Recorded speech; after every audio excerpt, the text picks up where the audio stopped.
Okay. We're good to go, I think, probably. Starting a little bit earlier than normal today because I want to make good progress. I don't know. We have a lot of things that we can kind of redo at the moment.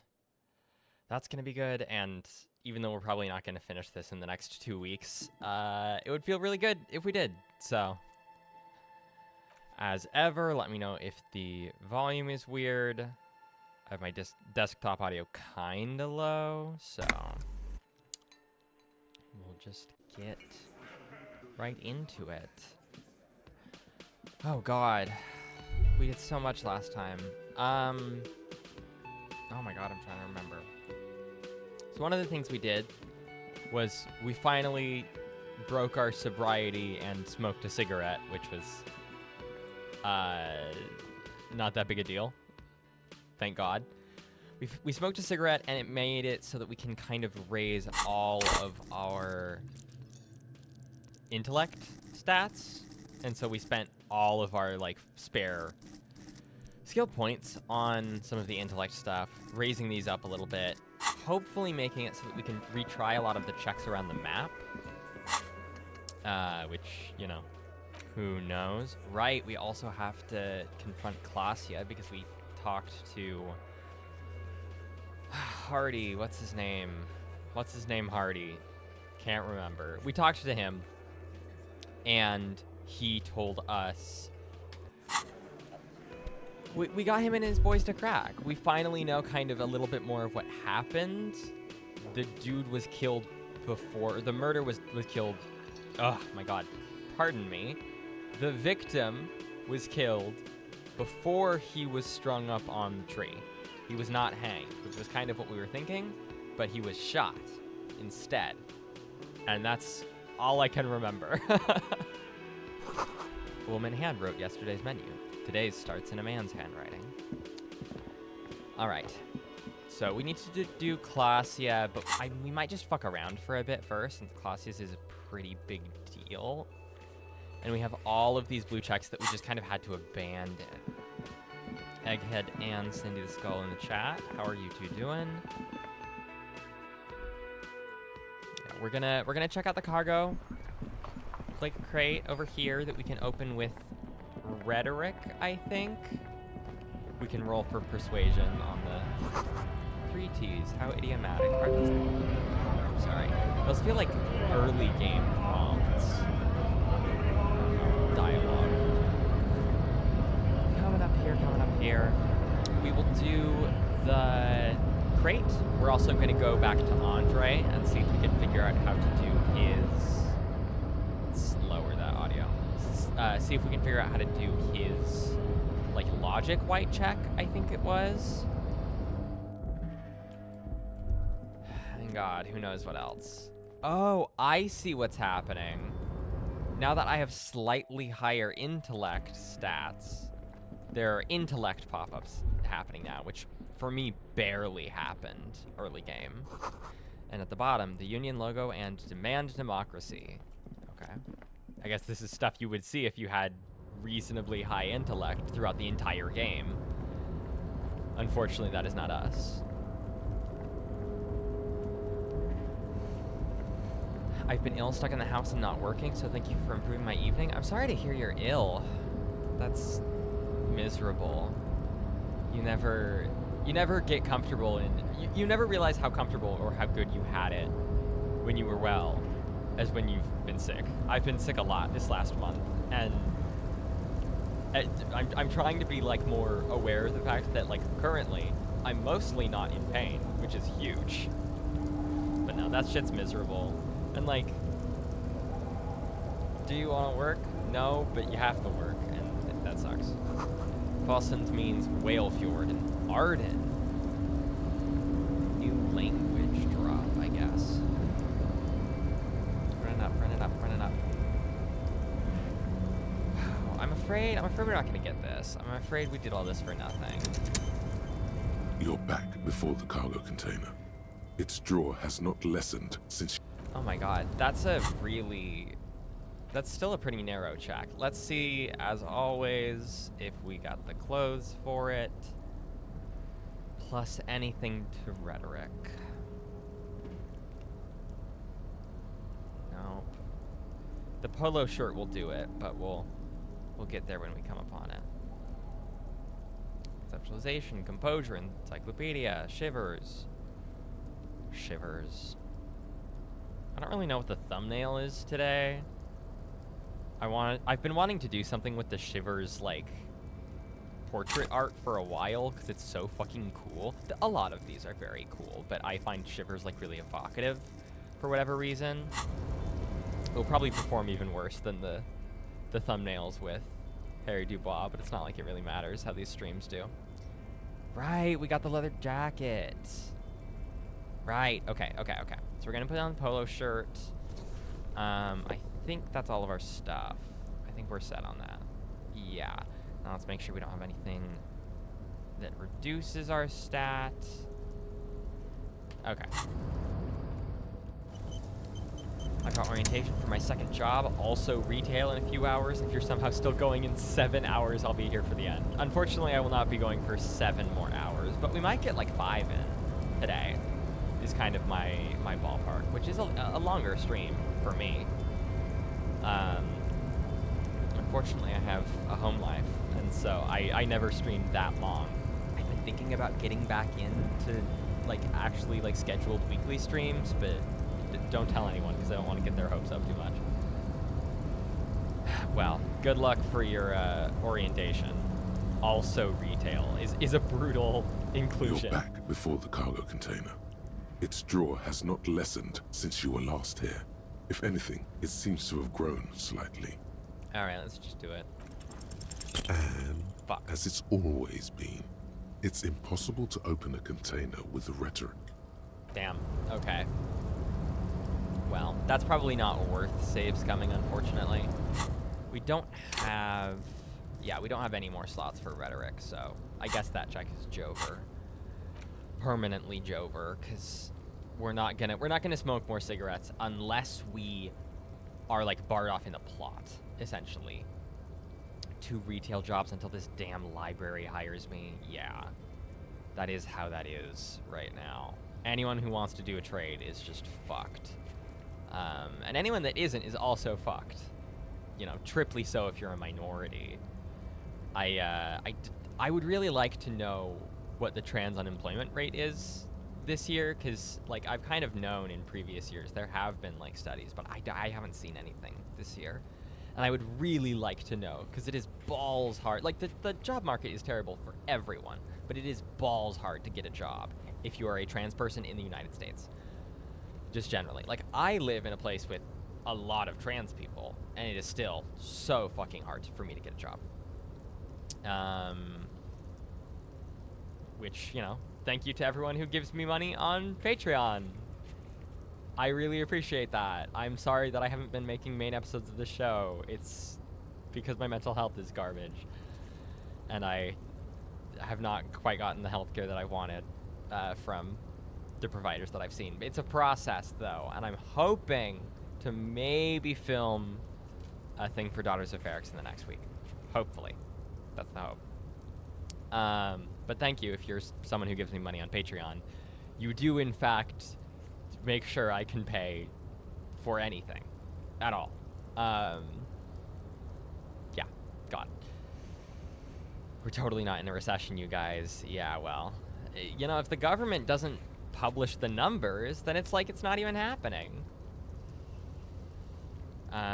Not good, presumably the trans unemployment rate. If I didn't have savings, I could be supporting my roommate, and she applied to so many more fucking jobs than me. Yes. The last time I had a full-time job, I left it because the working conditions were really poor, and I had some pretty damn good savings, because I'd just, like, been fortunate enough in previous years to be able to save, like, a lot, and I was able to go a while, but I just couldn't find anything stable after that. Like, that's one of the reasons I threw myself whole hog into Daughters of Ferrix, was because it was like, I'm not finding work anywhere else. I might as well do this. And it doesn't pay as well as it probably needs to for the amount of time I have spent on it, but lately I haven't spent as much time on it as I should because I've been unwell, so. What will happen to the American middle class slash PMC class when tech starts to full outsource? Seems like the only thing holding US together economically. I don't know. The thing that holds the US economy together is the fact that it is, you know, as they say, too big to fail, right? That's not actually the case. It is crumbling, but I think that has kept it going a lot longer than kind of all of the mess that the United States is going. Like, if other countries, if smaller countries, if less globally hegemonic countries were not, or had like a third of the stuff that's been going on with the US's like economic policy in the last year, that country would like tank. Like, and that just like isn't something that we're seeing immediately, and obviously that lures a lot of Americans into like a false sense of security. Like, oh, you don't need to be worried about you don't need to be worried about the tariffs from the federal government. Because it, you know, everyone says that they're going to be bad, and then it's just like a little bit worse and a little bit worse, because humans are really, really bad at threat modeling, and that means if something isn't like really catastrophically bad all at once, we don't like take it seriously, which is like a cognitive bias thing. Okay, what are people saying in the chat? I'm beating the odds as a gainfully employed trans woman. Congrats, most KVOSA. Congrats. What will happen is what they deserve for putting us in this mess. The problem with that, I get that feeling. The problem with that is that it's not happening to them. It's happening to us, right? The results of economic policy determined by the powerful are always borne out on the bodies and lives of those who don't have power. Always. And so it is poor people who will die and who will suffer and who will be traumatized. And the rich people will be unhappy, unsatisfied, but just because money can't buy you happiness doesn't mean that money can't get you damn close.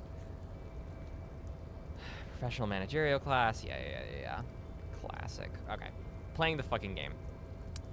Right, we have a Gaston rhetoric check. I guess we might as well run over there. Oh, this guy? Really?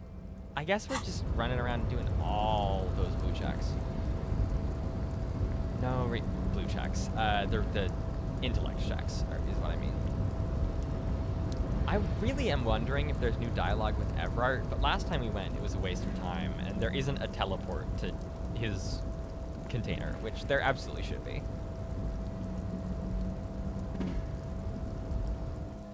I'm used to PMC meaning private military company. Is that a thing? I've never heard the abbreviation used for that.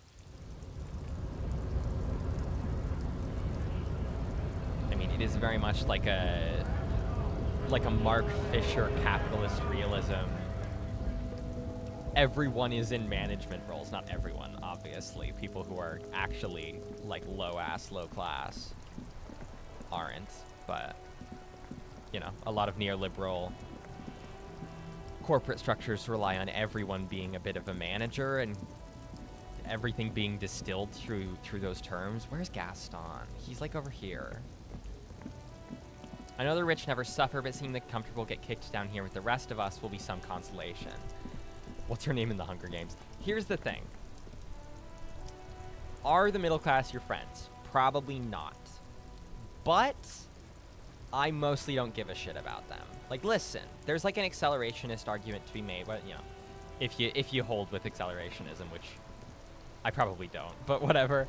There's like an acceleration argument to be had that the less comfortable that the middle class are, the more likely things are to change. That is absolutely the case. However, while that is true, and I think it would be positive if people like got some goddamn class consciousness in this country, I also don't think it's that worthwhile to like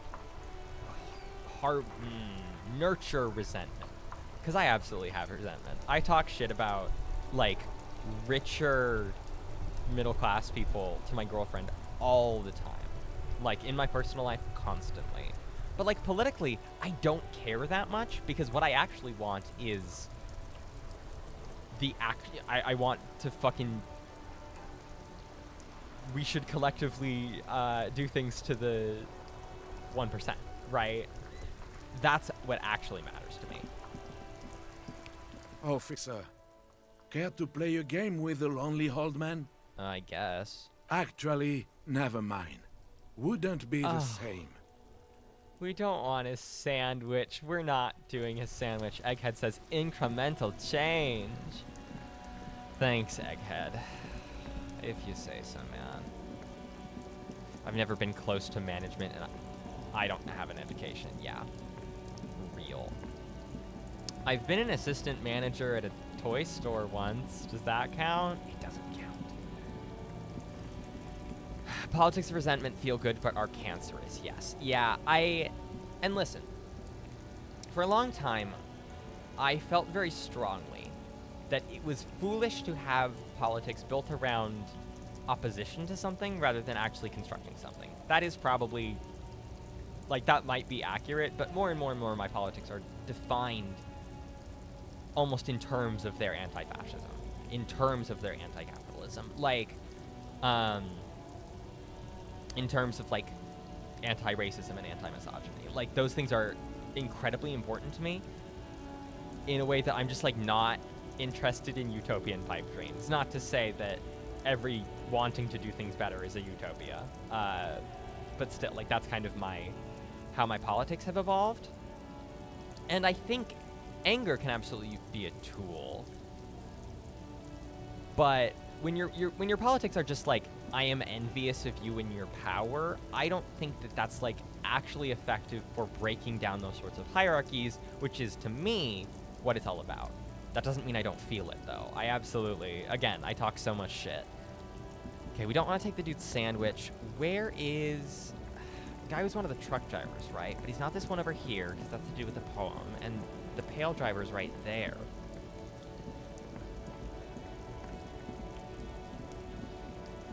The new world for the new people. It is too late for us. I don't know. The thing about that is I am so incredibly hesitant to subscribe to ideas that suggest that there is a point when the world ends. I'm not saying, like, a lot of the time, and I think it is probably born from, like, futurist Christian thinking in the Western world. A lot of us are very prone to thinking of, like, everything is building towards authoritarianism, and then authoritarianism is this line that we cross, and after that, it's over, kind of. Or if you're, like, a person who's, like, revolutionary-minded specifically, you might feel this, like, futurist tendency towards everything is working up towards whatever the revolution is, right? And it's not always about what's after. And I'm very, very, very cautious of this kind of thinking, because the hard part about authoritarianism is that you have to live in it. That is what is difficult. Things don't stop as soon as they get bad. They continue, and they get complicated and messy and dangerous. And that is what you actually have to navigate.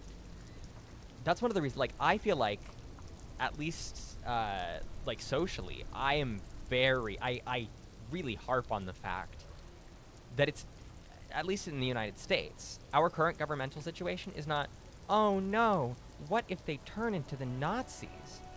No, it's like authoritarian now. It is fascist now. It has been building to that for decades. But those things are happening now. We shouldn't be like, oh no, what will happen to people who... Because I don't even want to say, like, undocumented immigrants, because that's not the category. But what will happen to immigrants in this country? No, it's already happening.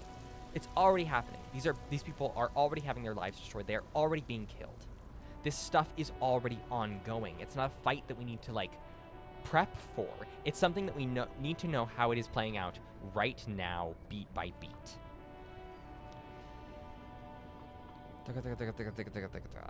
All day long, I massage the feelings of people who would see me in a camp if they could. I'm not capable of not resenting this. Yeah. If you are in any kind of service work, you know it's fucking miserable.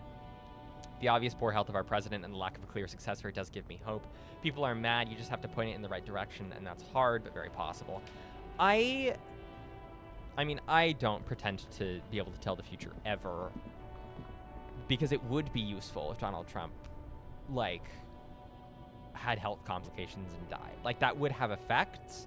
I don't know if it would be as efficacious as I would hope, you know? Because the figurehead of it all does matter, but the current American regime is the outgrowth of a lot of things that America has been doing for a long while. None of it is new, essentially. Just because Donald Trump, like, said the quiet part out loud and made it so that everyone could, that doesn't mean that it's really about him. And maybe I'm wrong about that. I would love to be wrong about that. So much talking on if it's fascism or not, like it really should matter. It was fascism, clearly, unequivocally, a decade ago. Period. It was fascism a decade ago. Who are we kidding? Of course it was.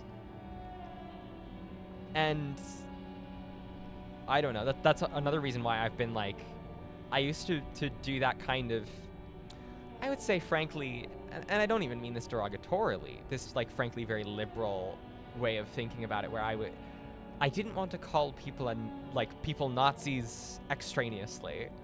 I wanted to be more precise in my speech. No, I just call people fucking Nazis now. Does it make a difference? Does it matter? Does it matter if someone like doesn't fit the majority of Umberto Eco's like fascism points? No, not really. I think there are a lot of things that go towards building fascism, and I think that they should be called out for what they are. And sometimes that makes me a little bit annoying, but everyone should get woker now. I don't care. Everything's still cool here, officer. Oh my god, okay. So our rhetoric checks are just using, like, wanting to take advantage of people, which we're not going to do.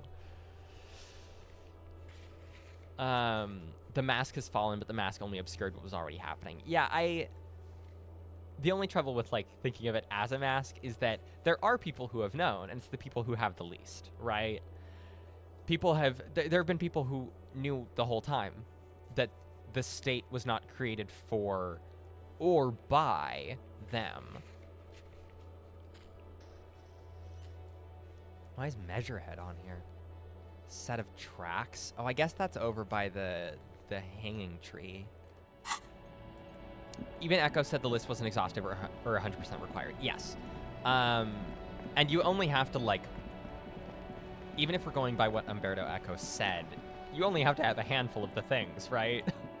It's just, here are some relevant ones.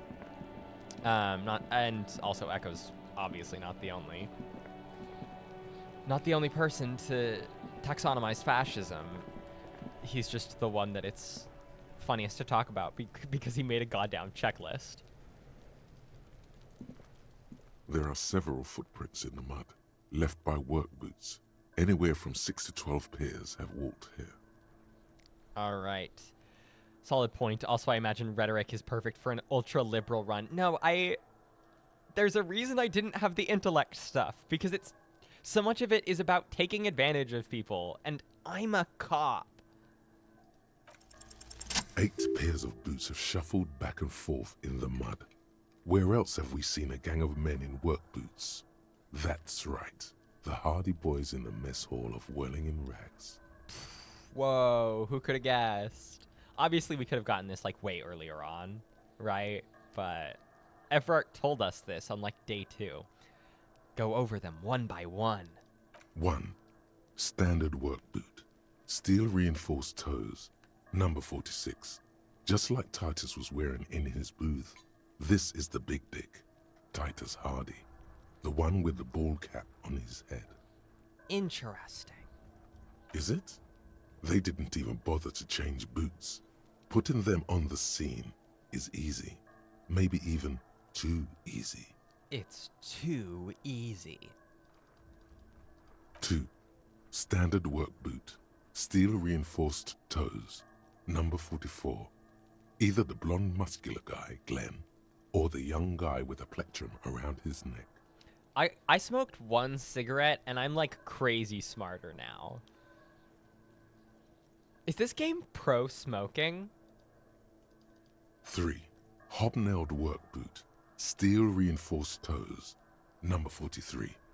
The inked banger, perhaps. 4. Standard work boot. Number 45 or 46. Theo, the old smoker. You think you even see a tiny fleck of cigarette ash inside the print. What else? 5. Another standard work boot. Reinforced toes. Number 44. Same as before. Either the musician, Eugene, or the muscle-bound blonde, Glenn. Umberto Eco's whole thing was that there are great differences between the fascism of Germany, Austria, Spain, etc. Yeah, absolutely. Which I think is one of the more useful ways of thinking about it. Because if the way you are classifying ideology, it is much harder to classify ideology within specifics, because then your lens becomes much more narrow. And listen, narrow lenses are great for like academia and stuff, but if you're just trying to like understand things on a human level, it becomes real dicey real fast. I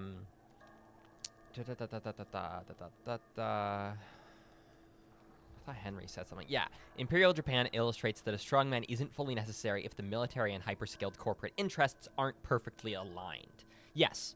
And I actually think that's one of the reasons why America's in a slightly different place than people not give it credit for, but than people understand, is because the American military is not...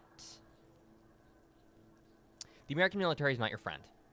It's really not anybody's friend, except for, you know, lobbyists. But most of the American military does not want to do a coup. And that's, I think, kind of a quietly defining theme of the last, like, 9 months in America. And maybe, like, that's just me, like, speaking from a point of privilege, but there's a reason that they have to pump a cajillion dollars into DHS, right? Because it is much harder for them to get the troops to do what they want. Because what they really, really need is for, I mean, it's what Trump needs, which is he kind of makes his will known, and then all of his little toady guys underneath him try to push it in that direction. And maybe they have little agendas that they're trying to push. But it's all about, like, everyone wants to take an extra mile and add to the, like, authoritarianism. And that's how these things build, right? Because it's not just one guy. It's people doing more and more authoritarianism once they are given permission to. And I'm not saying that the United States doesn't do that as an apparatus, but I think it is much slower to do that than other authoritarian, like other military states have been. The United States is not that, and I don't expect it to be that. Frankly, I could be wrong. I too am afraid of something like that happening, but I don't think it's likely. Again, it's important to understand what ICE is and the type of the kind of power that it provides. I was on the ICE website the other day, and there was a banner that was like, "It's not a career, it's a calling," which made me want to scream. 6. Light as air. Same make of boot, but number 41. Small like a rat. Shanky. Fascism with Spanish characteristics was hella Catholic. Fascism with German characteristics was a weird mashup of Lutheran and pagan. Yeah, I mean, if we're just talking about, like, belief systems, modern American fascism is, like, surprisingly new wave, like, or, like, new age. Obviously, there's, like, that granola fascist movement. And then there's also, like, the way that the new atheist movement has kind of got rolled up into a lot of it in the early to mid 2010s. That is so very unique to our current like media climate. Less Foucault's boomerang and more Foucault's delayed release capsule. Yeah. Okay, I should have gotten this earlier. Sorry, I'm not focused on the game. I guess we talkin'. Better late than never, detective. The whole world is dark and the tracks burn in it with strange beauty. Count the rest. 7.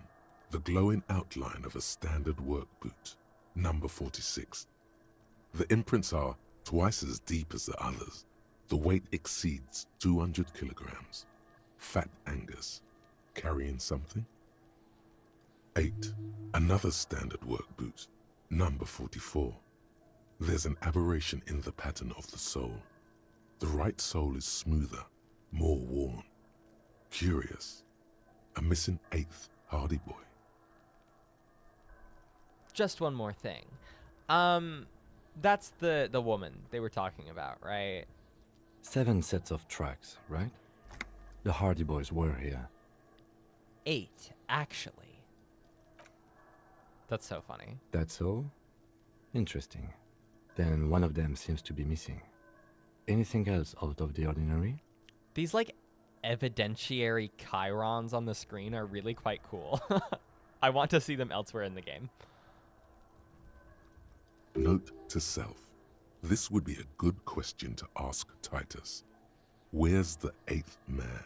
Not a man, notably. A leader like Titus doesn't let one of his guys out of sight easily, especially at a time like this. Point. Light step. Number 41 shoe. I'm guessing that's the skinny Hardy Boy. The one with his front teeth missing. You mean the rat-faced one? Yes, well, he did look a bit like a rat. You're right. Do you think those prints belong to him? Probably not. Maybe you're right and it's someone else. Although I doubt it. I guess we're talking about the earlier ones. An aberration. One sole is smoother than the other. Interesting. Let's name it the Odd Soul. I wouldn't be surprised if this was the missing Hardy Boy. Wonder who he is. Oh, this one's easy. Way too easy. It's a driver. The trans people I knew called where the woo-woo people were going years in advance. To be clear, I think there are a lot of, like, modern pagans and, like, witch people that are cool and normal and great and have good politics. But fundamentally, there a lot of the, like, American New Wave stuff is defined by the privilege of its participants and their, like, and the ways that they have benefited from colonialism. And those things cannot be decoupled from it. And also the body fascism of it all, but we're not gonna get there. A driver would wear down their right shoe before the left. The accelerator is on the right. And remember, we found that abandoned lorry cabin. For realsies? It was her? With a piece of sandpaper glued to the throttle. Holy shit. Which means that the missing lady driver was also present at the lynching? That's it. She's the Odd Soul. Women always deceitful, Jesus Christ. True though, women be lying, I guess. First the drug smuggling, now this. How deep does this rabbit hole go? Now we know who's the missing 8th person at the lynching. Do you think that Hardy and his boys could also be involved in the drug operation?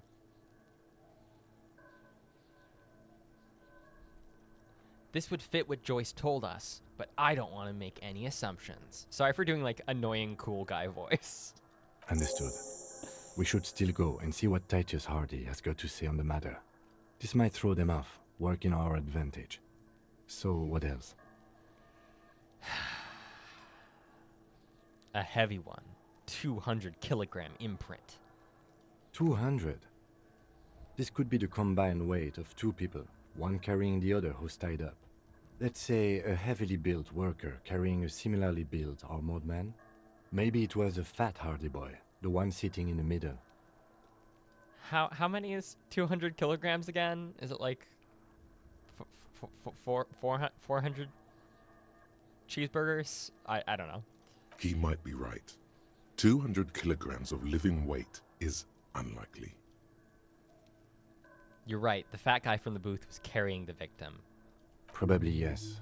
This would also fit with the victim being dead from a previous gunshot wound. They had to carry him because he could no longer walk. Oh, so we're actually... Kim is like updating the... Because this definitely wouldn't have been in the dialogue if we weren't as far along as we were. That's nice. Is there anything else that's noteworthy here? So, our odd soul wasn't in the back of the whirling. I don't know. They're about the same size. Not the same boot, no, but they could be the same person. No horizontal boot prints. Whoever walked in the Whirling's pinball workshop didn't walk here. Ooh, that's news. That's news. We're actually putting shit together. And by we, I do mean the guy on the screen, because I still don't understand shit. No, these prints are pretty standard. The ones in the dust looked custom. Or maybe they're just a foreign design. It's a boot print, whatever the case. 200 kilos is 440 pounds. Okay. I was close then, I guess. How old do you think these tracks are? I mean, at this point, almost 2 weeks, right? A week, maybe? 7 days would fit the time frame provided to us by the caller, who reported the hanging. Right, but Kim Kitsuragi, it's been 5 days since we arrived here. We're talking like 12 days. It is not impossible. How do you know? I pulled last week's forecast for coastal Havashol. 7 days below freezing. The day before, the day of his hanging, was the last warm day. There's a website that lets you see all possible outcomes of the dialogue trees, and man, every single one has so much going on to track so many variables. That's a crazy project to document that. Correct again. Sub-zero temperatures would preserve the tracks in a good state. The commotion here could have taken place a week ago. What do you think happened here? What do I think? A mob of people brought something heavy to the tree. One of them was carrying the victim. They shuffled around, especially under the tree. Then, after hoisting him up, they stood in a semicircle facing his direction. At first glance, this appears to be a lynching. Indeed, they all stood in a row here and looked at the tree. But it wasn't. But we know the victim had a bullet in his head. A more precise way to put it is, it was made to look like a lynching. Like the coalition official said, surreal like a play. Exactly. They had to perform it to whoever was looking, the whole neighborhood, I suppose. And us, too. This is such a whodunit-ass twist. I love it so much. Frankly, great for a tabletop. They mentioned a messed up right soul in one other place, but that's all I'll say. Fuck! Yeah, don't spoil it for me. We'll have to remember, because it's not the whirling. I wonder if it's snow somewhere. Damn. Oh, I think it's not about Clausia at all. Yeah, me neither. Which, we are going to go talk to Clausia, but we have some other people to talk to first. Oh, we need to do a little bit of warp to the church. We're gonna talk to our club goers, I think. All right, how do we? Oh, hey man, it's good to see you. Okay, we got to figure out how to get through this. We got to figure out how to get the Andre check. Oh yeah. If you don't know what the founding party is, there might be a way to mask it with minor demagoguery. It really is so weird to have like intellect stats chiming in so much. Oh, the founding party. I do know them, but can you refresh my memory? Come to think of it, I've never really looked them up, you know. I can't give you a precise definition, but they're a very powerful religious organization. Good. Let's talk about something else. Yes? Is that it? What's with the hair? It's to Is that a bald spot? It's hard. Maybe it was about... Goodbye, officer. Are we locked out of that? Because we didn't like figure it out in the tent? That's annoying. Yo, man. What's on your mind? All right, conceptualization godly. Let's see if we we have the right gear on. Da, da, da. Thank God we can take off our horrible... Oh, whoops. Take off our horrible ass polo shirt. Pain thresholds. What are we looking for? Conceptualization? I guess that means we're gonna, like, go back to the wall and stuff, too, aren't we? Not the wall. I mean the, like, painting wall. God, there still is a place on the map we haven't been to. There's the place beyond. I'll point it out on the map. Okay, we're probably good then, I guess. We have not been back here. There's something to check. Kind of, what is it, west of the church? There's something there, and we just haven't figured out how to go over there. Why does art inspire you so much? It does, but what is art? Excellent question. Art is a diverse range of visual, literary, auditory, and performative creativity. It's an expression of imagination and technical skill. Additionally, it's history, criticism, and pure enjoyment. In short, art is the highest form of human communication, representation, narrative, emotion, and agency intertwined. Would I fit into the art world? Have you looked in the mirror lately? You have the exact features of a savage art critic, with that beard and those clothes, disheveled and prophetic. Perhaps you should try to critique architecture too.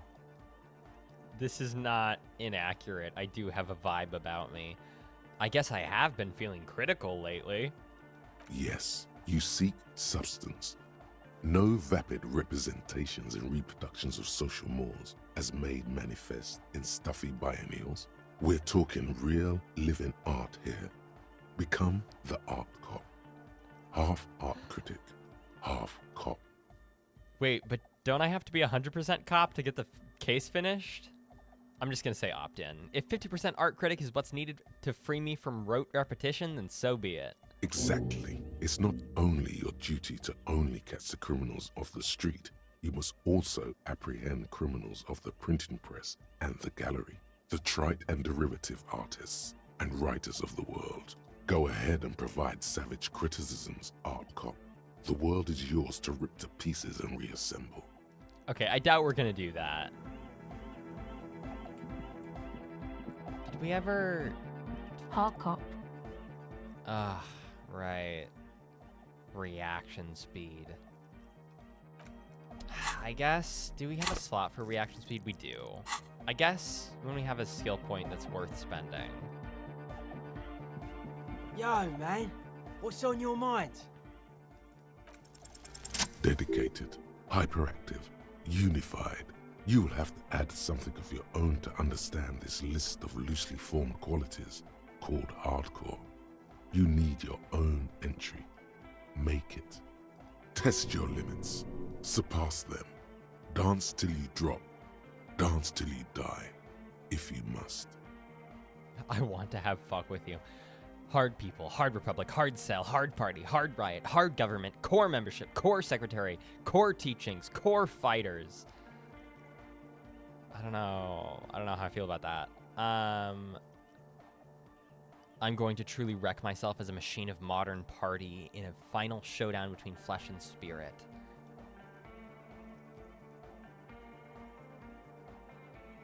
I'm worried this one's like weirdly charged in a way I don't want to do. Whatever. We'll see. We'll say hard republic. There's something funny about that. Predictable, but solid. Huh, we got a thought. I wanted to talk some more about this place. Dead body, spirit entered. What is there to talk of? Okay, I guess we can click on this again, but we've already had that conversation. Sure. So we probably won't bother.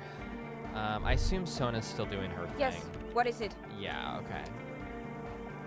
And Egghead, we're still looking for something for his mix. I guess we're done in here, since there's no way to get through Andre's dialogue tree now that he is dancing.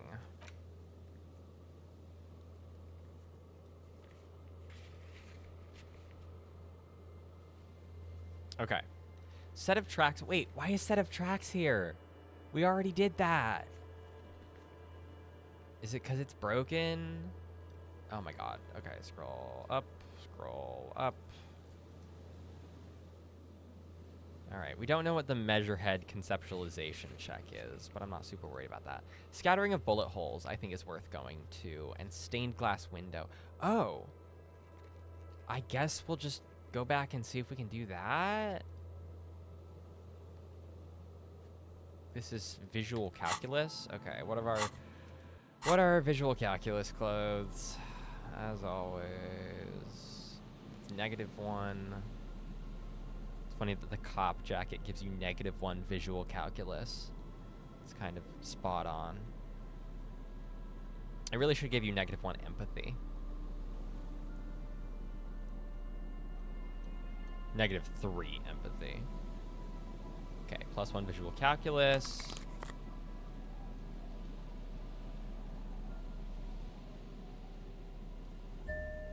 Okay. I think we are good to go. I guess we're doing the Dolores Day check again. Did Egghead have a check? I don't believe so. I guess we'll check. We'll check for checks. Good morning, comrade! Yeah! Harder car! Okay, so there's an interfacing check. But that's not something we can do right now. The mother of humanism stands above you, a precious and complex wax painting on a single pane of glass. A crack runs across the length of her body, her face oval and sad. Reconstruct the cracked glass. I'm kind of scared of this one, because I'm scared of Dolores Day. A jigsaw of broken shards falls into place in front of you, a ghostly reconstruction of the stained glass window. Before it was shattered, there was an older woman beneath the younger one, and a text, a light motif below them both. I feel like this should have been like an interfacing check, because that's an insane thing to fix. What shattered this mosaic? Unknown. Something during the raid the lieutenant mentioned, or just hooligans looking for something to break. Who is this older woman? The escutcheon on her throne says, Irene the Navigator. She is depicted as an older woman wearing thick-rimmed eyeglasses, holding a golden rights apfel in one hand and a scepter in the other. This is the queen her innocent stay advised. Above, she herself is whole. Visual calculus is the BBC Sherlock vision. Wait, okay, so is it not like actually reconstructed? Are we just like imagining it? We're reconstructing it in our minds. I'm rotating Dolores Day in my mind. Small figures of wise men, common men, worshippers walk up the stairs to stand at her feet. Secret servicemen, 30 years, stand in a row guarding her. It must have taken years to produce this work in all its dizzying detail. Someone remind me what a Therier is? I know the word, but I just cannot remember. The motto, what does it say? Below both women, in luminous black letters, Après la vie, mort. Après la mort, la vie de nouveau. And then along the left side, Après le monde, la gré. Après le gré, le monde de nouveau. So I don't know all of these words, but I know that that's gray. Like the pale? Because the pale is gray? It's le monde. Après la vie mort. Sorry if there are any French speakers in the chat. Actually, I'm not sorry. You guys have it coming. I guess. I don't know. Après la mort. I don't know what après is. La vie de nouveau is new life, right? The new life.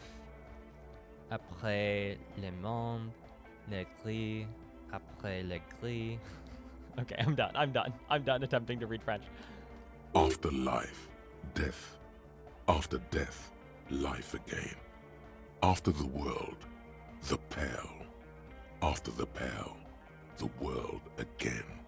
This is the great leitmotif of humanism, a summary of the effect of the discovery of this isola, the insulindian, on human thinking. A tremendous sea change akin to finding life after death. So it's very poetic to call a thing like that a leitmotif.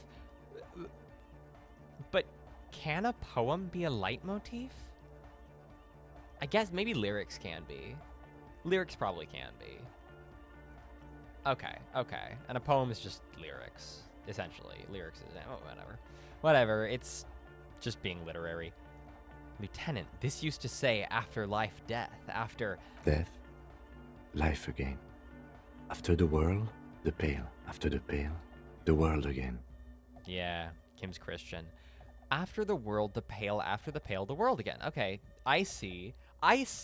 So this religion directly provides meaning for people. I mean, obviously it does a lot more things than this, but one of the things it does is provides meaning in a world where people have probably good reason to believe that the world is going to end. So that's interesting. The blacksmiths that work with horseshoes, right. That was on the strands yesterday. The fucking word game. Right.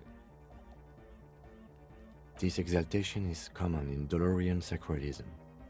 In the early years, it was even incorporated as the RCM slogan. No more, however. Why? It was deemed subservient to use a strongly moral intern-related motto. We already suspected of bootlicking. The sentence was also seen as too feminine. It was a macho thing. Oh ho. We're doing gender politics. What is the RCM motto now? Justice, union, prudence, and force.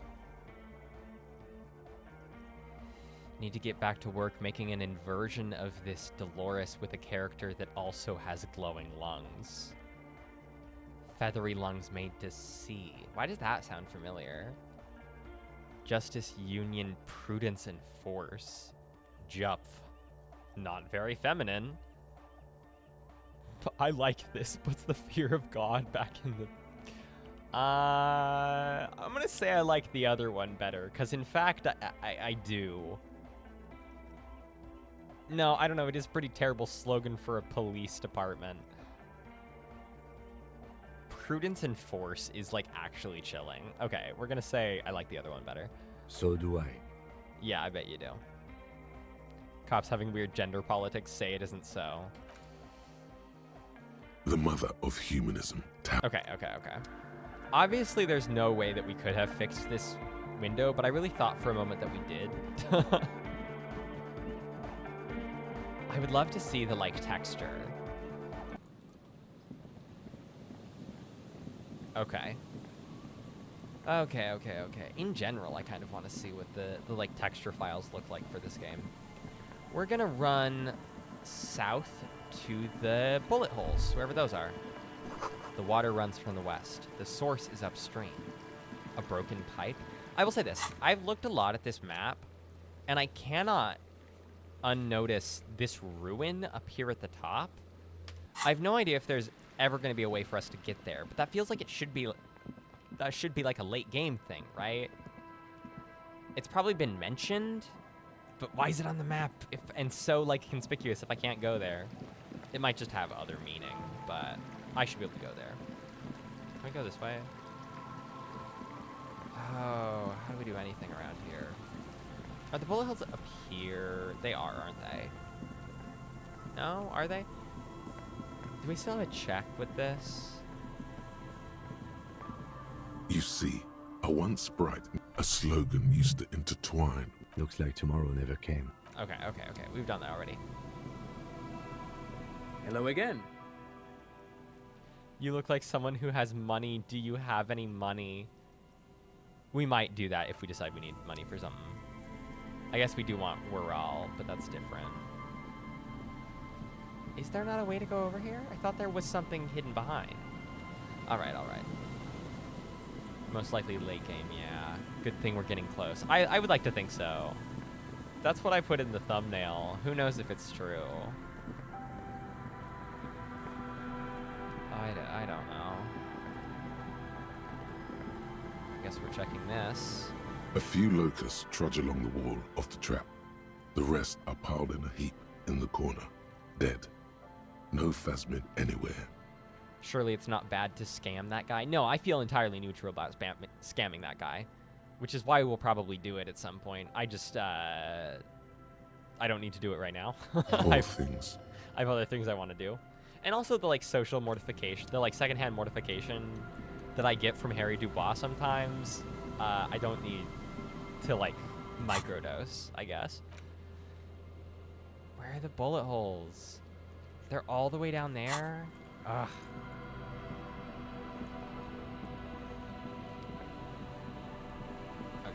Okay. Everything's a matter of navigating the weird-ass paths of this game.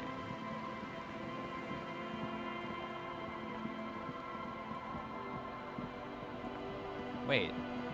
This is just the Fisher Village. Where are the bullet holes? What was that? Come back. A drop in temperature, an easy flow there. An empty street. Before you, a thoroughfare unjammed with lorries. No more drivers smoking on hitch steps. Just silence. What did the smoke smell like? Chemically sweetened. Across the road, a forgotten bus stop. Corrosion has opened a hole in its roof. An elm tree watches over the building. Its branches are dripping with rain and snow.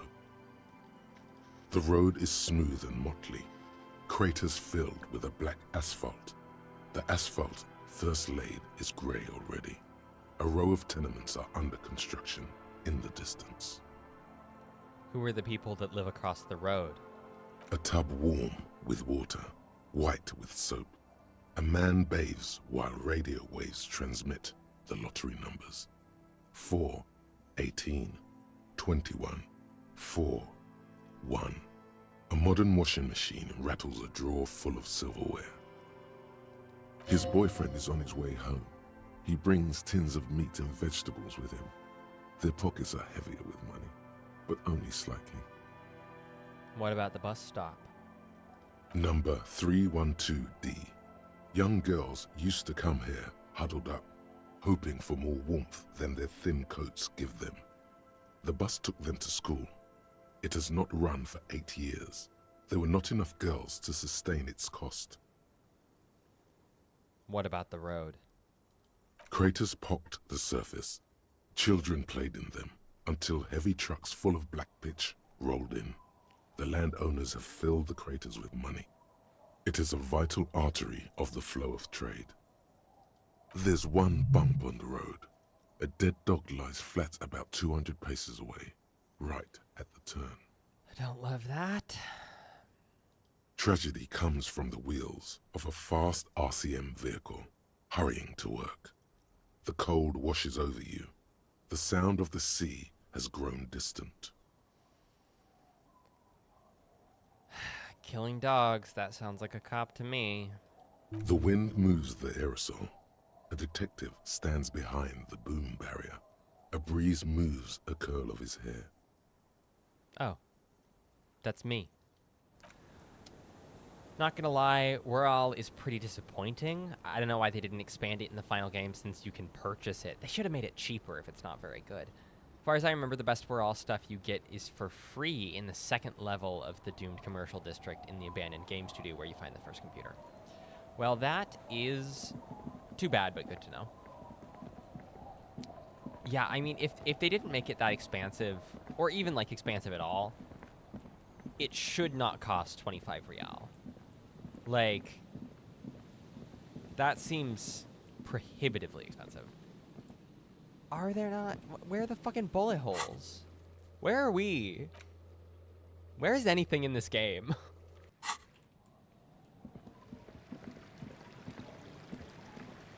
Oh, sometimes it's so annoying having to run around. It's not up here. right? No, because that's the, I don't know, platform with the thing. Right. There's the thing that we can interact with on the other side of this. And we just haven't been inside. How do we get inside, man? Hate it. Go south of where the man and boy are. Okay. We'll try it. South of them. I mean, that's just this way. We've just been this way a million times. Because I don't think we can get up here, right? When we come over here to this, like, peninsula. Oh, wait. Here we go. Here we go. I'm just a fool. I'm just a fool. I've been here before. The trap is filled with dead and dying locusts. Most of them aren't moving anymore. You still can't see a phasmid anywhere. Poor things. Yeah, I don't love that. We have one more of those traps to check. I don't know if it really matters, but... Alright, these are the bullet holes. A scattering of bullet holes is spread across the cracked wall, reaching from one corner to the other. Why this many bullet holes? I mean, it's like a firing squad wall, right? Unable to piece together the big picture just now, there's a hole in their hypothesis. Damn it. The scattering of bullet holes looks like one... Well, I guess that's that for that one. Shame. Money. Alright. I don't think there's anything else up here. Yeah. Cool. What else is in this game before we go talk to Klasia?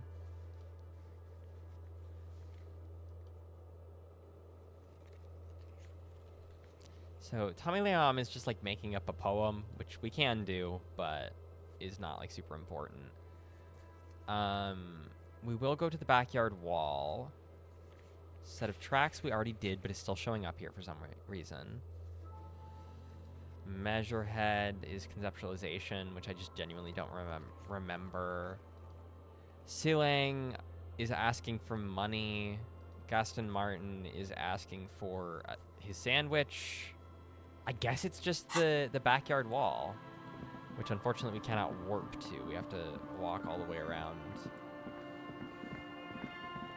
I genuinely think it's worth reloading to see the result of the bullet holes. Do we have a good load? Our autosave is from here. I don't think we have a good save. I'm sorry. Had I known, I would have done a quick save, but our most recent one was 25 minutes ago when we were checking the footprints. So since then we have gotten the Noid check and maybe one other. I guess we could redo it all if y'all really want. Cindy says it is a good scene, not that important. Well, I guess we can always look it up if we're in the mood. Shame. Had I known, I would have done a quick save, but c'est la vie.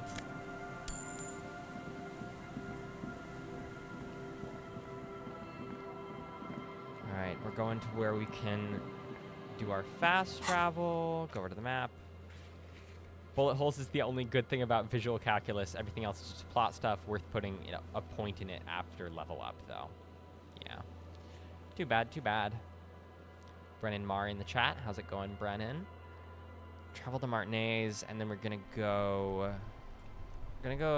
this way first, just to do the wall. I'm afraid to get this check because I feel like we're gonna do something that sucks, and Cindy's gonna judge us. I don't know if I've said this before, but the problem with Cindy the Skull is that I want to be Cindy's friends, but the game has forced me into the body of an aging drug addict police officer instead of a 20-something I can't say that word on YouTube. A 20-something queer trans woman, you know? Just an ordinary wall. Nothing to see here. You'll definitely level up even before getting to the climax. Yeah, but I can't put any more points into visual calculus, so I think that's done for. God, conceptualization is so low. Do I have like my max conceptualization going? This is like so not happening. Actually, no, it is. It is. We're gonna get it. We're gonna get it. We're gonna find the clothes we need. We're gonna make the roll. We're gonna get it. First try. +2, +1, -1. Okay, I don't think there's anything. We really do not have artist clothes, I guess. Because art isn't about what you wear, it's about what comes from within. Sure. Just an ordinary wall. Nothing to see here. Very low. Very low. +1 for keen aesthetic sensibility, which I don't know why it says that, but we do. Maybe it's because we have a matching outfit. And +2 because of Cindy's artistic influence.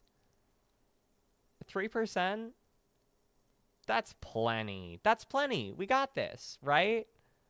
We're going to do this. We're going to do this roll. We're going to get it first try. And then we're going to draw something cool on this fucking wall. Just you see. All right? Ready? Check this out. Yeah. Fuck. Why? It's a wall. An ordinary wall. Okay. Why must we stop to look at this wall every time we pass by? Okay, never mind.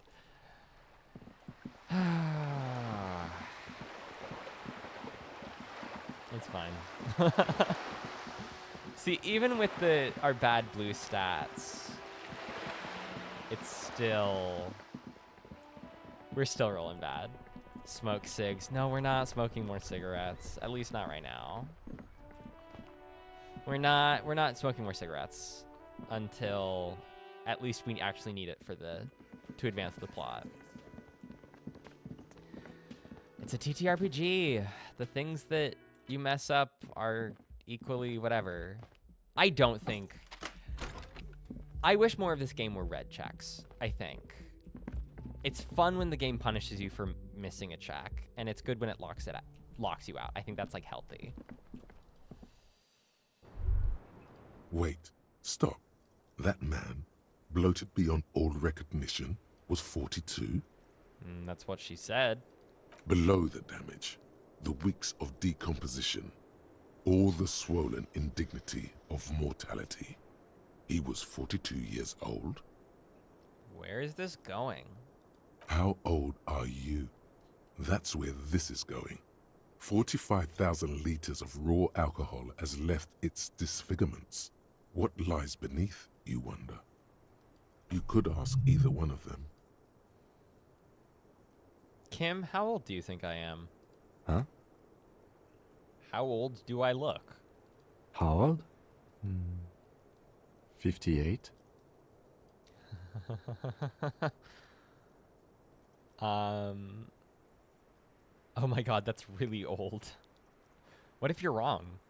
We were both wrong about the deceased. He turned out to be 40. 42. And he was deceased. He had been decomposing for a week.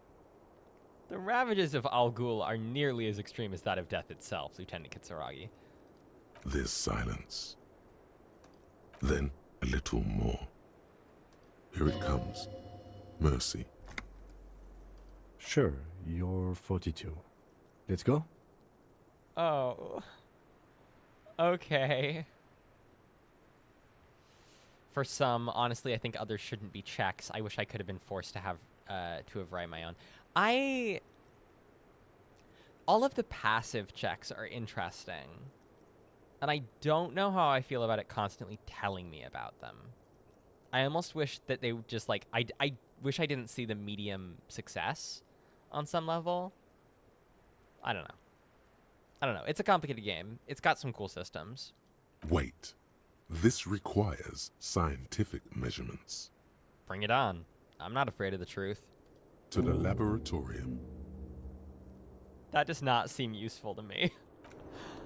Alright, we're talking to Klaasya. We're actually fucking saving. Just in case. It's always good to see you. Thanks, lady. Actually, real quick, I'm gonna turn off my heater. Give me a second.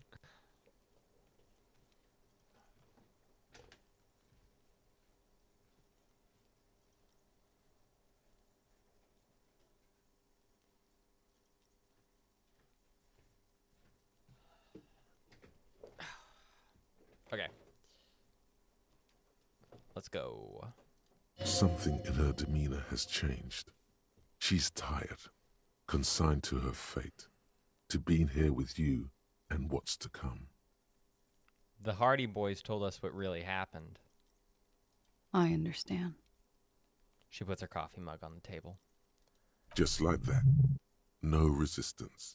Her shoulders are slouched, her feet long and straight. You don't look surprised. You were expecting this? I knew there was a chance you'd get them to tell you. It's what you do. You're the police. I love Ellie raging against the cop framing, but then being one of the most on-the-case playthroughs I've ever seen. Am I? I feel like we've been dorking around a lot. And, like, there's a lot to do in this game, but there's only so much. Listen, I don't like playing as a cop, but the thing that I do, that I can do is play a video game, you know? I like to play a goddamn video game. For what it's worth, I'm sorry for wasting your time. That's fine. Can you tell me where the lesbian truck driver is now? If you knew we would find out eventually, why did you waste our time? Because of the Hardys. I couldn't just dispense with them. They were only trying to help me. Out of the shit I'd gotten into. Is she implying the Hardy Boys are the law? That's not a good enough reason. I don't know. That's not a good enough reason. You're right. There's more. More? You answer to the coalition government, and by extension, the moral intern. Briefly glancing over her shoulder to the sea, as she's done time and time again. Where the cold oceanic expanse lies, and behind it, another world. Is that why you're looking over your shoulder? You're afraid of the moral intern? You share a database with them. You send people to their courts. What's going on? What did you do? Just business. But bad business for some people in the moral intern. If I show up in your records, officer, they will find me. They will... What happens if they do? They will kill me, sir. If you file my name, take me in for questioning, enter me into the moral intern mill, well, then I'm fucked. For nothing. This murder didn't have anything to do with me. Here we go. For once, you seem to have her off guard. Did I miss arguing the door open? No, you didn't, Shark. Cowlin? Is that your name? No, you didn't. We failed that check, so that's never happening, unfortunately. What did you do? What happened here? Why did you call the cops if you're hiding? Because I'm an idiot. Which is an indicator of truth. I don't think so. Why did you do it? You have to understand, the people around here, no one was making the call, and he kept rotting. And then they picked his clothes off, and that little fucker threw stones at him. So these mercenaries suck, but I think that this is really reasonable of her. Her jaw is clenched. Her throat moves. It takes all her strength not to cave in and sob. Once. Just one time. He kept throwing stones at him for 3 days. I could hear the thud. Thud. So I called you. I hope with all my heart it's not the last thing I do in Ravishol. Oh God, that was a lie too. Who made the call then? Close, less butchered than most. First syllable is K. Kaelin? Was it like Gaelic or something? I would love to hear. Don't be paranoid, man. It's unbecoming of a police officer, and it makes you sweat. What did you do to have these people after you? It's not nice, but it's not illegal. Not here in Revachol, or even in Oranje. What exactly did you do? Industrial espionage. I joined a business collective with the intention of betraying them.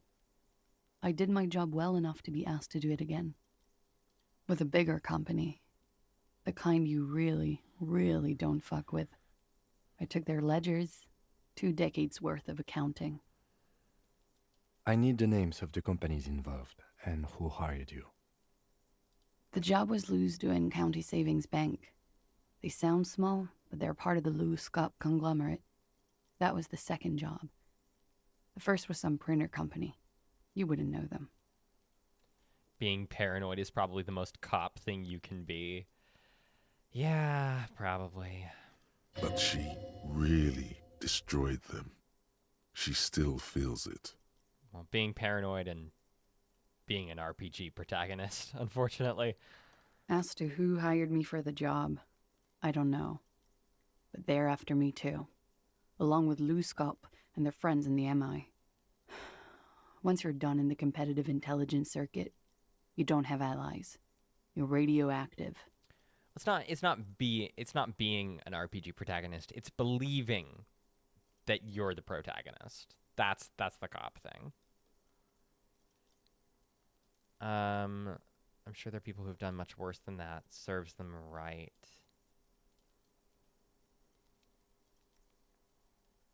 Once you're joining the competitive, you destroyed what people have built. This savings bank will be first against the wall. When I am king, that's so fucking annoying. I'm not gonna make Harry say that.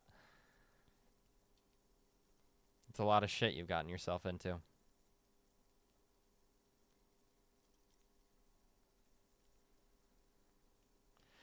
I'm sure there are people who've done much worse than that.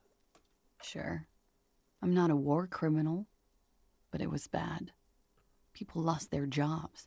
Good people, too, not just C-suite. A lot of people got hurt. But that's just more of my shit you shouldn't have to deal with. You're solving a murder. That can wait. Look into her eyes. There's more. What did you do?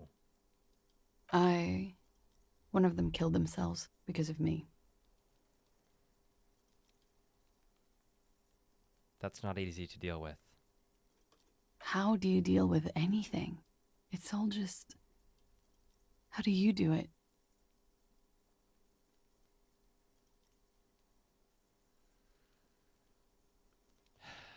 I don't either. There you have it. The way of the warrior. What happened here? The night he died. We were there. Together. In bed, I mean. Tell me exactly what happened. Okay. He was in a kneeling position. He had just entered me. I was on my back, looking at him. I heard the window behind me shatter, and I turned to look. There was a hole in the glass. I turned back to him. His eyes were looking through me, and his mouth was open. Dumb. I could see. I could. A great pain moves through her, a dark and indefinite wave. She continues in spite of it. I knew he was dead before he fell down on top of me. That's bad. That's like bonkers traumatizing. Oh my god, good lord. Oh my god. Oh my god. Oh my god. Okay. You were right. He did enjoy the moment of his death. Oh shit. Oh my god, that. I'm not gonna say that. That's weird.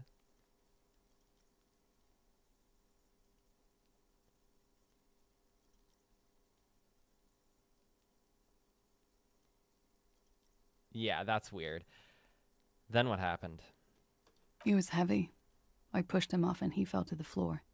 There. He only had his boots on. I bit the pillow, not to scream, then ran downstairs. There's a long pause. She just stands there, her arms at her sides. I waited for the second shot to come. For me. I thought there would be one. It never came. She's forgotten about her cigarette. The butt has burned right down to her fingernails. Your cigarette, miss. Oh. She looks at it and quickly tosses the butt aside.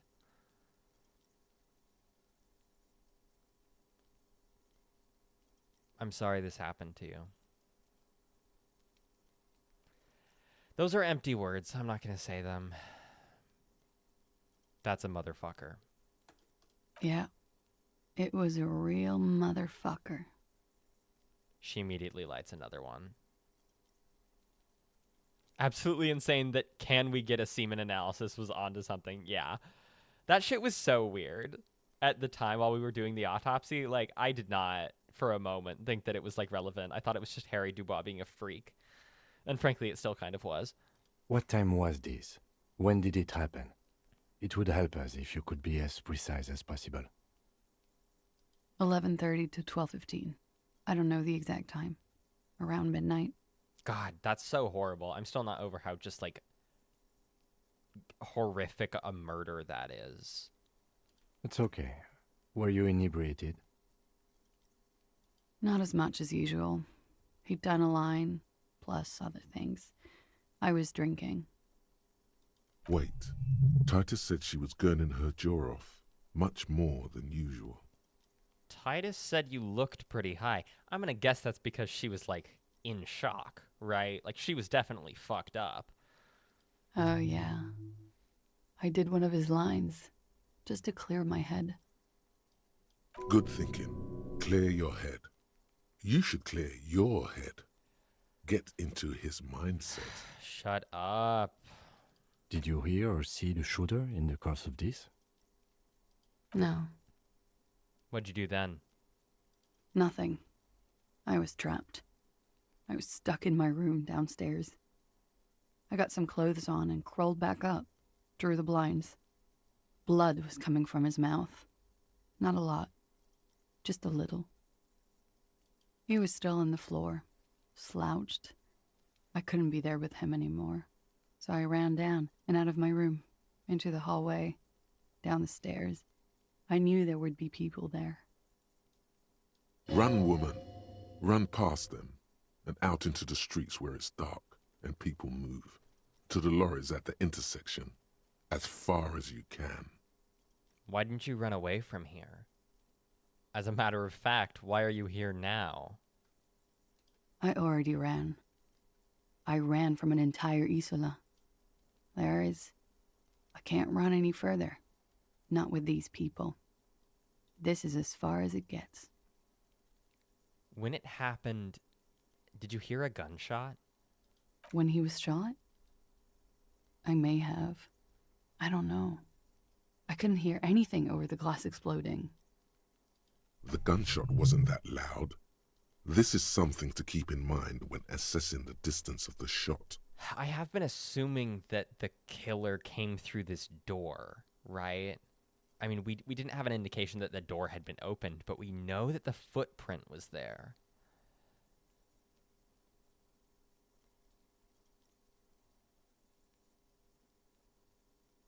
The footprint wasn't the one soul footprint, right? We're going to check that out. We're checking that out next. What happened after you ran downstairs? Sylvie was tending the bar. A lot of people were there. The Hardys were at the table in front of the stage. I think the Union box was full. Ruby was there too. They were having such a good time. I sat down and they all welcomed me.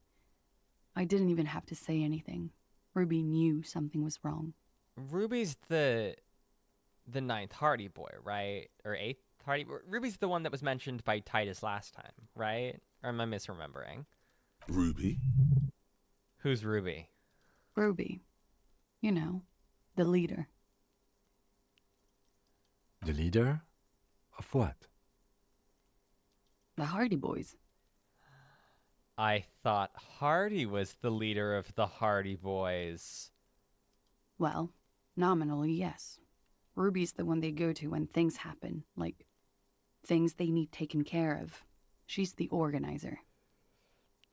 This Ruby, in her phrasing, is entrusted with great power. She trusts her. So do the others. All right. Does she also party with Ruby, however? Did you party with Ruby too? Oh! No. She smiles nervously. The beads of her teeth shine. Still, there is something there. She won't tell you now. Okay. Let's go on. What then? Well, Ruby said let's talk upstairs. I showed her the room. I've known these people since December. They know my situation, that I can't leave a paper trail. Ruby was the first one I told. She said she'd take care of this. It's what she does, you know, take care of things. I helped her get the body to the bathroom. We used a belt to pull him up under the shower, to keep him upright. To mislead you, they were tampering with the body. Huh. Huh. God, I'm so compelled. Because this Ruby is like the hole at the center of everything, right? Surely she's the cab driver, right? Not cab driver, the lorry driver, right? Right? Surely. Because there's the last set of footprints and the fucking like sandpaper gas pedal and the... We still need to check this footprint out here. Because I'm not out here saying that Ruby necessarily killed the guy. It's definitely possible, though, right? Like, definitely possible. Sorry, I'm so delighted by this because I've been looking towards the lesbian truck driver for a long time in this game. And I was starting to believe she wouldn't show up. And instead she is the heart of this mystery, at least to some degree. Oh. Henry's got to go to orientation. Good luck, Henry. I hope it goes okay for you. I've just caught up. I'm really loving the series. Thanks for catching up. That's a lot of little streams. That's like 14 or something. That's a lot. It was lesbians. It was lesbians. Listen, it maybe wasn't lesbians. We don't know yet. But oh my god, it was probably lesbians. I'm so fucking psyched. I'm so psyched. Oh, okay. To produce lividity, matching a hanging? Oh, shit. Yes. We completely missed the tampering. Looks like you got there in time. What was this, 20 minutes after death? God, that's smart. God, Ruby is smart. Ruby is fucking smart, dude. Oops. About 20, yes. Ruby explained it would make the blood... You know what he does. Then what did you do? Ruby went outside to talk to Titus and the boys. I was just looking at Lely in the bathroom. I had to put his clothes back on. His armor, too. It was tough, but I've seen him take it off and put it on many times. The way Klasia awkwardly smiled and went no to the did they party question, it definitely feels like lesbians. It's definitely something, right? That is because she said no. And that almost is more suspicious than her saying yes. And it was my empathy that said there was something there, right? Right? Right? And we have this sapphic person with the fucking grip tape on her, what's it called? On her gas pedal. Ugh! It took Ruby maybe half an hour to come back with Titus. I'd gotten him ready by then. They carried him out. I knew what they were going to do. Make it look like a hanging. Ruby said they would. What did, pardon me. What did you do while they were hanging him? Ruby said to wait here. She also said I wouldn't see her for a while. That we should lay low or something. So I did. Where is Ruby now? I don't know. I haven't seen her since. Oh, man. We will need to take this question to the Hardy Boys. Okay, I'm going to be real with y'all. The mystery was becoming the least interesting part of this for me, like, about a third into the game. Because Everett basically said who did it, and then we just had to, like, I don't know, not prove it, but just, like, go further down that. It was only once we got to Clausia that I started to, like, pick up. Well, okay, the Joyce stuff was pretty interesting. The women in the plot, like, immediately make everything more compelling for whatever reason. And I don't just mean that in, like, my own bias. I mean, like, the way it is written. You have a specific conversation with a woman, and it goes to like, the state of the plot. But talking to Joyce and then talking to Clausia, I've, like, picked it up more and more and more and more. And now I'm finally like, oh, my God. I'm going to ask, did you kill Laylee? Because she might have something useful to say. What? Why would I put myself through this insanity? Get myself cornered like this? Yeah, agreed. He wouldn't have died if it weren't for me. I know that. But I would never hurt him. All kinds of crazy things happen when drugs are involved. Sweet, sweet drugs. She didn't kill him. It could have been a desire murder. Maybe an act of jealousy. It could have been. That's possible. That seems simplistic to me, frankly, but that's possible. Now you guys suddenly have theories pouring out, when they're obviously just stabs in the dark. I love when they beef. I love when my head voices are arguing. Desires drive people loco. I'm not saying that. It's okay if you did it in self-defense. Downstairs people have this crazy idea that you killed him. Drugs were an integral part of your relationship. I'm not gonna keep pestering her, right? It's okay if you did it in self-defense. No, she's telling the truth, right? She's telling the truth, right?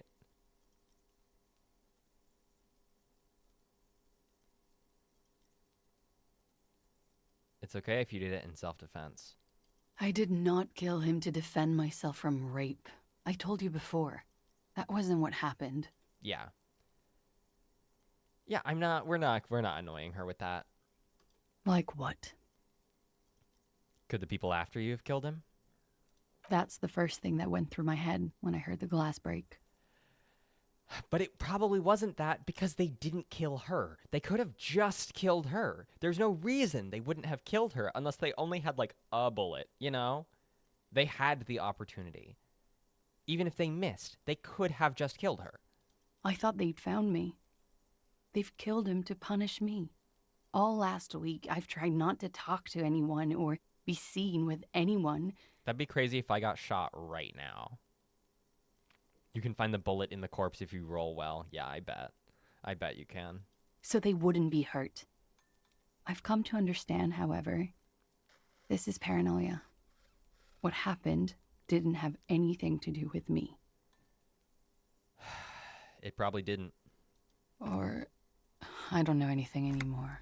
All I do is wait here. We can't go after Loose Cap. Not yet. There are other, saner leads. I don't ask you to, Lieutenant. If there's one thing I know, it's that you'll get nothing from there. When was the window changed? Last week. Angus and Titus's brother, I think he's called Tibbs, took care of it. Angus is Titus's brother. This is news to me. You should have another look at that window after this. Reconstruct the scene. It's right there. Yeah, I mean, probably. In her bedroom inside? Yes, you see the glass sparkling out of the corner of your eye. This kitty's gonna go do kitty things now. Oh, kitty things like climb on top of me. Please don't get on the shelf. Cat ass. Go do your thing. Okay, whatever. I think we're done here. I guess. Angus and Titus's brother Tibbs. Yes, but if it's Angus and Titus's brother, then Angus and Titus are also brothers. Right? I understand that we were talking about Tibbs, but if Tibbs is Angus and Titus's brother, Angus is Titus's brother. That's usually how brothers work. Usually. She nods, silently. She doesn't even smoke. Just picks up the cold coffee and holds it in her hands. The lieutenant glances at you, then at the door. He's thinking, are we done here? Or should we arrest her? She's a flight risk and she lied to you. She should be taken into custody. This is like the first time I've seen a relevant drama check. Do we have... I know we have a spare point. Oh, no, we don't. I thought we did. I thought we got one from leveling up. But I guess we didn't level up yet. All right, let's don our drama outfit. Every outfit Harry wears is a drama outfit, let's be honest.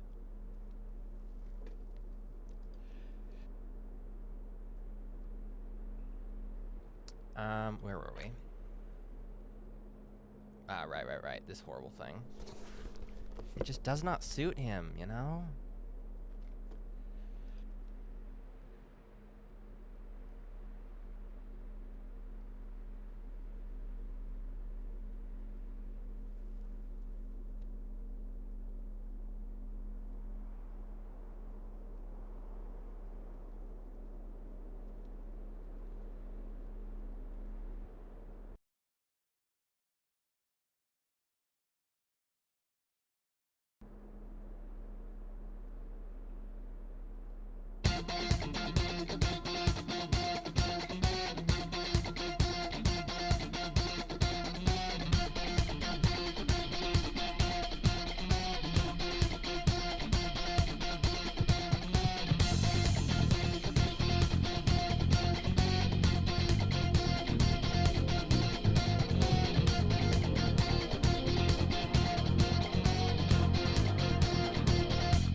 Sorry.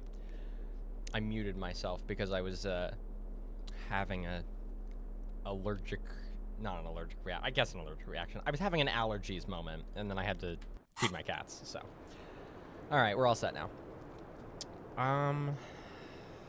Right, we were changing for the check, the drama check. It's -1. We put on this. Interfacing empathy. Cop spirit, empathy. God, nothing is for drama. Here we go. That'll help. That's +1. I like it better. We look funnier. We look much funnier with this outfit, so we'll wear it. Savoir-faire, logic, conceptualization. Okay. I guess that's as good as that's gonna get. You finally made it, haven't you? Oh. People point fingers at you and whisper to each other when you pass by, wondering to themselves, Was this because of the jacket? where did that man get such a cool jacket? Did he receive it upon graduating the École Normale Supérieure de Badasserie? Is he dangerous? Make sure you have no negatives on too. Yeah, you're right. We'll check that in a second. Damn right I'm dangerous. You are very dangerous, my friend. Dangerous and cool.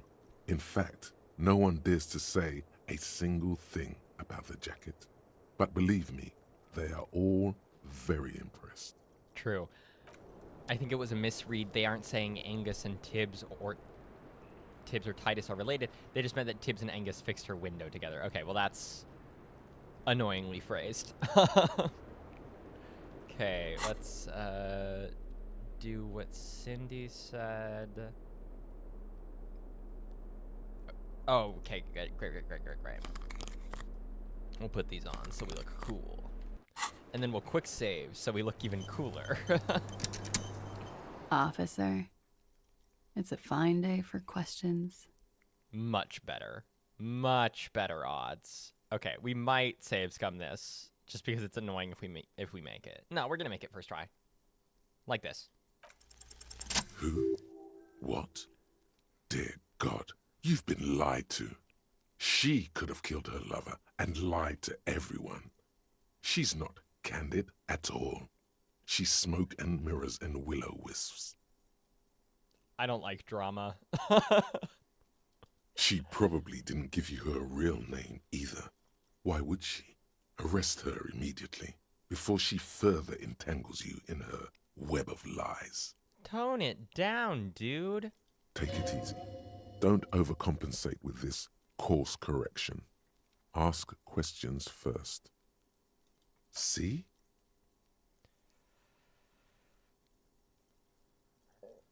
Oh, man.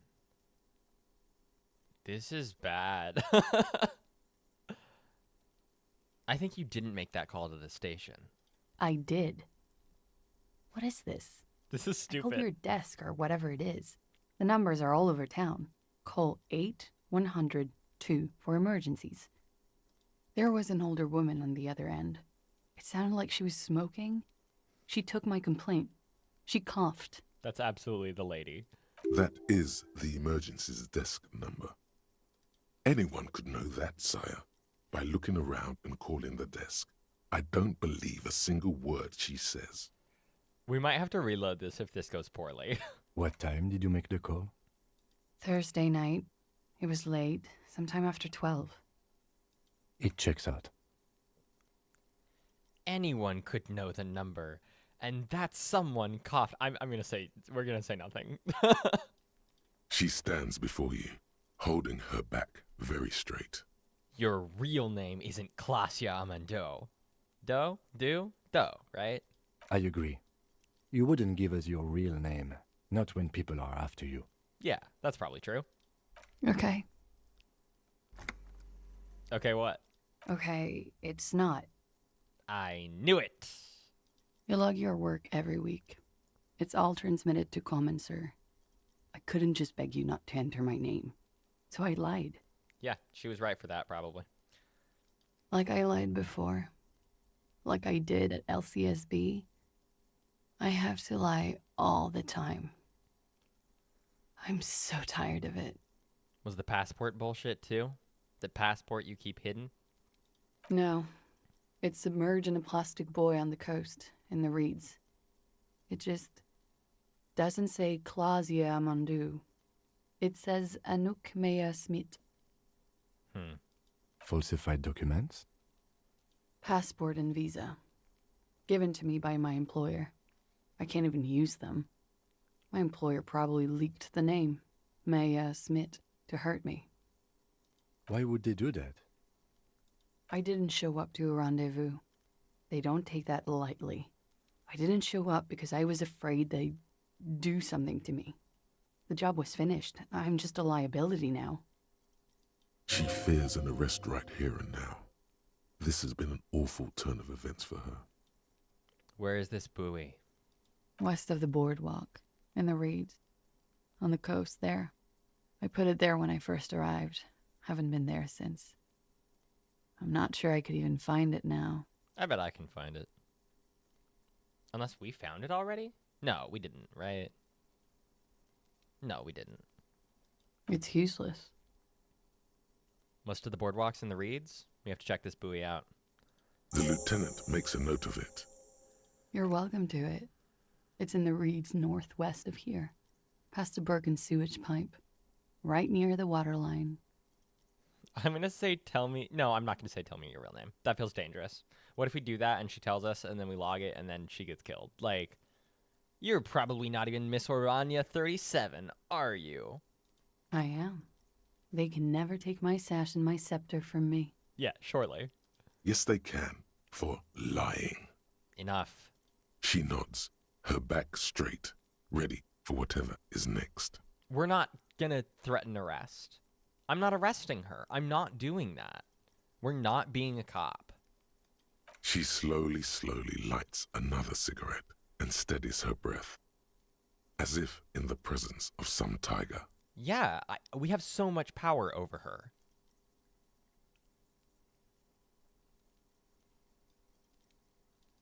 You are. This is not the end of this.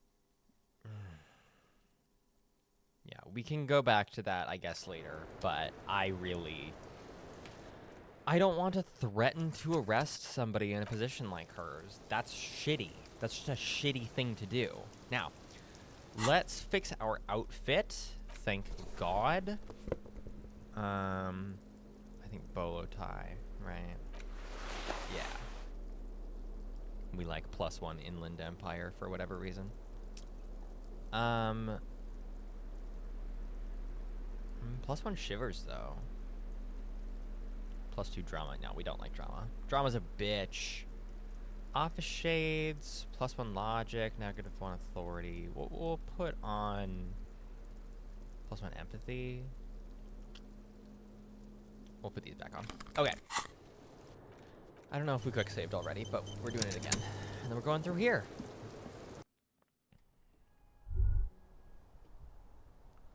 I'm saying asking her name isn't a log her name and thing. You only do shitty arrest stuff if you choose the option. Yeah, but I also don't trust Kim, but we might just do it anyway.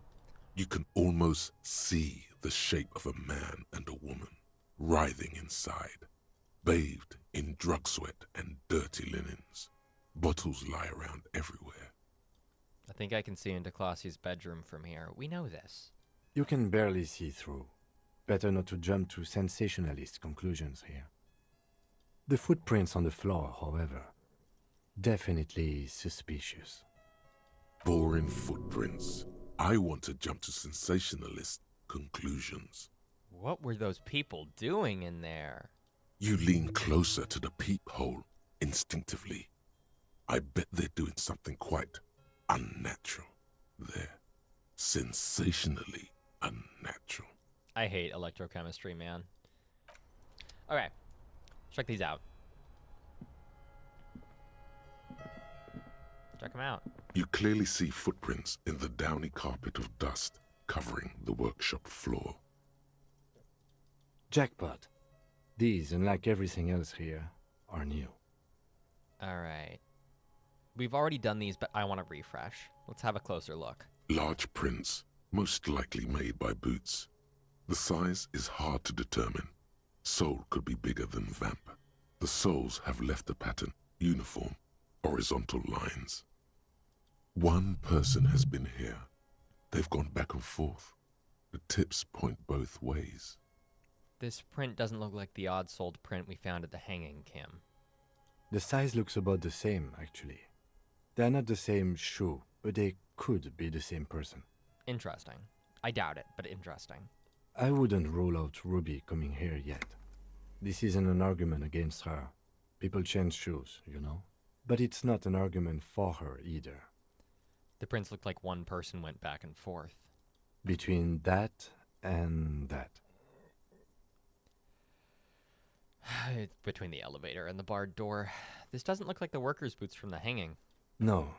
These little horizontal lines are different. They look custom-made to me. Or some kind of foreign print. Hard to say. Still a boot, though. Everything around you is quiet. It means someone snuck these prints, officer. Could be the prints of our killer. And if not, at least they're a good argument for this Ruby doing it. To present to Titus. Okay. That's what Kim had to say. We're gonna go out and check the window. Do a little visual calculus, which means we have to fucking change again. Because I'm dumb and just do it originally.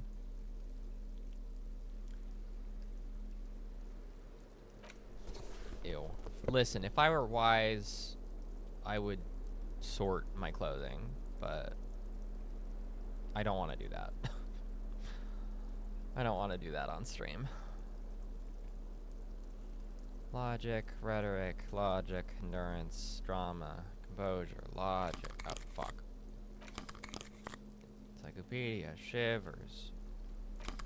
Drama, sour fair, logic. Okay.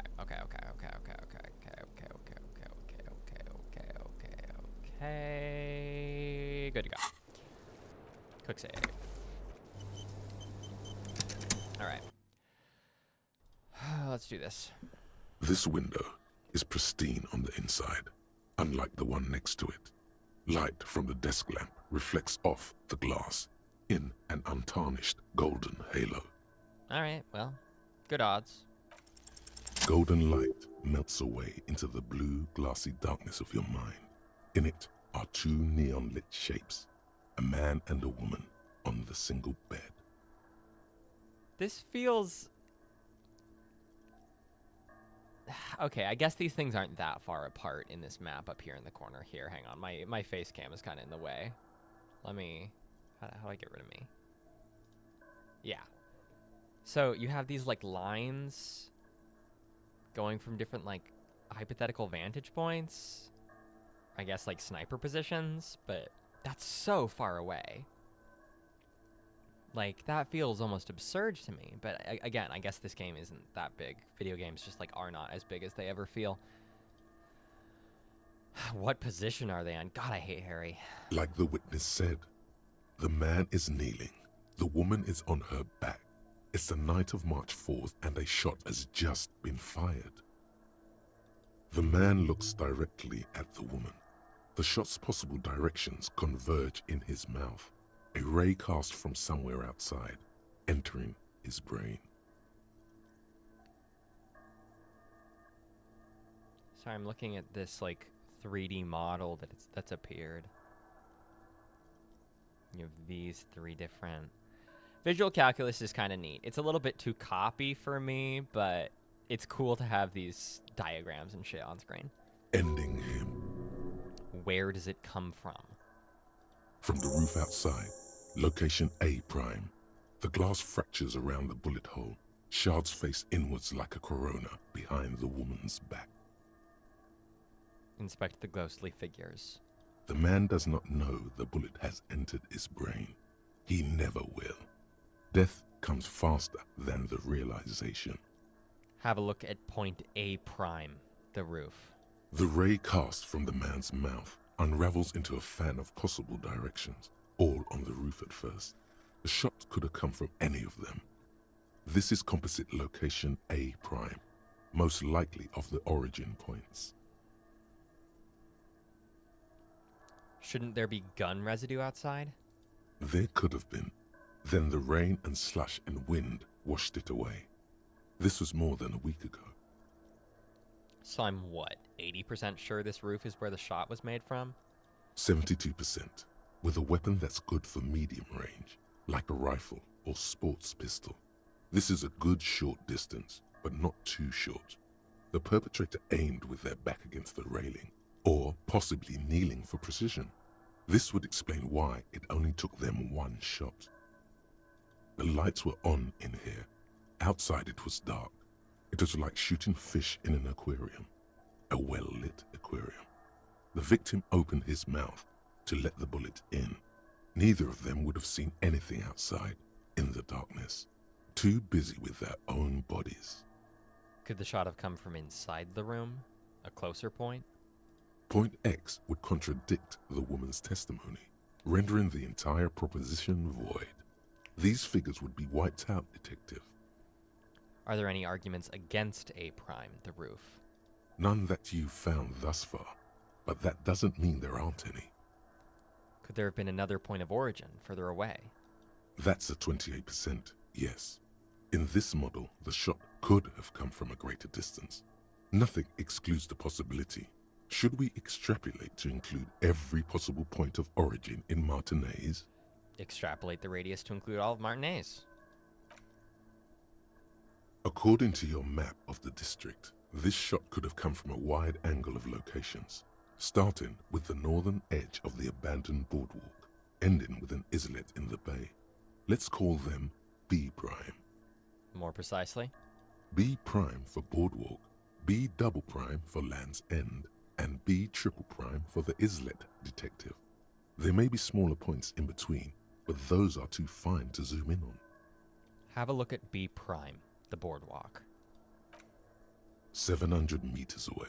The likeliest of these B positions, 20% chance. A skilled sniper could have made the shot, provided he had a safe sniper's nest. Even with the light on inside, we're talking military training. At that distance, the perpetrator would have had to take wind direction into account. Have a look at B double prime, Land's End. 1.2 kilometers away, the least likely of these positions. Let's say 3%. A truly skilled sniper could have done it, possibly from a tent. No, too far-fetched. Have a look at point B triple prime, the islet. 1 kilometer away, an unlikely point of origin.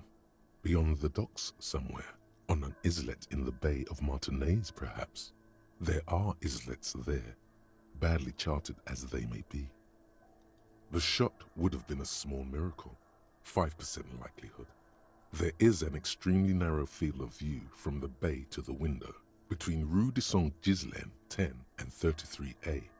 The angle would have been extreme, and access to the islets is questionable. The shot was damn precise, and they got it first try. But sometimes accidents do happen, sometimes flukes do happen, so I guess it makes sense to keep in mind that it could have been not on the roof, but surely, right? Kim, do you think the shot could have come further than the roof in Martinez? From where, precisely? Let's say B prime the boardwalk, B double prime Land's End, B triple prime the islet. I see you have given this a lot of thought. Are those the locations you've singled out in addition to the roof? And what is the likelihood, in your opinion, that it came from a further distance? Much less than from the roof, but still. Okay, well, we should see if there is gunshot residue or sniper nests if we go down the coast. Rule these spots out one by one. Yeah, I guess. It would be the diligent thing to do. Until then, personally, I'm going with the roof version. It fits the hidden path through the whirling. A simple hypothesis. Agreed. Occam's razor and all that. Okay, well, once again, let's fix our goddamn outfit. Put this back on, put these back on, and we're basically good. All right. What is there to do? I wonder if there's new dialogue with Titus. We'll We'll check the coast. That's pretty important. It's 1440, so it's still not that late on day 5. Titus, do you have new dialogue? It's you again. What is it? Same thing as always, man. Waiting. Okay. All right, I talked to Clausia. Now I need to talk to Ruby. Why?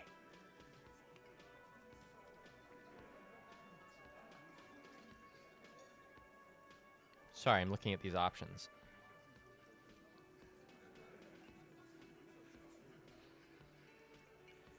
I'm gonna level with you. She's the next link in the chain that leads me to Laylee's killer. Sounds like you're making her a suspect in this. Not on my watch, you're not. Ruby's one of us. We're not gonna throw her under your moral intern steamroller. Fuck that shit. And fuck you too, moral He throws a glance at Titus as the last syllable leaves his lips. The big guy sighs. Ruby is missing. If you hide from the police in a murder investigation, you become a suspect. You know how it works, guys. That's nothing. That's just legalese. You don't even have a sound theory. I don't want to be rude, but we're trying to get some R&R here. Think you could fuck off now? I think we'll keep sticking around, Titus. You'll be surprised at how quickly a theory presents itself if you keep looking. Guess what? I've connected you to the local drug trade. That's so annoying. I don't care. I don't care about the drug thing. Oh my god. I only did that so that I could change into my logic outfit. God, it's all changing into outfits. It's a dress-up game, but not in the good way. Drama. Visual calculus. You'd think I'd know by now, but I just have so many things. Oh wait, isn't this a logic? Yeah, +2 logic. -1 logic. +1 logic. +1 logic.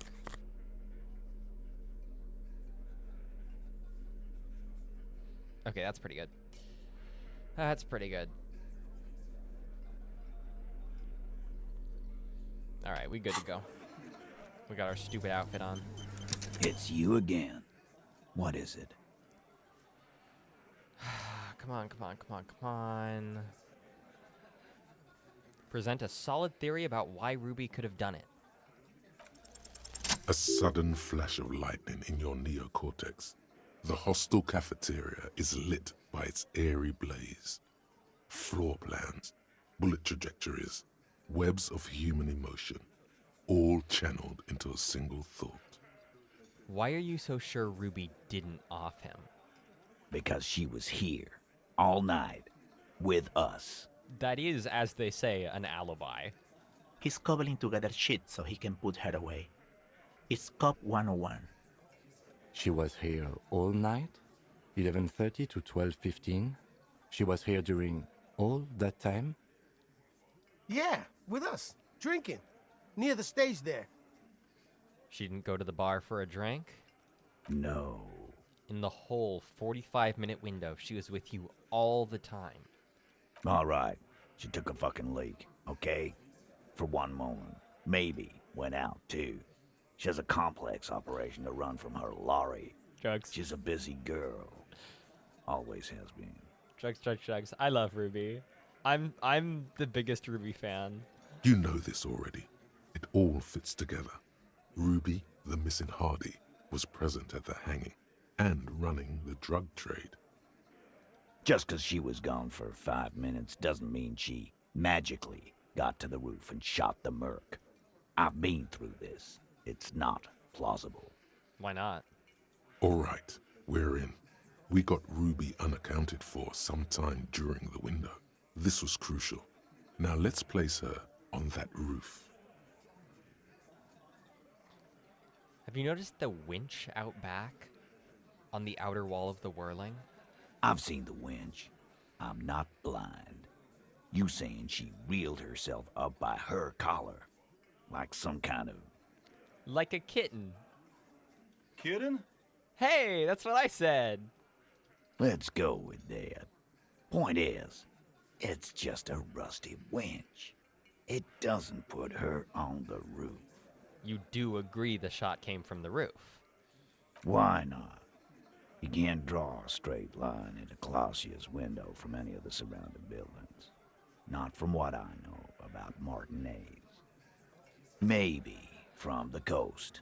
But like I said, I've been too busy dealing with you idiots. So no, I don't think it was a sniper. It was close up. There's a 72% chance. 72%. There's a percentage and all. Where'd you get it from? Your guys in the lab? I analyzed it on the spot. I smoked one cigarette, and now I can do that. No, you can't. I know what you did here on the weekend. People talk. And what they say doesn't sound like a science cop. You're a madman. Exactly. Those numbers were an ass pull, man. Exactly. Yeah, and they don't put her on the roof either. It's just mambo jumbo. He hasn't got shit. There is a secret route in the kitchen that leads straight to the roof. Oh. Through what looks like an abandoned pinball workshop. I played the game. It was fun. People say there was a pinball arcade here. Cat's back. Sometime before the hostel. What was it called, Theo? Muffins. Needing dough. Good girl. East Delta Pinball Arcade. Weird place. Went bankrupt. Baby girl is purring. Let me see if I can get it on the mic.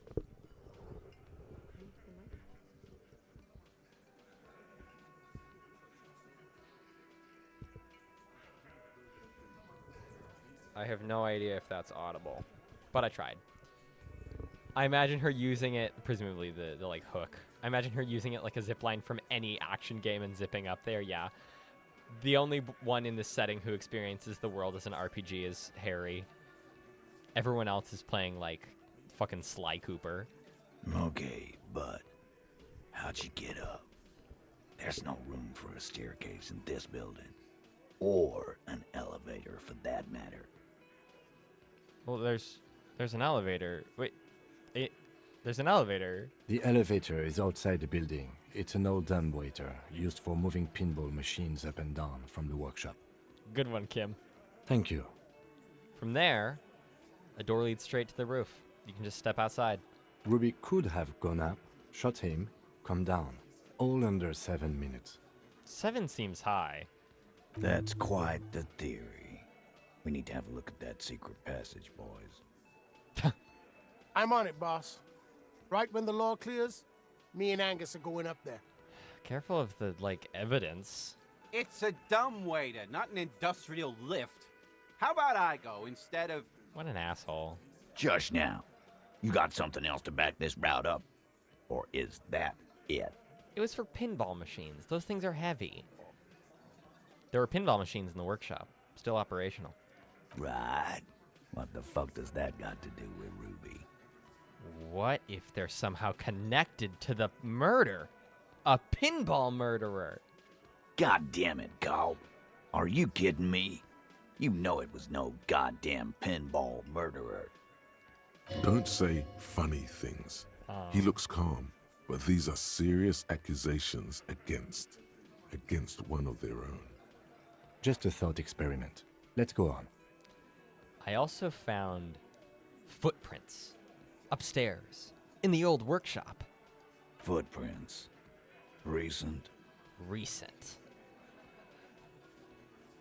There were prints there with horizontal lines. Horizontal? I see they taught you well in your RCM school. My old man, a hunter, and a half-blind one at it, could have said that. Horizontal lines. Okay. Good news is, I'm still listening. What an asshole. He knows they had to be recent for those lines to still read. This wasn't a failure. Remember that key I found here? Holy shit! We did found the key in the fucking plant. We found the key in the goddamn plant. We found the key in the goddamn plant. We found the key in the goddamn plant. I forgot that that's what it was. Okay. It is very possible that that's a bit of a red herring from the game, that it wasn't Ruby. It's different shoes, so it could really go either way. But Ruby put the key there. Ruby put the key there. Though, it said the Union box was full up, but that Titus and the Hardy Boys were on the table in front of the thing. So she would have to come to this box, right? But still, right? Still. It's all coming together. I don't like guessing, Cope. No one does.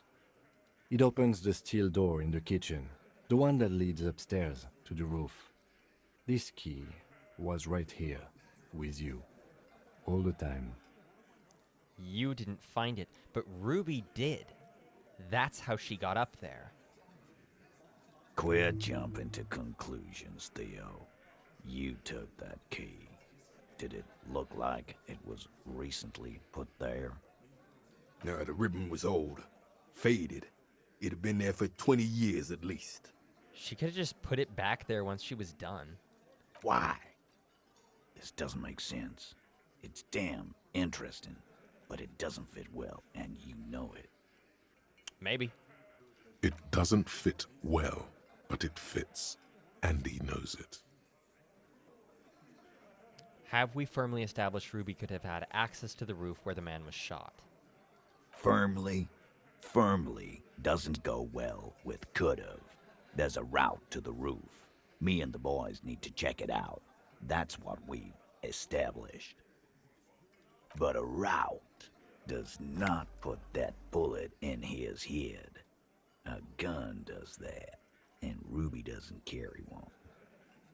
Oh. Phase 2, murder weapon. Get a gun in her hand. If not that, then at least a shadow of a doubt, in the shape of a gun. Oh, something in my brain went, what if she used my gun? This was a week before I showed up. God, I'm stupid. God, I'm dumb. Show them the antique rifle. There are weapons like this just lying around in Martinez. That looks antique. A Belle McGrave. It's inoperable. Where'd you get it? There's a cellar under the bookshop. It was hidden there with others just like it. 20, maybe 30 rifles, Titus. Also broken, but still, there were too many. And there must be other caches too. Logic, easy, failure. What if it was my gun? Frankly, a wonder that isn't in the game. God damn it. We need to close that dump down for good. Damn. Okay, I see your point. There are guns lying around. Damn it. I thought we'd found all the old spots. Why was that still there? Cause it's an RPG. It was cool for me to find. We just missed one. Ruby doesn't know this place, boss. Just these cops digging up shit. There is a small 28% chance that the shot came from beyond the roof. Yes, goddammit, I know what a 72% chance means. It means there's a 28% chance it isn't that. And 28% is no small chance either. Kinda. Just making sure we are on the same page. It doesn't all fit. We are just sharing info, candidly. Guys, this is Revachol. Anyone could get a gun around here. Anyone. Look, fucko. Ruby and I are pretty tight. She would have showed me the gun if she had one. She knows I love guns. Yeah, everyone knows Glenn loves guns. I don't know, Glenny. Ruby's a little secretive, isn't she? Wasn't like she told you every little thing. This one does not like Ruby. May prove useful. Klaasya said Ruby takes care of things. You don't do that without a gun in Revachol. She organizes things. She doesn't whack people. That's not the kind of person she is.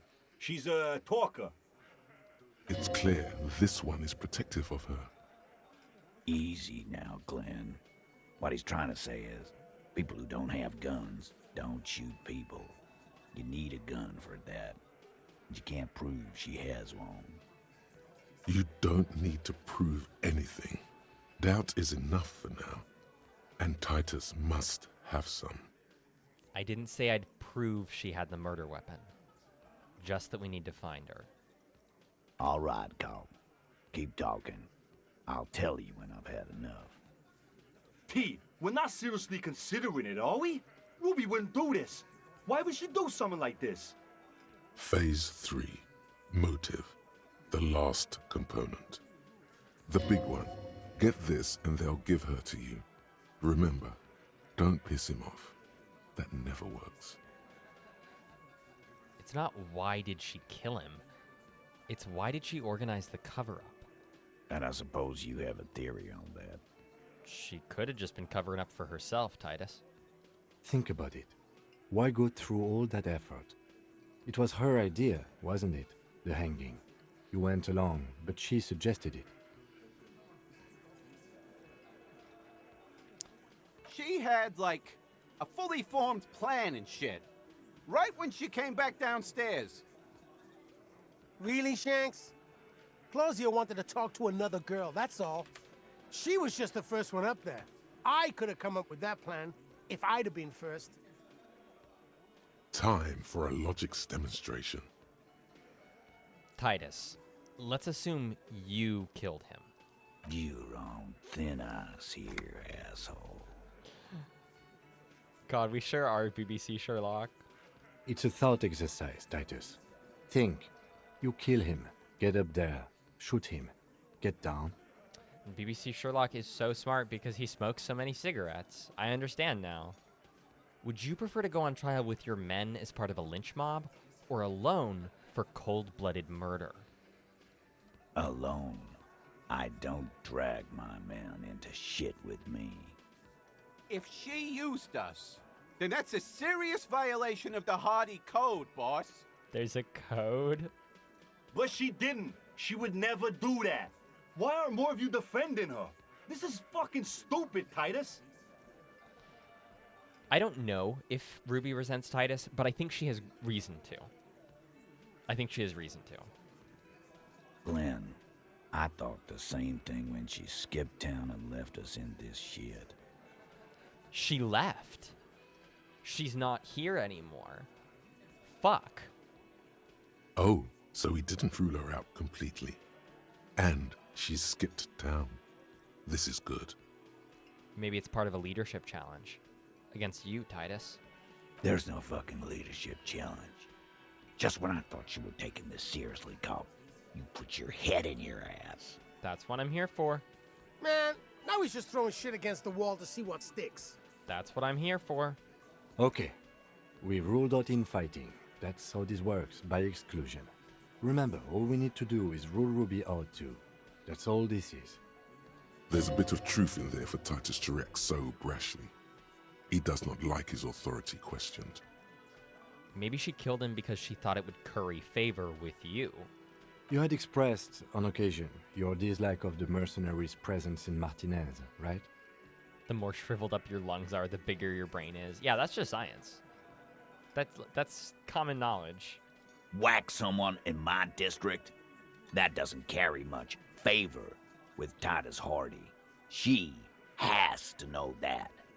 You smoke cigarettes to become smarter. You smoke cigarettes when you're pregnant to make your baby smarter. It's the kind of chin-rubbing men, often leaders, do when they think of punishment. Titus, you have to see it. Things don't add up. We need to talk to her. Silence. He looks around the room. The old man in the corner nods. I love Theo. Great vibes. A very small nod, and a trickle of tobacco spit on his lip. Aside from the chewing tobacco. This is the only option he cares for. Yeah, I see it. There's one more thing I've been wondering about, ever since you asked me where she is. Add it to your list of suspicions, if you want. Cigarettes help you think. That's what I'm saying. It's this game. That's what this game is about. I don't know. I don't know where she went. She just got up and left. Got real scared, too. Wouldn't tell me where. However, hard, I asked. Want to know why? Why? She was afraid I would tell you. Maybe she was right. By now, I probably would. She knew there's evidence on her, and she knew we'd find it. This is typical suspect behavior, why fleeing is always incriminatory. Guess that means Harry's mom never smoked a cigarette because your playthrough Harry is a dumbass. Yeah. A rare W for Harry Dubois, I guess. Chewing tobacco helps you think. Okay, we haven't tried chewing tobacco in the game. We don't know about that. But I don't know if Theo's anyone to go off of. Perhaps. Ask her if you find her. It won't be easy, though. She made sure of that. When did she leave? Friday afternoon, when you first arrived. I got word the RCM was in town. Then she came in to see me. Told me she was leaving. That's when we had our little conversation. What was she scared of? I told you. You. The RCM? No, you. As in the cop with the sideburns and the disco clothes. Oh. Okay. And a hole in his heart. That first. I've come to declare the ending of the human experiment. I have no idea why she'd be scared. I'm just a normal cop with regular thoughts in his head.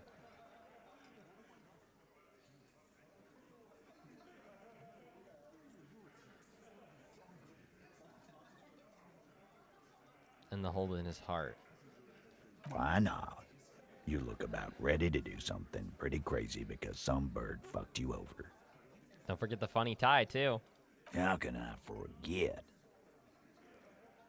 You know, when I first saw you limping here, I thought she was paranoid or sniffing her own supply. But now I'm not so sure. Snorting crack helps you think. Speed gives you motorics. You know, maybe Harry just needs to take Adderall. God, he's just like me for real. What else did Ruby tell you about me? She said you have a funny taste in clothes and that you won't stop. She left because I harassed her?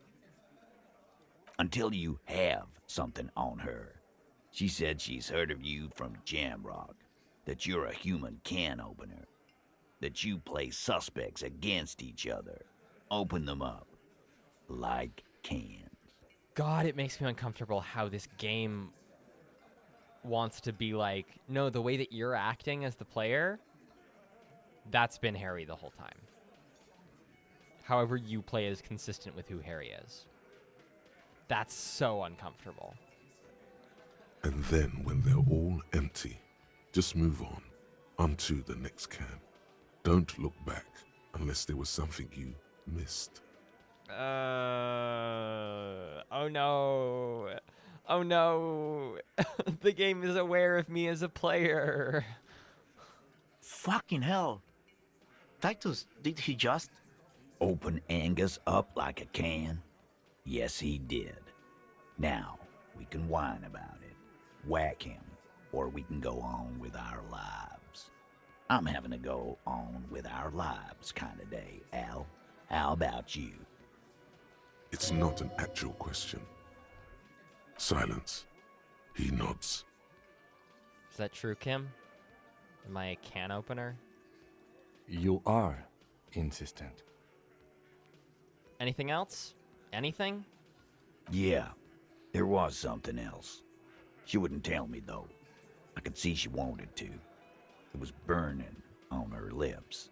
This called Titus, this called he. But she was too scared. What if it's something weird like I'm her dad? Like we're buds. Scared. You should be too. A strange fear creeps over you. A metallic taste in your mouth. Change the subject.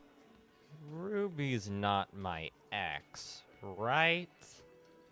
That would be too weird. And also, she's gay.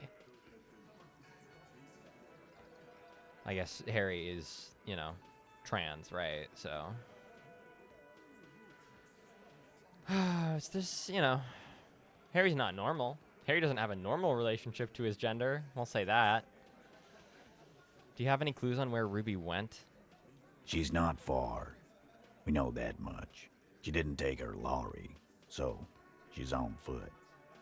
What if she's in the ruins up north? Good fucking luck, man. She knows this place like the back of her hand. You'll never find her. Yeah, Al, and we won't either. She's not really a hardy candidate anymore, is she? She's not, Glenn. Have you looked for her? A little. On the coast.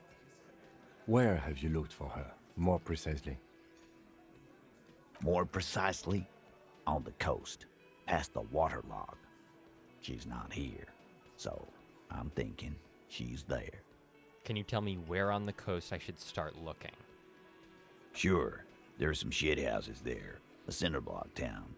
Fisherfolk there refuse to unionize, so that's one place we haven't looked. Cindy says nobody has a normal relationship with gender. I think there are a couple of people who do.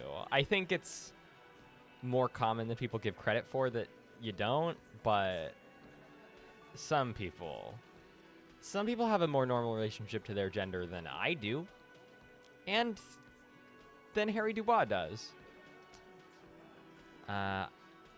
I got super into the Boyadero ideology because Mañana is my fave, and it all caught my eye more with the weirdness of Mesk culture and the terrifying and beautiful stuff the Pale Driver says. So when I got the Boyadero thought, I was super happy. This thought is just Harry reflecting on his thoughts about cowboy stuff and cigarettes.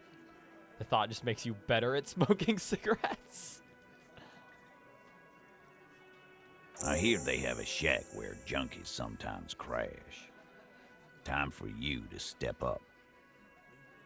We will start there. One more question. What does Ruby look like? Boyish. Hair's red. Dyed. She looks like a Lowry man.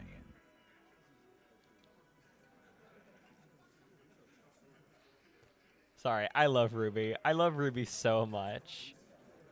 Do you know what she's doing with Yuan frequencies? The what now? I have no idea. Boys? Harry is absolutely the last straight guy, a middle-class closeted lesbian from the... She's not middle class. She's working class. She's a trucker. Closeted lesbian from the 70s would date before going full Bushwick, yeah. In that he single-handedly ruins men for kind of everybody. She said she's building a pale emitter. A what? What? That's what I said. We were talking about radio equipment. She said she's doing Yulan frequencies at a pale something. I don't know more. What? This guy barely understands what he's talking about.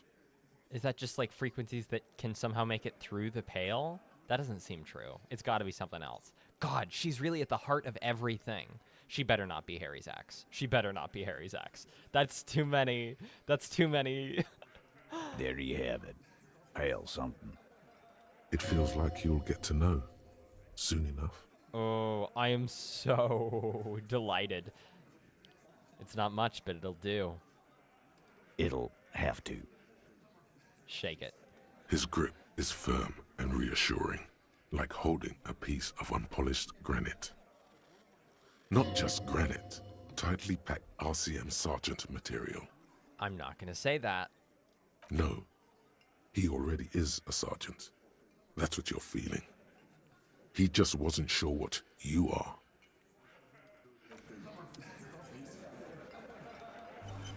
All right.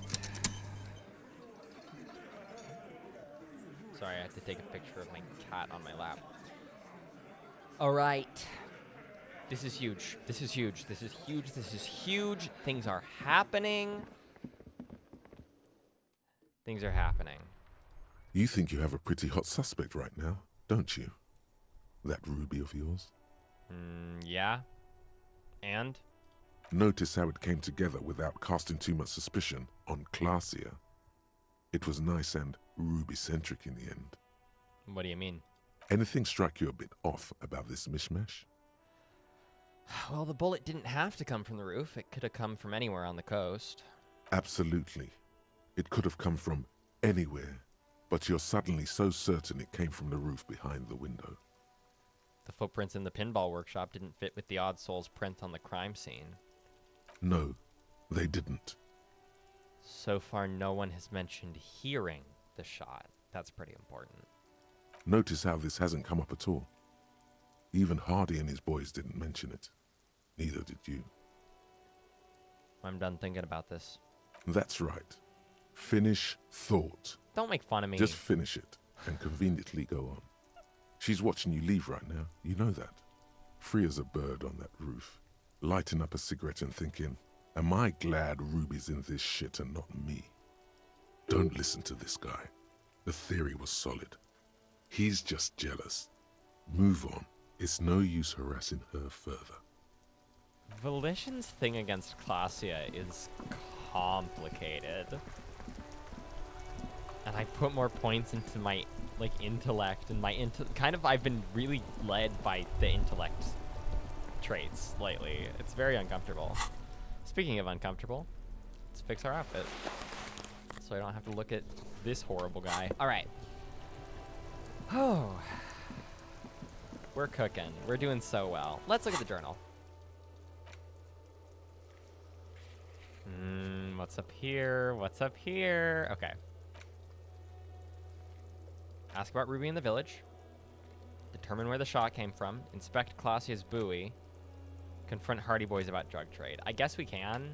Yeah, let's just go ask since it's a Ruby thing. If you go down the fascist playthrough, Volition... If you go down the fascist playthrough, Volition tries to get you to join the Seaman Retention Society. Oh, man.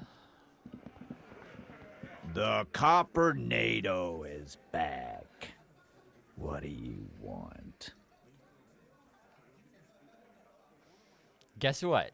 I've connected you to the local drug trade. Like hell you have. There is no local drug trade. This place is as clean as a rifle. Go back to Jamrock and ask the local junkies how clean your streets are in Precinct 41 Kilos. Never mind. We'll do that. In the meantime, did you know that there's an abandoned lorry at the intersection that was used to move raw ingredients for drugs from Terminal B to Jamrock? We know Ruby was the driver. We know that's your affiliation with her. Detective, you want to deliver the coup de grâce?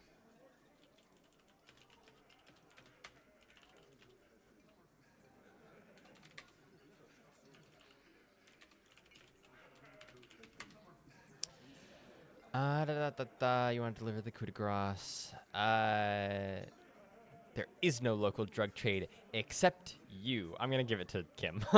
Thank you. You're right, Titus. There is no local drug trade because it's all controlled by you. You're the drug trade. That's a mighty interesting theory.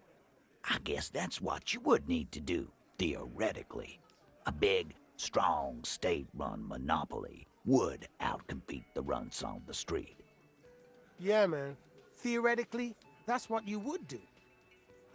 To get rid of the gangs, the dealers, even some of the junkies. You would need good, trustworthy people to take their place, of course. Hardy men to run such a monopoly. For the good of the community, of course. I want to say people are always going to do drugs, at least this way you have some control over it, but I feel complicatedly about that. And also because it's clearly not working. We'll just say that. Good idea. It's whatever. We don't care. Thank you. Theoretically, of course. Thank you. theoretically. He seems genuinely surprised at your response, in a good way. Yeah, well, me too. Why's your toe looking like that, Miss Girl? Kitten toe looked weird for a second. I don't know. I guess theoretical things don't make me emotional. Now, I was sorta gonna get my brewski on. Sorry, I'm taking another picture of my cat on my lap. It's the part of the stream where I'm doing things that aren't the game. Sorry. Give me 10 seconds. The pictures of the cat are essential.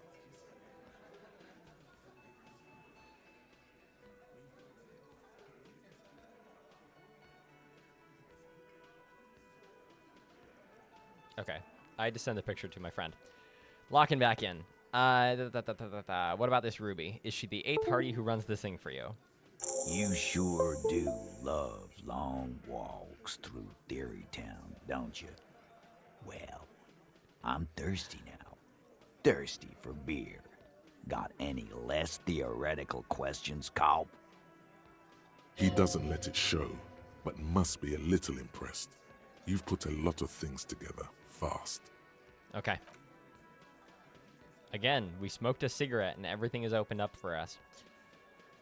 So, we need to remember, it is almost 4 p.m. here in-game. We need to remember that in about 6 hours, we got to go back to the communists for the silly haha communist plot. All right. Fisherman shacks, I guess.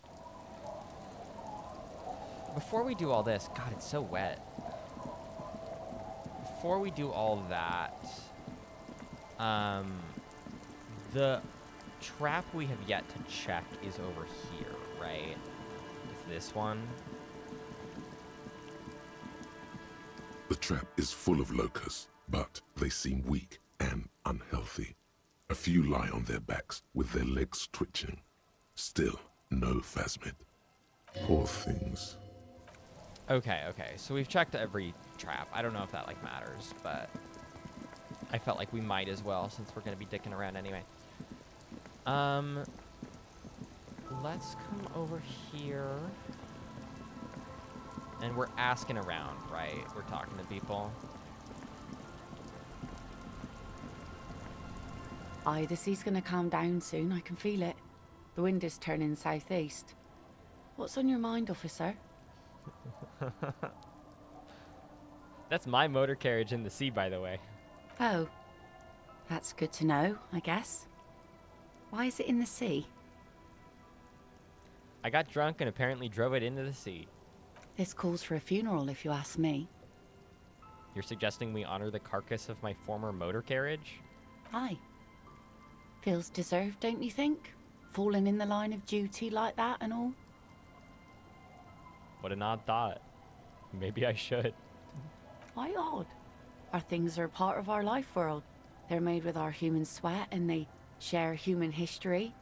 We should care about them as we care about humans. To some extent, at least. Alright. I'm in. But organizing a funeral takes a lot of time and effort, doesn't it? Oh yeah? You won't even be able to get it out of the water before early June. And where are you going to bury it? Who to invite? What music to play at the wake? Take it from someone who's been through a few funerals. It's easiest to just leave them there and let nature take care of it. That's all we have time for right now anyway. Come back here in June and see how you feel about it then. It's not like it's going anywhere. It's a pity we don't get to do more frivolous side activities, like rejuvenate the doomed commercial area, or... Yes, that is a pity. But for now, let's focus on the things we do get to do. Like the murder investigation, for example. He liked the Capri funeral idea. Okay. He liked it because he likes his car. Whose boat is this? I'll just keep the Cordelici in the channel, if that's okay. It's too shallow near the pier. Huh. Weird. Okay. Aye, ma'am. And it's a jetty, by the way. Of course. jetty. I prefer a good jetty to a pier any day. Jetty? Hello. Hello, detectives. She fastens the end of the line around the post and straightens her back. It's good to see you here. I only just arrived myself.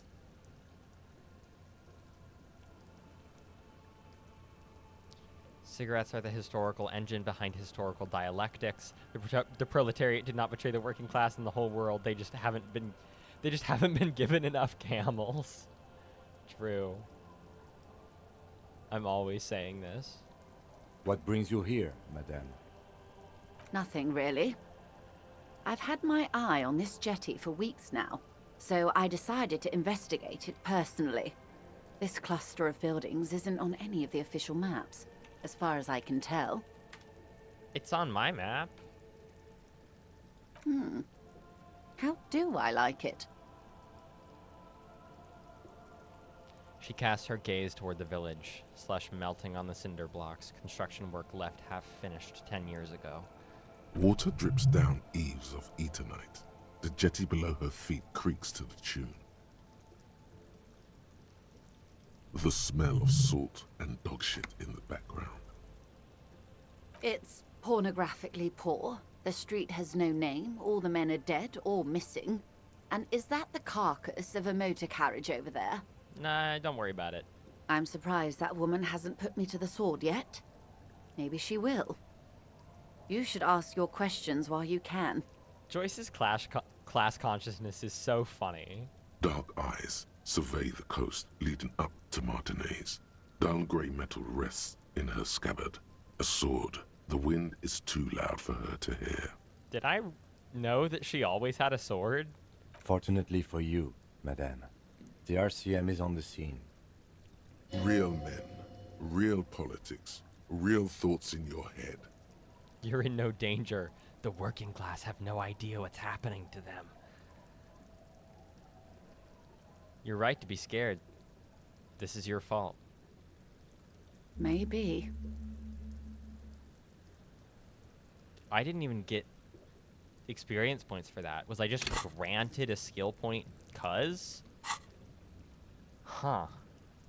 Above you, there forms a quilt of altocumulus clouds, twisting into each other. The wind tugs and stretches them over the bay. Their cloud shadows slide over the ruins of Revachol West. Wherever they pass, the temperature drops slightly, but perceptibly. It's early spring, and the rains are coming. An officer enters a low hut of stone and wood. Inside, weapons are piled against the walls. Rifles with splintering stocks, and swords. Tens, if not hundreds. They're antiques, says Lieutenant John, the archetype McCoy, to his partner. They're digging them up from the catacombs now, fixing them. Old caches from the revolution. The children carry them up. Come May, the streets will be flooded. Outside, the wind rattles the loose hatches, flooded with cheap weapons in angry hands. Your communism thought gives you XP whenever you do communist dialogues. I guess that makes sense. Have I told you how they discovered this place? This Isola? Yes, in Cielinde. No, you haven't told me how they found it. Well, your condition has left you no worse off than most of these people. The literacy rate is around 45% west of the river. 50 years of occupation have left these people in an oblivion of poverty. Say nothing. It's a pity. Most of these people will never know what this place means, this island of matter, or why they were ferried over in the first place. Remind me to tell you one day. For now, how can I assist you in this new location? Godspeed, detectives. We'll come Thank you, back. ma'am. Do keep an eye on your boat. We'll come back for the lore later.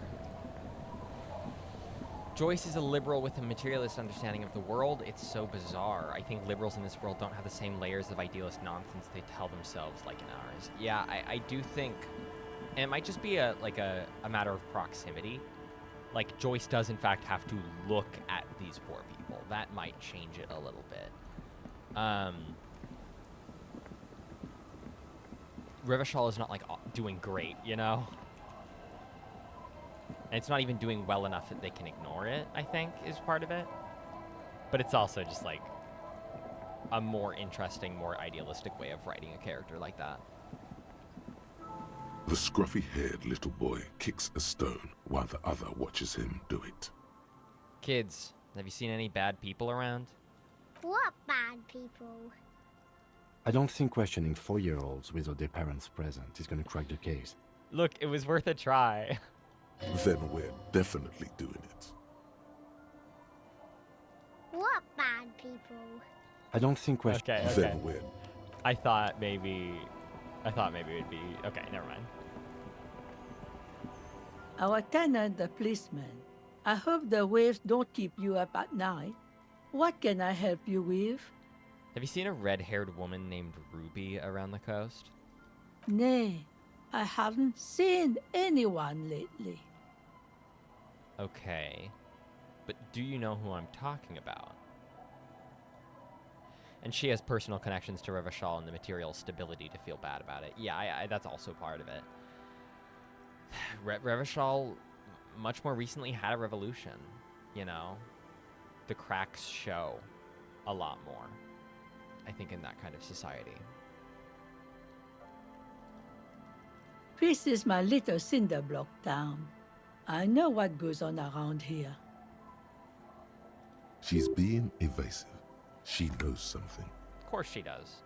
There was a murder in Martinez. She might be a suspect. We would appreciate your help. Would you now? I know how this world works, and it doesn't work when people tell on each other. This isn't about the Union, you know. You don't have to worry about retaliation. Ah, I should have known. This is yet another Union mess. I'm not afraid of them, you know. We are not in the habit of being afraid around here. My "this has nothing to do with the Union" shirt is raising a lot of questions already answered by my shirt. Enough of this. She better start talking right now. You know something, but you've decided not to tell us. There's not much to tell. People come and go. Now, was there something else? I see, ma'am. I hope you don't mind if we look around anyway. You should look around your shack. Maybe she's rented it out to others too. Oh. Yeah, maybe. I was just gonna go ask the drunk guys. The drunk guys to the east, but I guess we're checking our place. Has that always been there? This down here? As you look at the floorboards in this corner of the shack, it's clear one of them isn't quite level with the others. Is that like a visual calculus thing? I haven't seen that before, right? Move the board. Hollow space underneath the floorboards is dark and damp. You can barely make out the mixture of sand and sawdust below. There's gonna be a gun. Nothing particular catches your eye. Looks like more reeds. There might be something hidden inside the sand, though. Shivers told you under the floorboards several streams ago. Damn. Way to go, Shivers. Doing the most. Something bad. Someone's night thoughts. A last resort. A bad idea. Search through the sand and sawdust. You stick your hand in and start combing through the sand. Dry, not like outside. Fine dust. And then, something hard wrapped in paper. It's a gun. A small cylindrical object. You pull it out. A bullet. Better. A bullet. Interesting. The floorboard doesn't care. But maybe the washerwoman does. You have enough to confront her with. Holding the bullet, you get the feeling this isn't ammunition against you. It's for herself. Oh, I love Ruby. I love Ruby, man. Oh, hang on. Can I stop the expression? An old mirror hangs on the wall. Oh, You right. see the reflection of your face in it. It's encyclopedia. It's an encyclopedia check to know why I have it, and then it probably buffs the other roll. Okay, we could go talk to the guys who drink. I guess they're to the south. Tequila Sunset. I forgot how annoying these guys were. Have you seen a red-haired woman named Ruby around here lately? Can't really remember seeing any women after losing my keys. It's a touchy topic. Never mind. What about this guy? The legend returns. You know the dance. Smokable smokes, pissable pilsner. Drink it, then convert it to piss. And there's spirits and speed too. Okay, no. Time's cold, Abigail. Have you seen any women around here lately? Abigail? Abigail, where are you? Time cold. There was little chance he'd be a reliable witness anyway. Okay, well, they're a waste of time. I guess let's move up the coast. There's also the search for, like, potential sniper vantage points or whatever the fuck. So, because we need to search B prime, B double prime, and B triple prime or whatever. Oh, we gotta ask the washerwoman, according to our journal, where the shot came from. Clausia's buoy. Great. Great.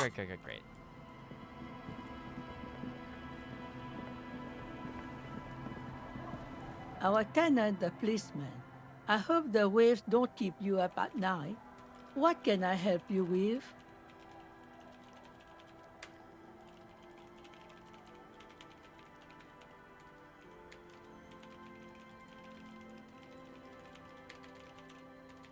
Okay.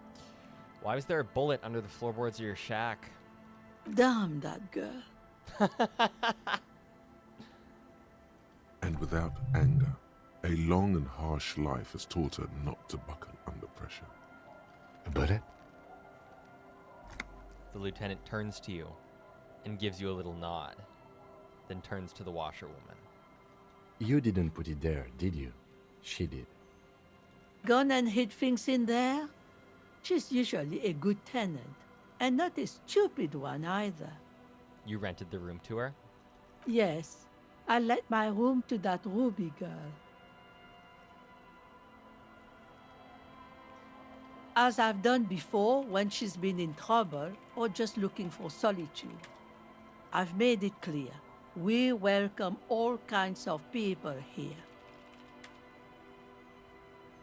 She came last Friday, left on Monday in a hurry. What has she gotten herself into, that girl? Last Friday. Monday. Is Monday not when we started playing as Harry? I feel like it was, because I showed up on Friday, right? And she probably immediately tried to get away from town before, like, leaving. She seems genuinely worried about her previous tenant. She's seen her hiding out from trouble before, but this seems different. That's for the police to find out. Right then, please answer each question to the best of your ability. I'm sure we have a few. You said she left on Monday. Yes, early with the dogs, around 8 o'clock, I think. Isn't that when we started playing this game? Is the room exactly as she left it? I cleaned it, like I always do. Was there anything else there? No. Why do you think she left the bullet there? How would I know? She's a gruff one, but not violent. She doesn't go around toting a gun. You could ask her about your hunch, that it was a desperate measure. See if she thinks Ruby fits the bill. I have a possible explanation in my mind. Do tell. A seagull flies overhead. Obviously a bad omen. It's an exit plan. Exit from what? This. The lieutenant stops writing for a moment. He looks at you, then at the old woman. No, she's a fighter. Not like Harry, I guess. What's she like? She's good company. Knows how to talk to an old woman. At my age, you don't get a lot of quality conversation. So I really appreciate that about her. Have I mentioned that I think I love Ruby? I think she's so cool. This Ruby is an old lady whisperer. She knows how to work the village elder, unlike you. Did she talk to you much during her last stay? No, she was mostly silent this time. Kept to herself. What do you mean? She tried not to let it show, but I could tell she hadn't come to fish. Usually she likes to cast a few lines, but this time she mostly stayed in her room. She wanted to talk to her, as they usually do, but she was brooding. Did she have any technical equipment with her, like radio stuff? Not that I know of, though she was into nice music. She once showed me a few mixtape milieux she'd made. Although I guess she was pretty handy with the mechanical and technical stuff. Even fixed the heater in the shack. You should be thankful for that. She may simply have kept the equipment elsewhere. Where did she go? I don't know. Further up the coast. She tried to leave quietly, but the hinges on that door screeched like a cat in heat. Woke me up. I heard her rushing in those heavy boots, heading up north. Heavy boots, you say? You'll never find her, you know. She knows the coast like the back of her hand. You only just arrived. I know it pretty good. I know it I pretty wouldn't good. worry about that, ma'am. We are persistent.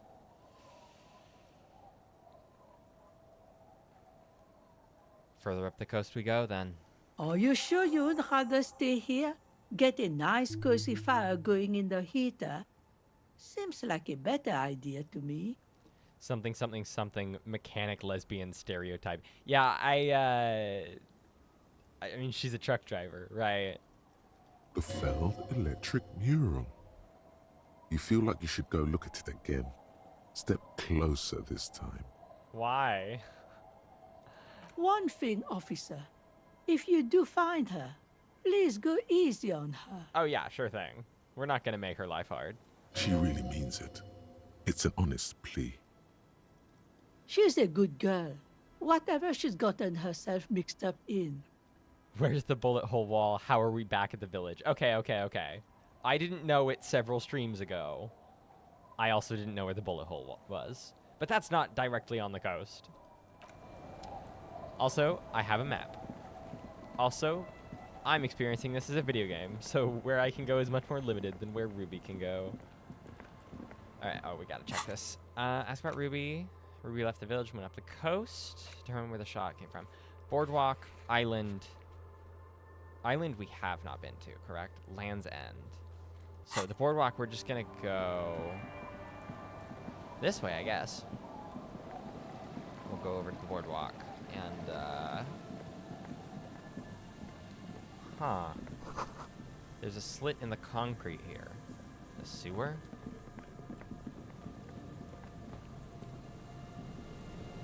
So she might be in that, like, bunker door that we, like, absolutely could not get into. That seems pretty likely to me.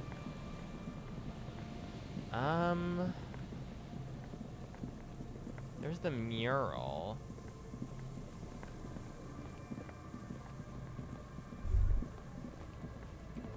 I'm gonna go further north on the boardwalk. I just want to check the quest about it or whatever while we're up here. God, this is really going. This is really going. I have no idea what's gonna happen, but do I not have a quest to look here? To look to see if there's anything worth being worth being a sniper about?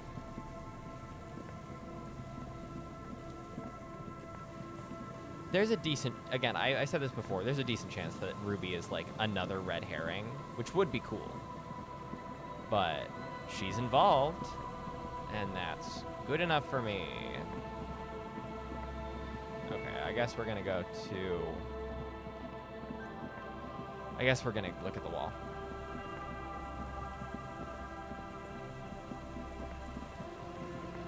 Right here. Do you need perception? Maybe. It is possible. We might put on different stuff. You see a once bright mural towering above you.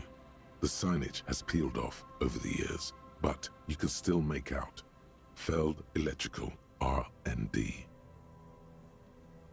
A slogan used to intertwine with the loops a long time ago.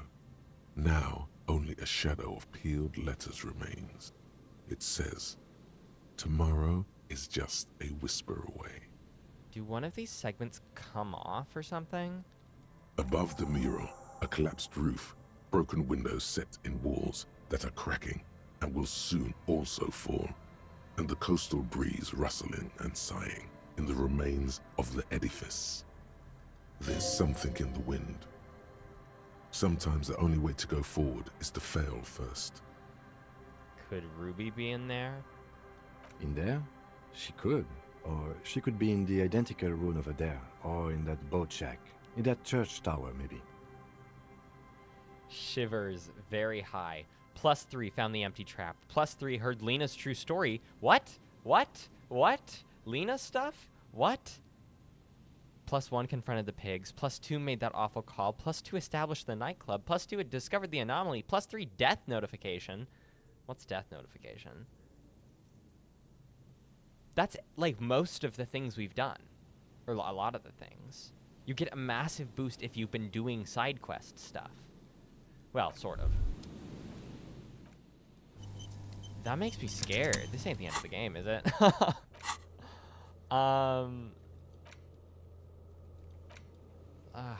I want west of the boardwalk. I want the buoy. We'll go do the buoy.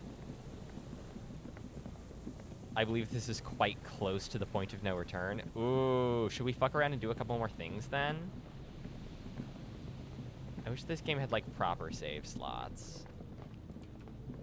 Because I would just like save here and then we can do whatever we do. Could this be the buoy class I told you about? I mean, yeah, obviously. A metal and plastic contraption bobs up and down amidst the trembling reeds. At first, it just looks like trash, but if you look closer... No, but it is the end of the second act. Does that mean we're gonna go in there and fight the last judge? That over there must be the boy class you told us about. The one she hid her passport in. We should take a look. Pick up the buoy. You lift the boy out of the water without much effort. It's not tied to anything. The cords dangling from the bottom appear to have been cut. As I see it, the shivers boost represents you getting more in tune with Martinez. Yeah, I absolutely agree. I think that is exactly the right read of it. Because it specifically shivers, right? It's not like investigating. Like, it's not, I don't know, visual calculus or logic or whatever. Examine the plastic ball. The number 11 has been written on the yellow plastic. It hasn't been in the water for very long, but it's already discolored and slimy with silt. A latch holds it close, but only just barely. The brittle metal of the latch has cracked. Simple construction. Very unsafe. Shake the buoy.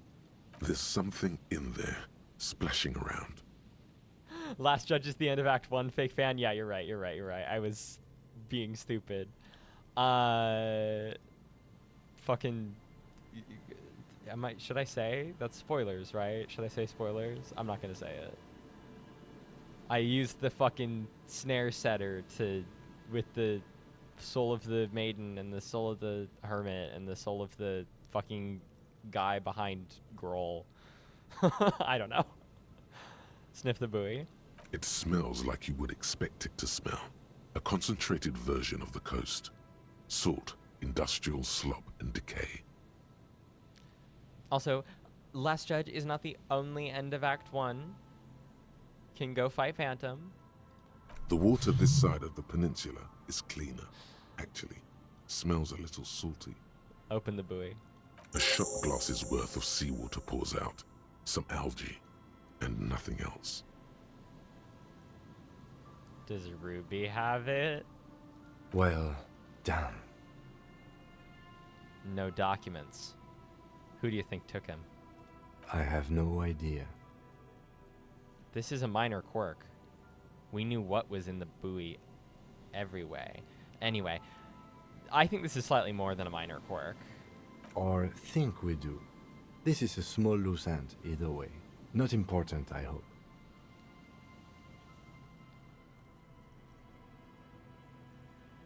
Maybe Claudia took them herself? That may very well be the case.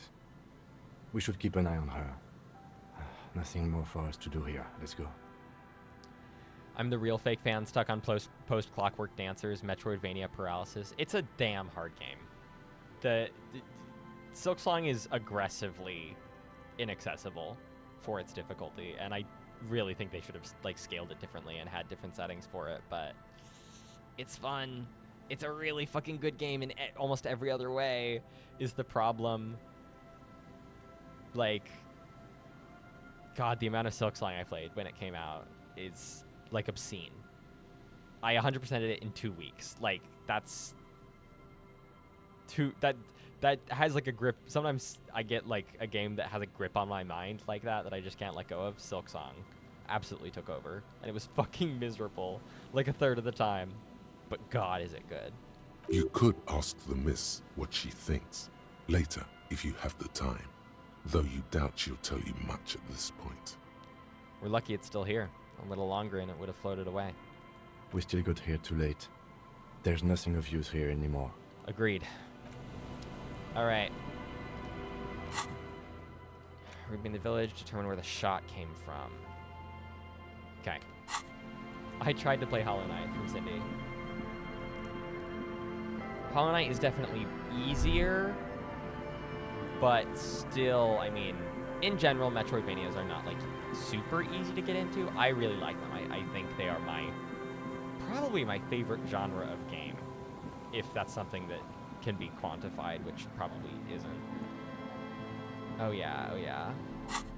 Someone was suggesting perception, maybe. So let's check our outfits. Oh, that's negative. I got part of the way through Hollow Knight, got distracted, and got scared of stepping back in. I made a shit ton of progress in Hollow Knight in like 2020. And I really liked it mostly. There's an amount of like claustrophobia to Hollow Knight that I found pretty uncomfortable. It's like so claustrophobic and so like dark and distressing sometimes, just in its like visuals, that I played most of the game, like most of the game, but then I just never went and fought the final boss because I got stuck on the last thing in the Coliseum, and I got stuck there, and it was hard, and I didn't make any progress, and then I stopped playing it, and I never wanted to go back because it had that like really oppressive atmosphere. And Silksong has some of that atmosphere, and there are some really oppressive areas in it, but it's like so much more open because Hornet as like a playable character is so much bigger. The spaces are a lot more open, and they're a lot like prettier too, and that like really does it for me. I like a game that's pretty. And Hollow Knight, like, its atmosphere is fantastic, but I have trouble wanting to play it because it's so blue and gloomy, and again, like, you're in these tiny little tunnels, and it makes you uncomfortable. Even though I've done probably about twice as much time in Silksong than in Hollow Knight. Hollow Knight too hard for Cindy. Back to Stardew Valley. Maybe it's easier on PC. I was playing on Switch, which I honestly think is better for a game like that. Far and away is better. Then you get to Deep Nest. That's literally where I was when I jumped to Silksong. Yeah. Presumably the Coliseum. Stardew's a great game. The only Stardew Valley I've played is I've played a little over a year on a world with my girlfriend. Because they had COVID a few years back, and we live in an apartment, and I we tried like really hard for me not to get it, so we used like online Stardew. We like in different rooms of our apartment then. Oh my god, it's not like over here. Okay, maybe it's the boardwalk over here. We used online Stardew in the same house as a way to like socialize, and that was really fun. And I really enjoyed the game, but when you're playing multiplayer, things like being in menus doesn't stop the time. And so it kind of goes at this breakneck pace in multiplayer that I find really stressful. Unfortunately, I do want to play more of it. We did like pick up the world a little while ago, but I don't know. It's a shame that the multiplayer is like that, because I think playing a game like that multiplayer is like kind of the best way to do it personally. I enjoy Adora building a hiding place. Could the instigator be inside? I don't know. I guess. Can I do things? Can I check to see if? Okay, great. There's money. I also played Hollow Knight on Switch. I 106%ed it. 112 is full completion. Yeah, I know. But then my Switch data went down the shitter and I lost the progress. That sucks. That sucks. I think I'm not certain about this, but I'm pretty sure I no longer. When Zelda Breath of the Wild came out, I played it on Wii U because the reason I had a Wii U was because they were making Breath of the Wild for it before it was a Switch release title. And so I got Breath of the Wild on Wii U, and I did my 100% playthrough on there, and I also just played it on Wii U like a shit ton. Like, I've got like 400 or 500 hours in Breath of the Wild on the Wii U. But I also have my 100% file, and I kind of don't think that I have that file anymore. Like, my Wii U situation is annoying because I have like a hard drive attached, and it has like a bunch of games, and blah, blah, blah, blah, blah, but it sucks. It sucks when you have like close to a completion percentage or something, and then you just like lose it. Even worse is like if the game is glitched and can stop you. I adore Stardew, lol. I buy so many games, play them once or twice, and go back to playing Stardew. I do wish days were a little bit longer. Yeah, I wish, again, I wish that was like a toggleable thing, pardon me. I wish you could like extend the days in the options or something, just to make it a little more forgiving. Because especially festival days can just feel brutal. My partner and I went to the touring Stardew Valley like symphonic show a couple months ago, I want to say, and that was just lovely. Like, my partner's a like pretty big Stardew fan, and that concert was just like such a great experience. It was really fun. The like visuals up like projected were really cool, going along with the music. And the place we were at was just packed. And I made a joke about Concerned Ape showing up, the dev of Stardew. I made a joke about like, oh, you know, he's gonna be here. And then the conductor was like introducing the show and saying like, oh, we have someone very special here. And I was like, oh, it's gonna be Eric Baroni. And then it was Eric Baroni. Because he had been at the one in Seattle. He also probably lives in the Pacific Northwest, but he was at the show in Seattle, which is where the tour kicked off. And so it made sense that a couple days later he was at the Portland one. Like, it's not that weird, but it did shock me. It was a great little surprise. He was very sweet. It was a very nice. It was a great concert. It was a great concert. I assume they're like fan recordings, like bootlegs. If you're like a Stardew fan, I recommend looking it up and seeing if you can find it. And the tickets we got were not like expensive either. Otherwise, we probably would not have gone. Is there something here that would indicate a sniper used this place as a nest for taking the shot? Just some urban detritus, a bottle, and a dilapidated old comms tower. In the distance, you can hear the breakers roar. I don't see it, Lieutenant W. Freitor. I don't see a person take a shot here and hit something there. In the whirling in rags. What about, maybe the assailant climbed the comms tower and took the shot there? It's not possible to climb that ladder. And even if it were, why? There's no platform up there to aim from.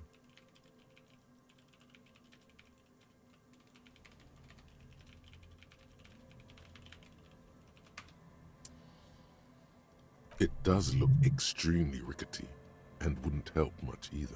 Maybe the campfire was used by the perpetrator. To warm his hands before pulling the trigger? Perhaps, but anyone could have made this. The coast is specked with fires this time of year. Truthfully, this seems like a very poor choice to take a 1.2 kilometer rifle shot from. Visibility is awful. There's water vapor everywhere. I think we can rule out Biddable Prime, was it? Oh, on the subject of the Stardew thing, that's the like symphony one, Symphony of Seasons, I think, as opposed to Festival of Seasons. Anyway, they did like a smaller ensemble arrangement tour like a couple years ago, and they recorded it. And those are great recordings. Again, go look them up. You can tell that it's the same guy who arranged the new ones. The arrangements were genuinely, like, musically, really good quality.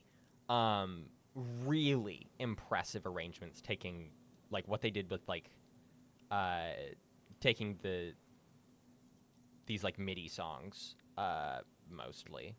They seem to be MIDI. And adapting them, just incredible. The way it was done. It was always the like textural qualities of the instruments used. I think it really kind of struck the right chord. Anyway, but they released that album for the original tour before they did like the whole like symphonic, the like orchestra. Because of that, I fully expect them to release a recording of the orchestra. The arrangements are too high quality, in my opinion, to to not do that. What about the cigarette butts? Those? A smoking assailant who favors Tumutiri to Astra or Joanne? Cigarette butts are everywhere. This is a common brand for all men. Aha, so it was me. Still, you felt it was important enough to make a mental note. That means something. You didn't pay attention to any of the other cigarette butts on the coast. That's funny. Look over the water to the whirling in rags. There, 1.2 kilometers over the cold water of the bay, blue from the distance and the air, you see the smallest rectangle, barely visible. A glowing light on the third floor of the whirling in rags. With binoculars, you would see a young woman's shape move behind the glass, her limbs long and slender. God, I'm a creep. Smoking, drinking, being happy and elated, without you.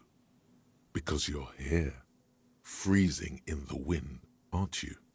Doing your detective work. Okay. Well, that's one of the three. I still have not found the boardwalk of it all, and I have no idea how to get to the little island.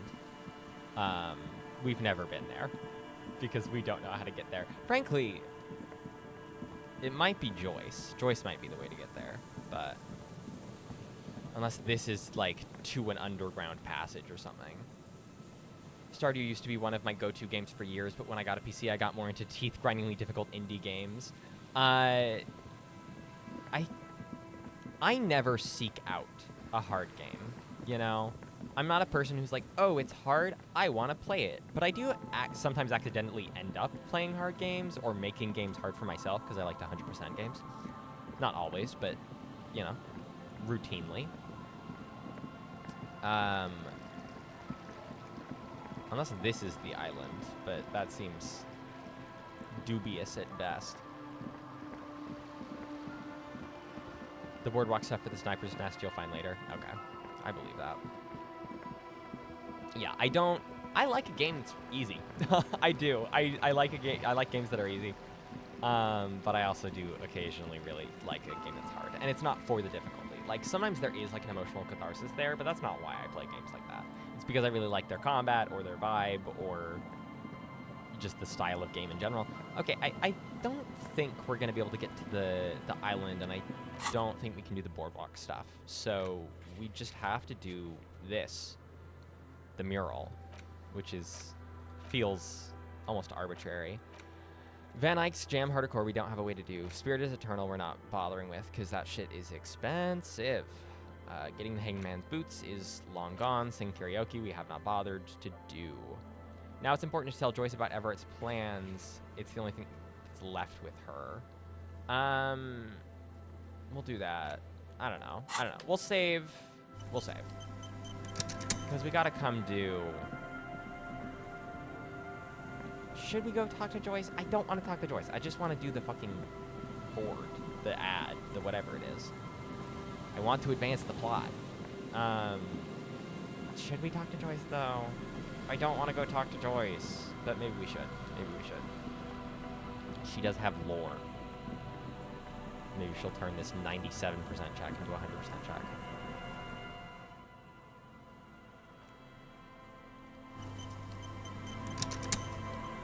Okay. We're doing it. This is so weird. I really don't get why this is the thing that...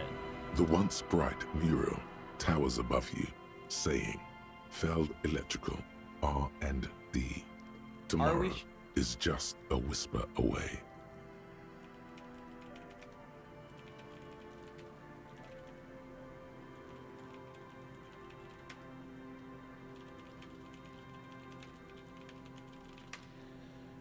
I guess we're gonna do it. I guess we're just gonna do it. We'll just pull the trigger. We'll just do it. We'll just do it. Right?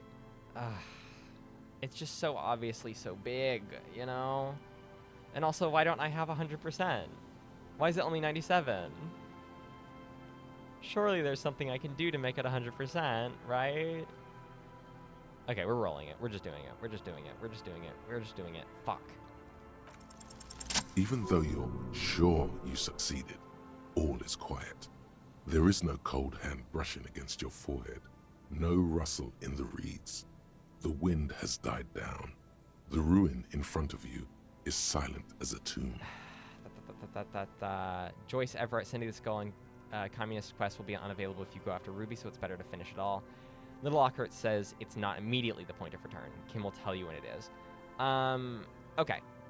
We will do this, and we will make sure we do everything we can before Kim is like, don't go too far forward. I don't know how Kim sounds. We'll keep an eye out for that. Because absolutely, we'll go like do a bunch of bullshit if we're still able to. At the very least, we need to go talk to the communists tonight. What was I even attempting to do here? Trying to talk to the wind, the city, whatever you thought would happen, did not. And now you're just standing there with your hands fallen to your side. A prayer of sorts to Revachol. She could be anywhere. How do we find her? How do we? I was really hoping she'd be in the village. Okay. She's probably north of the village, and this place is a peninsula. We already scanned most of the outdoor areas on our wild cryptid hunt, so we have an understanding of the geography, at least. Oh, I see. And then there's the church. We've already searched that and can rule it out.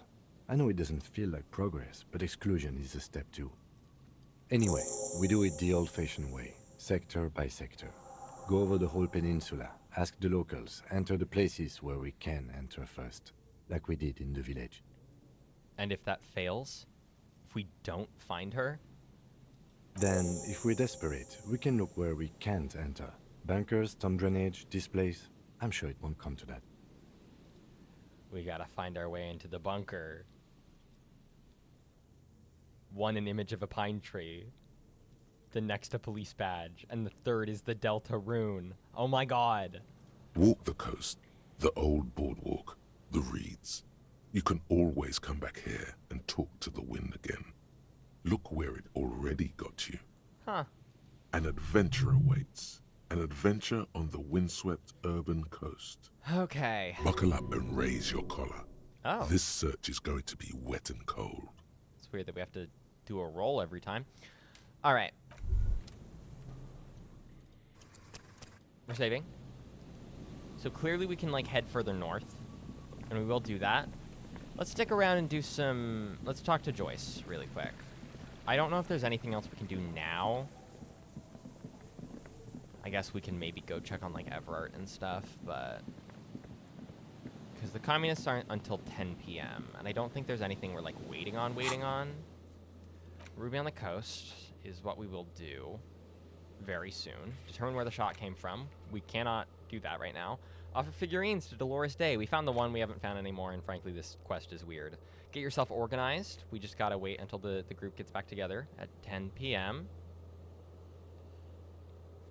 Spirit Eternal is also good, by the way, and you can get it for 3 real, but you have to wear the tie. Okay, well. Why is it also good? I don't want to give my guy alcohol. I don't know. Van Eyck's Jam Hardcore, we have not found any leads on. And it says this may take a while, which makes me feel like... And this was just like yesterday afternoon that we did this. Spirit is Eternal. Okay, maybe we'll do that since we are going back to the thing. Getting the Hanged Man's boots. Okay. We're doing great. We're doing great. We're doing great. Fisherman Shacks. Alright. Go talk to Joy. Let's do Spirit is Eternal first. I don't want to, so we'll get out of the way. Where's my horrible, horrible, horrible necktie? Do you have to wait until 10 after the first time? I mean, I wouldn't know, but I assumed. I guess if y'all want to check, you can, but... I don't know. It's not about the alcohol, it's about the end game. The horrific necktie is getting ready for the end game. For the love of God, do not remove it till the magic happens. Okay, well, we'll find out what the fuck that means. The legend returns. You know the dance. Smokable smokes, pissable pilsner. Drink it, then convert it to piss. And there's spirits and speed too. Mr. Funiverse asks, have you gotten to that one part yet? Yes. Yeah, we absolutely did it. I thought about it, and you know what? I can pay 3 real for the spirits. Finally came to your senses, buddy boy. Ain't nobody else gonna give you a price like that. Had to let life squeeze you to get that, huh? Yes, life, squeezing, spirits. Let's just make a deal already. Sure, friend. People are just so impatient these days. So that'll be 3 real from your pocket to mine. And at this price, you're practically robbing me. All right. Just make sure to enjoy that one, friend. Ratan, I am so proud! Now, whatever you do, don't drink it! This deserves so much more than just regular oral consumption! Here's what I want to do. I want to soak my necktie in the spirits, put my necktie in the bottle, and make a Molotov cocktail with the horrific necktie. The tie is so on the money there. Up the bum it goes. I don't want that. Just wait for my sign. Keep it with you. Keep it warm. Keep it safe.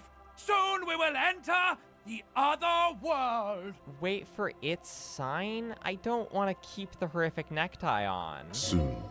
The time will come soon. Have patience, brave one. Do I need to be wearing the necktie to do this later? And I'm getting a really dark vibe from this.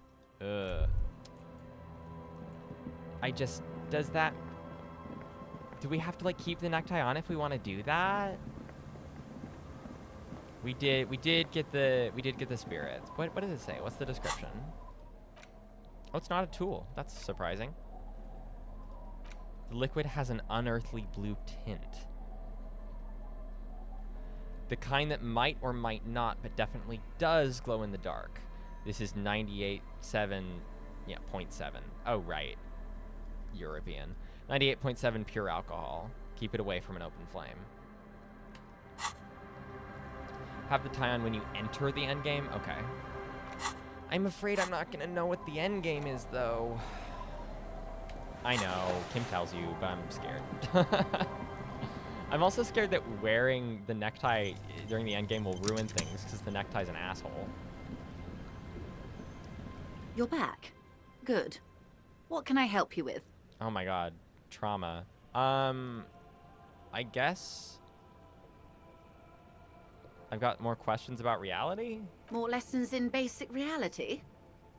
My favorite part of the day. Go ahead, ask me anything. Glad to have been of assistance. Where's the little that I know? Where's the Anything else? dialogue? Dealing with Everett again. I guess we'll say this. She's not even asking you anything. It's so easy to just say. I don't want to give her the info. This whole thing is a takeover. A takeover?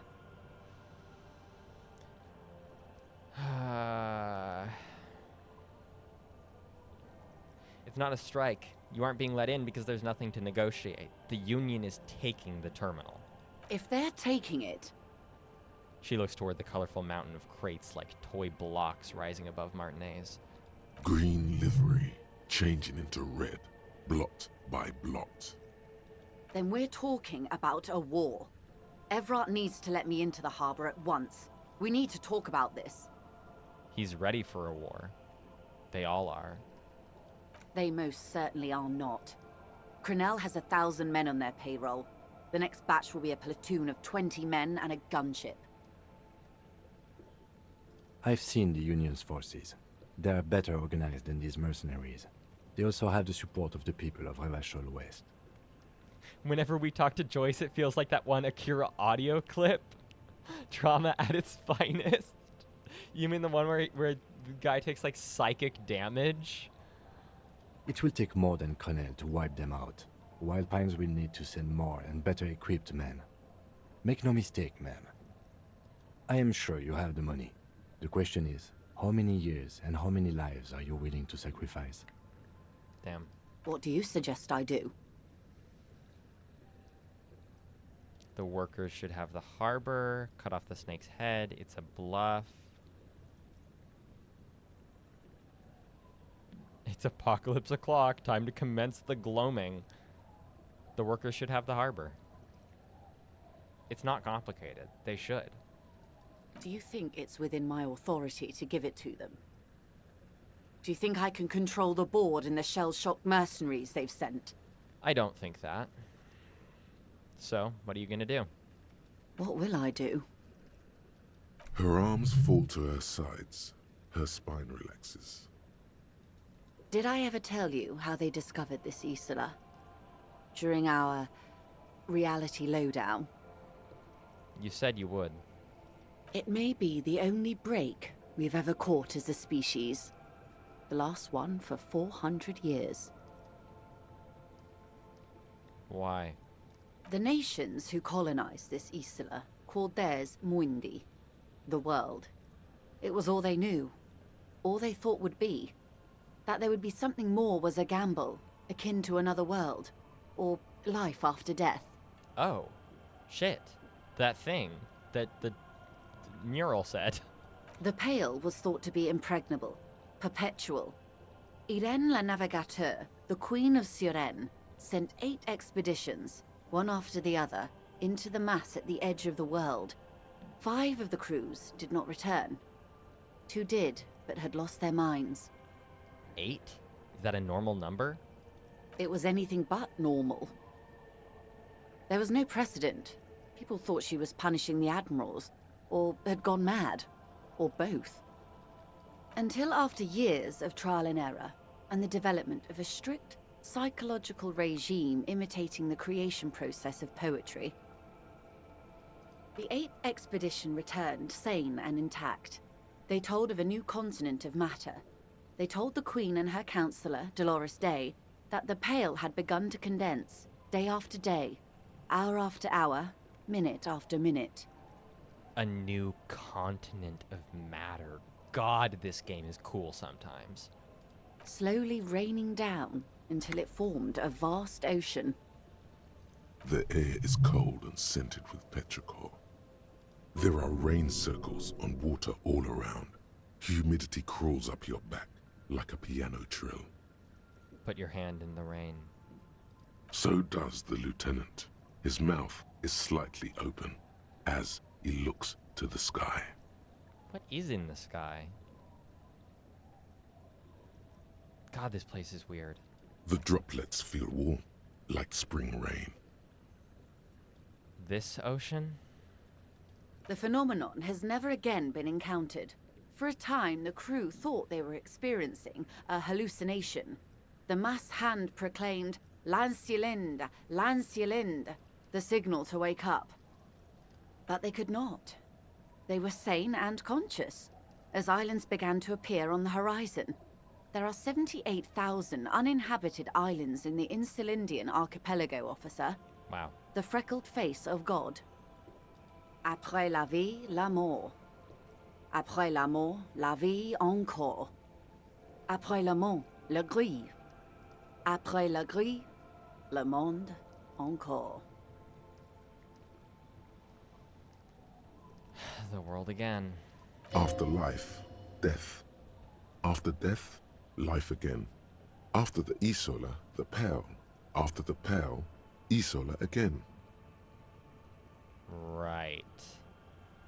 It condenses into matter, I guess.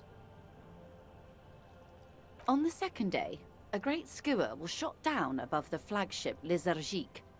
The bird was preserved and brought back, along with pollen. 4 years later, the Queen's Counsellor was proclaimed Her Innocence Dolores Day, the elected world spirit. The age of humanism, internationalism, and parliamentary rule followed. We were high.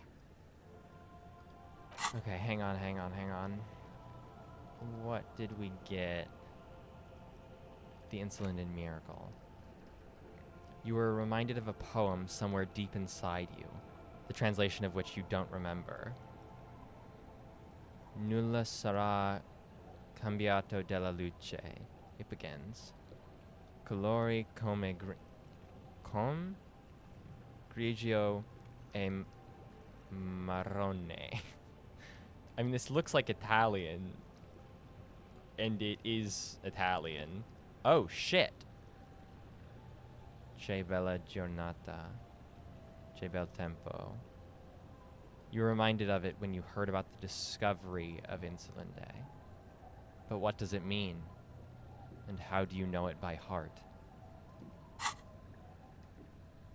The great skua was the first bird they saw? The first living, autonomous organism. Proof of reality. It's the symbol of Insulinde, Detective. The coat of arms of the suzerain and the wings on the crest of the commune. Okay, hang on. The first living autonomous organism here in Insulinde? Or ever?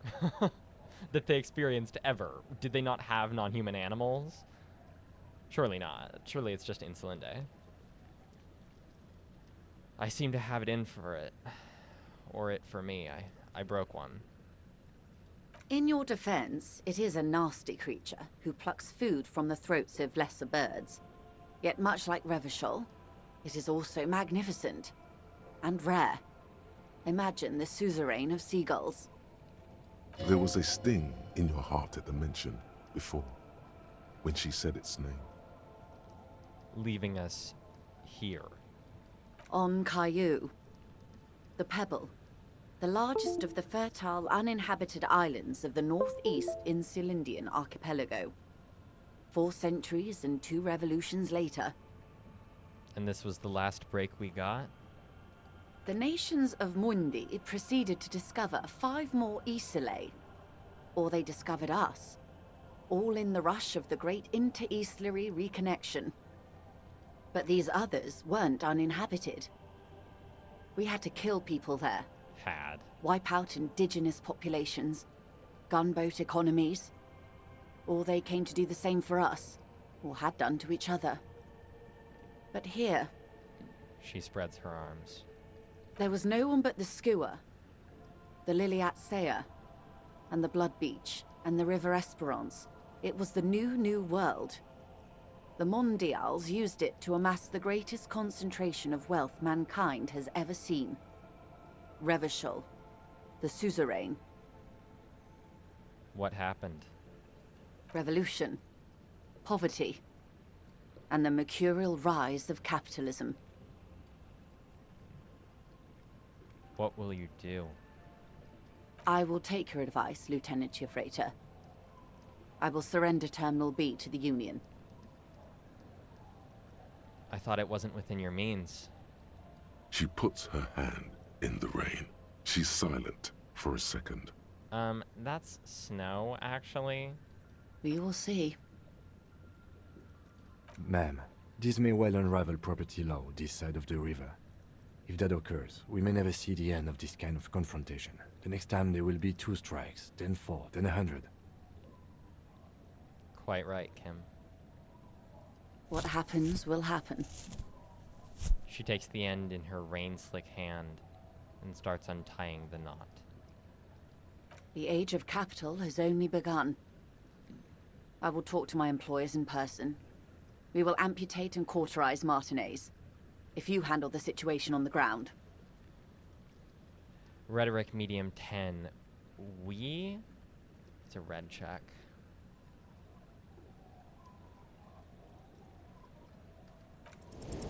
You know what this lady needs? Some political advice. Even though she's a high-powered corporate executive, and you're an amnesiac degenerate, you're pretty sure she needs to hear your opinion on this. This sucks. I fucking red check, man. Don't forget to shoot the bourgeoisie in the head. I don't want to do that, Harry.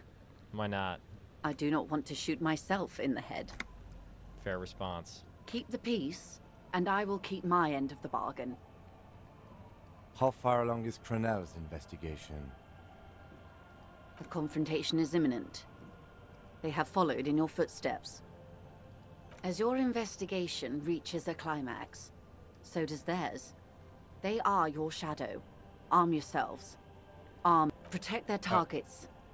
Violence may be unavoidable, but we can limit the casualties. When will they make their move? Where? Soon. I do not know precisely. They have cut off all communication, you see. They know I've been feeding you information. You asked for more red checks earlier, or at least you mentioned the lack of them. Yes, I do think there should be more red checks in this game. However, I also don't like having to choose what to say after the red check. That's, like, agonizing. One last thing, Lieutenant Dubois. I've given the matter much thought and come to this conclusion. You're not an amnesiac. You're insane.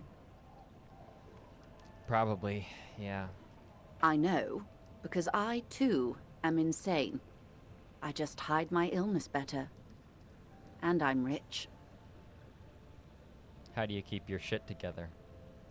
The same strict psychological regimen the 8th Admiral developed when he crossed the Pale and discovered this Isola, the Volta do Mar. It's used by inter-Islary travelers and other troubled souls, even to this day. The gun might have been nice to have in this moment just in case. Well, we got rid of it. You could use a little of it yourself. You're over-radiated? I'm overexposed, baby. My travels take me through the Pale dozens of times a year. I've got the longing, and I've got it bad. She points to her heart. She would die to return to it. The Pale, the past, anything one can return to. Isn't everybody a little insane? No, Detective. No one's as insane as you. Yeah, she's right. Don't worry, madame. I am very sane. Yeah, that's the problem. Goodbye, Joyce L. Messier. Goodbye, nether creature of the Forbidden Swamp.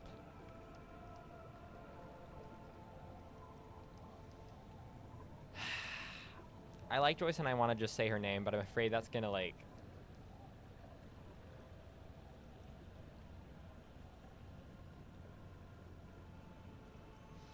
Goodbye, Joyce L. Messier. Watch out for yourselves. They will strike soon. The lieutenant watches her boat grow smaller on the bay, its white sails fluttering. With worry in his eyes, he does not know if it was the right thing to do, but he doesn't say anything. Slowly, the sails turn grey-blue as more oxygen gets between you.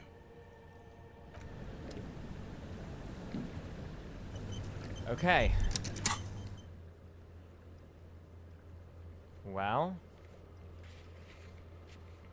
what else is there even to do? Hold on to the spirits and wait for the signal.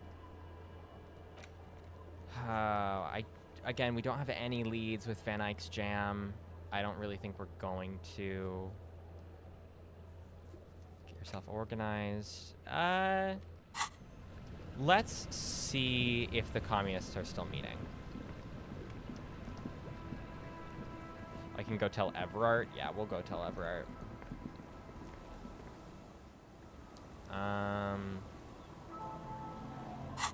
Huh. Turns out I can press M to pull up the map. That's a lot easier. Marnay's waterfront.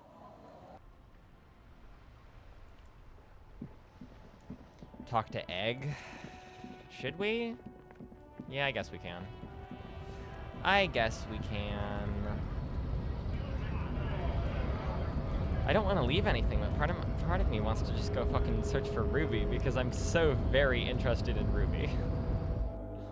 There is nothing I want to do more in this game than go find Ruby, which is screwing me over because it's the plot. I did not think she would be the plot. I really didn't. For Egghead's jam, you just need to pass the interfacing check? Okay. We might save scum it then. We'll put one of our, because we have 2 spares, right? Yeah, we have 2 spare skill points. We'll put one into interfacing, I guess. Do meth. No, we're not doing meth. Do we even have meth? I can't even remember. What is this? Okay. There's just been gloves there the whole time, I guess. All right, go talk to Everard. Let's do a quick save. Oh, man, oh, man, oh, man, oh, man. So, the ship has sailed. Did you see it? I know you did. Tell me, what did it look like as it grew smaller and smaller when that mainsail dropped behind the horizon? There's a mean little light in its eyes. Did it look like a germ? Did it look like a piece of bacteria? Maybe I was too nice to Joyce. I don't know. His tone is totally different now. The jolly man of the people is gone, and so is the smile. His jaw is clenched, and his quadruple chin is quivering with hatred. This is decades of hatred speaking right now. You get a sinking feeling. I don't understand. What do you mean? No, I don't know. I do understand. It looked like a boat sailing away from the coast. No need to be overly dramatic. You wanted us to relay all this information to her. That this is a takeover? That I want a war? God, I hope you also told her about the drug trade. They absolutely hate getting their hands dirty with that. You can kill 1 million people, but if you do something the police doesn't like, well, then you're out of the yacht club. Goodbye, you inhuman fuck. I mean, correct. He's right about the police. Now I know why you've been so forthcoming. No, Harry. What we have is real. We're working men. This here is real. How do you know she left? Harry, I bugged her cabin. I bugged her whole boat. I had cameras surveying her boat. Hell, I even wanted to bug that thermal cap, but my boys advised against it. They must have done it while Joyce was busy questioning the locals. So you've been listening to our conversations all the time? Not me personally. I had guys recording and processing this information for me. The Hardy Boys? Hell no! They'd fuck it up. They can't do anything right. I mean my real boys. My special task force boys. Where are these boys? They sure as hell aren't hanging out in the open with beers in their hands for the cops to question. They're pros, Mr. Kitsuragi. So this was your plan all along? For me to relay this information to her? Harry, I can't see into the future. We are all playing by ear on this planet. I had no idea she'd react so strongly. But you did want me to relay info to her. I did. I knew the negotiations would go better with police officers telling her horror stories from inside the harbor. It's scarier this way. Turns out it was a magnificent strategy. I never thought it'd so fundamentally fuck her up. I mean, that's a fair strategy, right? Like, I have no issue. I mean, I hate cops, but, like, thanks for letting me play a part. Harry, you made a conscious decision to relay that information to her. You could have kept it for yourself. But she told me a beautiful story about the discovery of the Insulinde. Of course she did. Rich people have the best stories about all the interesting things they've done and seen, all the beautiful places they've been to. It's just sentimentalism. She can afford to be sentimental, and she can afford to lose as well. I mean, he's right. With regard to the drug stuff, it's basically just decriminalization/legalization on a small legalized scale. A small localized scale. Yes. Yeah, I mean, that's what, God, who were we talking to? Hardy. Titus. That's what essentially we were saying with Titus. Where it's like, yeah, I mean, it is better for something like that to be, I don't know, to be handled by the local power. If there's going to be a local power like this. And I don't know what the long-term effects of that are, and maybe their, like, specific policies need improving, but it is better for them to kind of operate it the way that they do than the alternative, even if it's still not great. I hope it can be great, but frankly, the reason it's probably not great is not just because of the, like, actual flow of narcotics. It's also probably, well, no, definitely because people are so fucking poor here. There's nothing better to do than speed, you know? It saddens him that she can. Sours it, but only a tiny bit. You use my intellectual curiosity against me. Against you? Oh, Harry, I'd like to think I used it for you. She said she's insane, like me. She's not insane. What did she tell you? She told me she's over-radiated from Pale Transit. No, she's not. She's a sentimental alcoholic. They all are. Never take a drop and you'll be 8 laps ahead of those upper-class winos. Just like old Mr. Clare here. Try it. You'll be a real super detective. She and I do have it in common. I think I said it in here before, but I think the intention was to have a sequel in Jamrock and have us see an image of a community without the Union, where drugs run rampant and etc. Yeah, that is probably what the situation would be, which sucks because, like, the Union also kind of sucks. I don't drink more than everyone else. If that's what it takes, I'll do it for the working class. I've walked the path of sobriety for a while now. I can see that, Harry. Alcohol has left its marks, but you're doing better than when I first saw you. Rich man is shitting himself. The working class sober. So what's going to happen now? What was always going to happen? We take the harbour and she fucks off to Ozon, uncorks a bottle of wine, calls her partners, and says they need to distance themselves from this nasty business before the big shit spinner splashes everyone. That's the idea, but you barely stopped some Boogie Street kids from setting up a drug lab in a church. Okay, I had nothing to do with that because I didn't know that. I couldn't get the logic roll because I don't have high intellect. I have no idea that that's what they were going to do. This is the most I'm hearing that that was their ulterior motive, you know?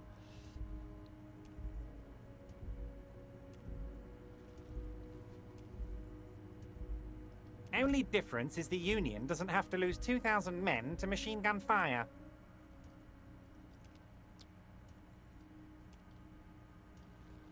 You could have told me. I would have been on board. Harry, when I need to tell people, I might as well do it myself. That's why I like initiative, and inspiring initiative. It's more natural that way. You knew something big, and you wanted to see what happens when you tell someone. So you told her. Anyone who's ever been close to power will tell you, inside information is the sweetest thing in the world. It's better than money, it's better than pussy. Money only makes you special for some salesmen. Pussy only makes you special for yourself. Not true. Information makes you special for all mankind. It's the ticket to history. I'm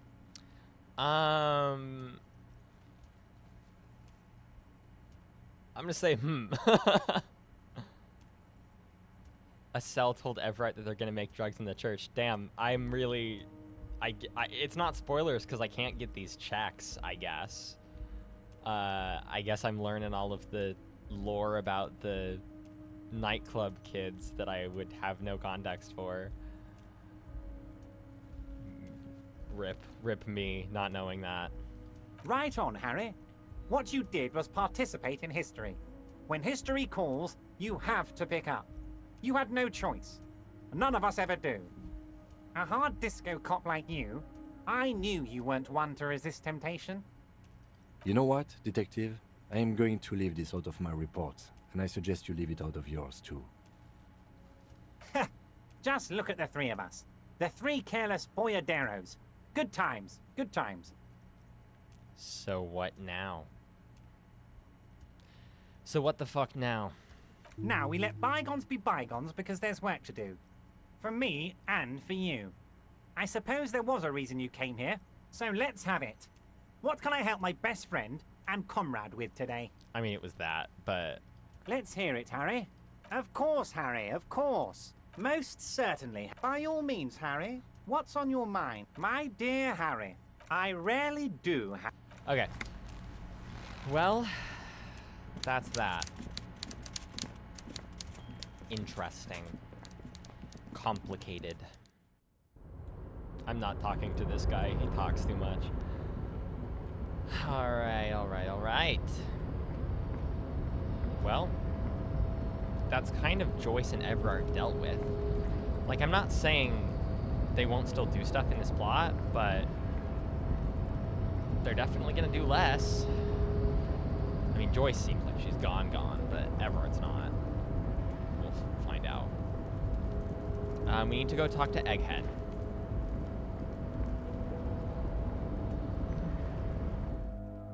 Oh, by the way, there's a mega rich light bending guy in the locked container. Don't tell me the stuff that I'm missing. Don't tell me the stuff that I'm missing right now.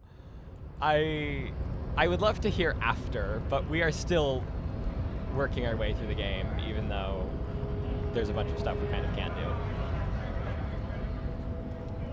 I don't need to know it all quite yet, because I do want to know it all eventually, but at the moment I don't want to be taken out of the game by thinking about it as a series of mechanisms that I have failed to use, I guess. Okay. Oh shit, yeah, we need to go... No, we'll do Egghead first. We'll do Egghead first. Church. Go in here. And we have Egghead's check. And... Good morning, comrade! Okay, it's interfacing, so we're going to put a point into which we can't do. We can't put a point into interfacing. Good morning, comrade! Yeah! Harder core! Well, I guess that's that then. Frustrating.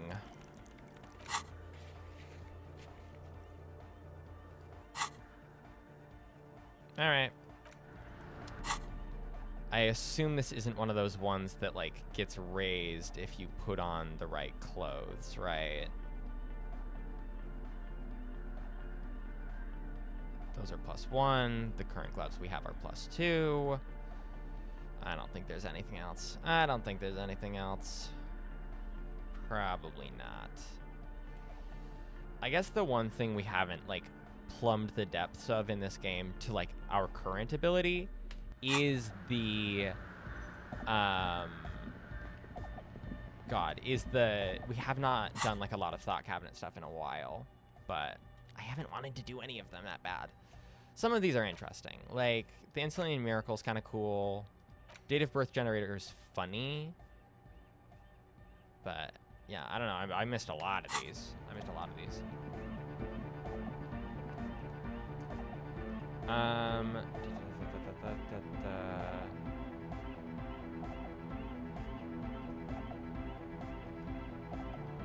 All right. Things that are permanently locked are different than locked white checks. Yeah, I don't know, kinda. Because, like, there is still a mechanical way for me to get there, but I'm not doing drugs.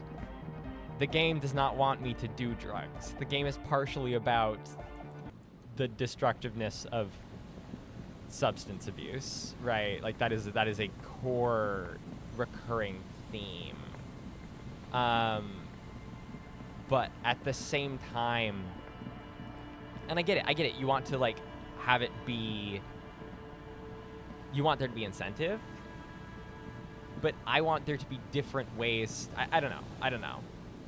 I feel complicatedly about it. I don't know if it is the best, like, ludonarrative choice to lock the player out of stuff in that way, because I know that the only way I can do it is to do, like, speed or whatever, and I don't think the game wants me to do speed, you know? So,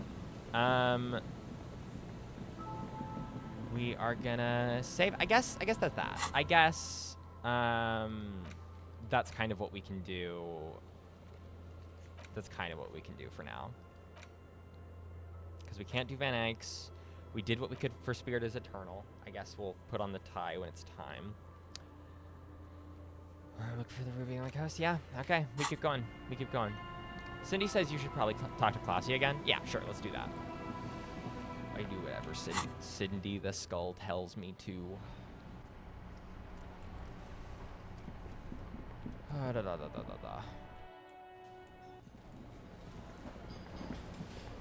I can tell we're nearing the end, but I'm bummed that there's so much stuff we kind of just can't do at this point.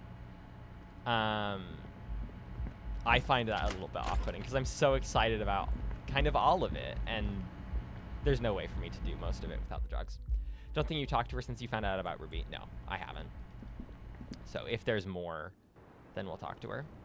I mean, we'll be talking to her I was anyway. just thinking, what a nice day for questions pertaining to a murder investigation.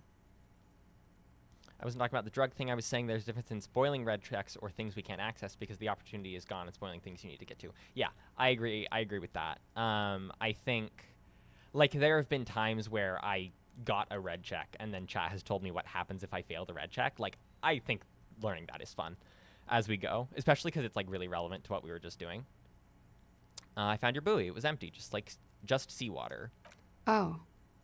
Did you take the documents? No, of course not. As I said, it would have been too risky for me to use those documents anyway. My employer gave them to me. In truth, I should have destroyed them. Maybe the people who are after you took it. They couldn't know where I put it. I'm absolutely sure I was not followed. And I've told no one but you.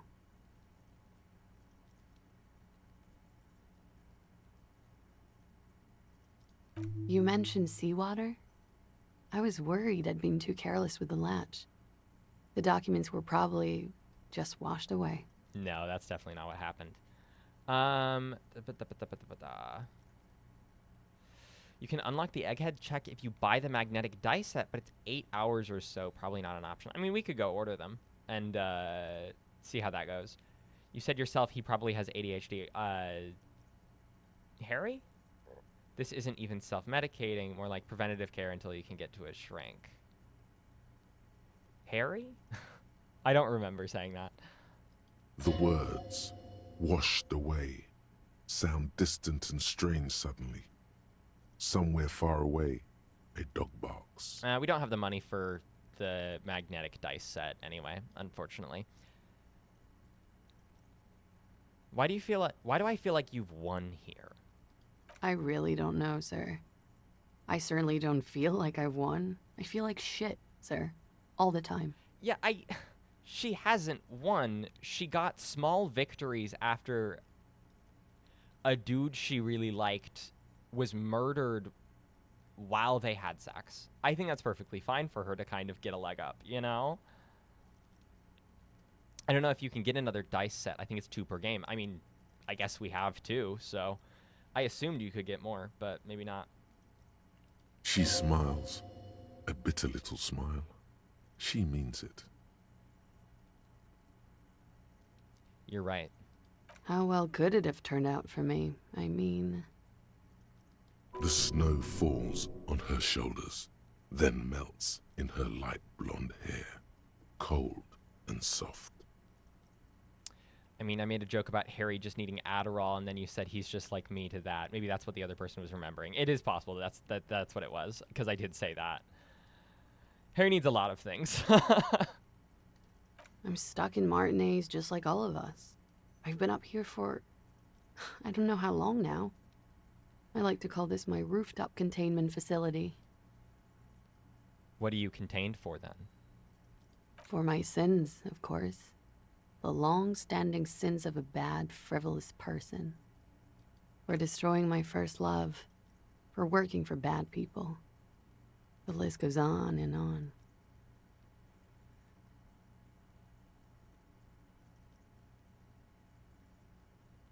Something seems off with this theory I've developed about Ruby. I don't know what to say. It seems fortuitous for you. None of this is fortuitous for me. I agree.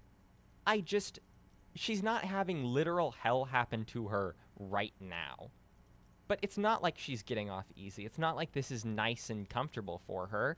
And I don't want to say this all turned out well enough for you somehow managed to not become a suspect. That's an asshole thing to say. I think we're going to say it so that we can see the dialogue, but Did I? Why do I still feel suspicion hanging over me, then? What I managed was to get him killed. I understand that. Well, no, the social consequences. We know that people in this community think that she killed him. That's not easy. That's not nice. Just because she's not literally getting arrested about it doesn't mean like she's getting off okay. The lieutenant looks away, over the railing. He feels uncomfortable with this conversation. He doesn't know what to add. Because, like, who else is getting away with it? Titus Hardy? But he doesn't get, like, the weird inquisitive, like, shakedown. She nods, slowly, carefully even. There is suddenly a strange glint in her eyes. Not malicious, but dangerous. Let's get back to those lies you told. Lies? Yes, we demand she be punished for this. She slowly.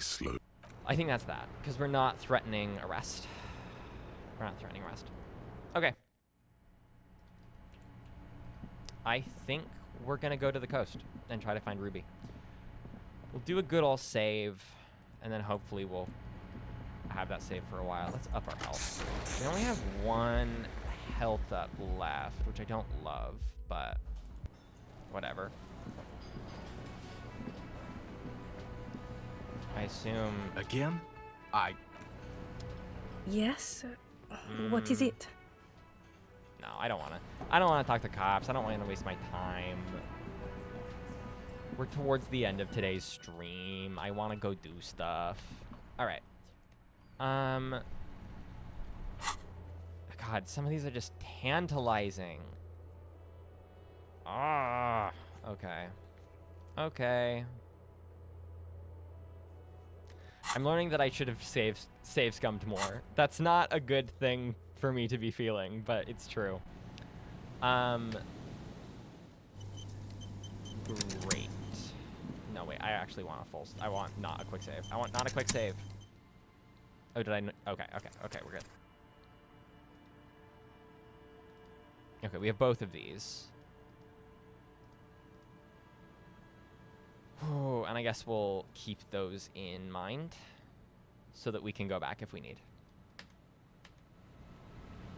If you find Ruby, the communist stuff will not be available. Shit, yeah, we have to go.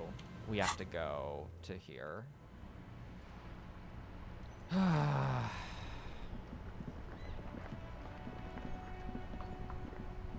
Gotta go check if they're meeting all the time.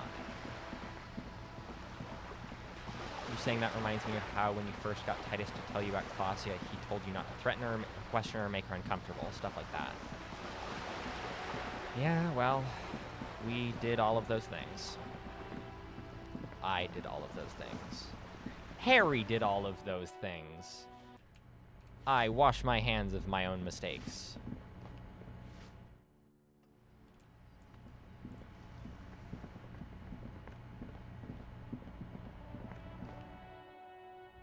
Ah. They're not here. We just have to kill time?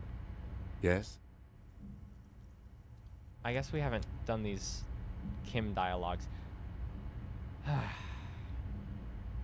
You've better self-control than I did. I would have been hard-pressed to do the drugs and get eggheads check. I don't like doing things that a narrative clearly doesn't want me to, you know? That doesn't interest me. I don't want to see things be bad. I also don't like that I can't skip time while I'm with Kim. Let me drop Kim off somewhere and make it so that I can skip time normal.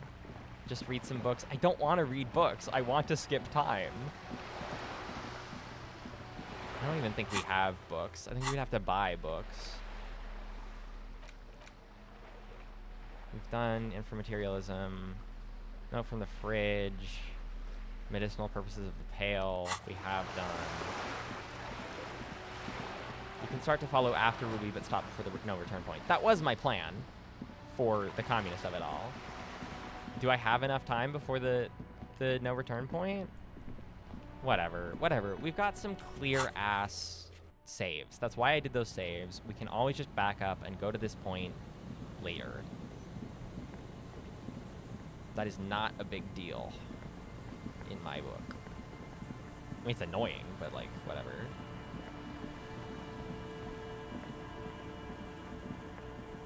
An old door, worn by elements, guards the depot. The wind has blown a sand dune in front of it. The door hasn't been opened in a long while. You see a handle. Could this structure have been used to take the shot? From here to the whirling, I can't see how. The church is in the way. Alright, well that was easy. There's the what is this thing anyway dialogue on that, but we've kind of done that a couple of times, so I'm just gonna assume it's not a problem. Checking my trap again. Just dead and poor thing. Okay, never mind. Oh boy. Nothing to interact with. Nothing to do. What do we do? I want to go over there. I want to go to there.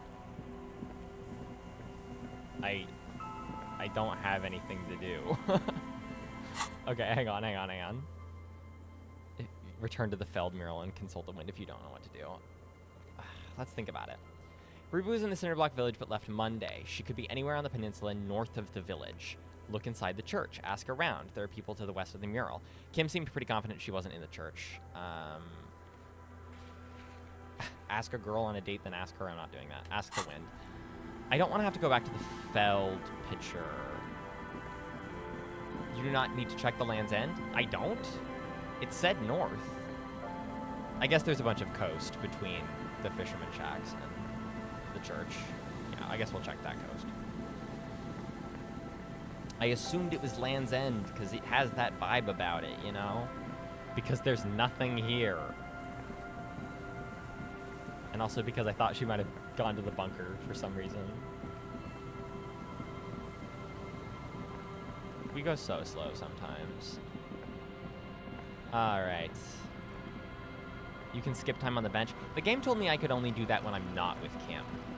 Is that incorrect? You said you do need to? Okay, well I was there. I was checking it.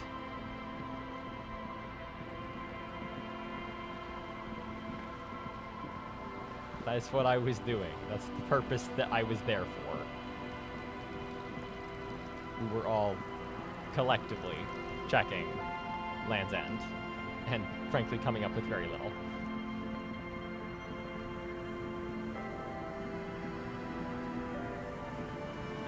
Alright. Maybe it needs perception. I mean, I guess that's possible, but also that's dumb. That's dumb. I guess we could put another point into perception if we really need to.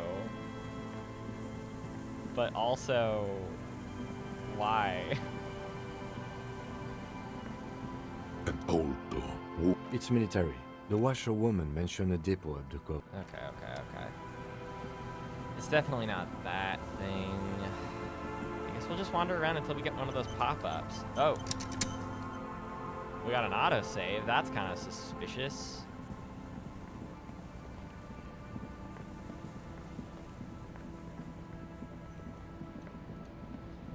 Ooh. Huh. Seagull. Okay. Just put on clothes. No, I don't wanna put on perception clothes. I want to keep my detective outfit on. If we're just running around, I don't want to be in the annoying outfits. Unless there's like no other choice. I guess we could put a point into perception. That kind of sucks though. Where's my little bubble? Where is my little bubble? Okay, I guess we'll go over to the picture. Back to the boardwalk. This is annoying. Back to the boardwalk, back to the thing.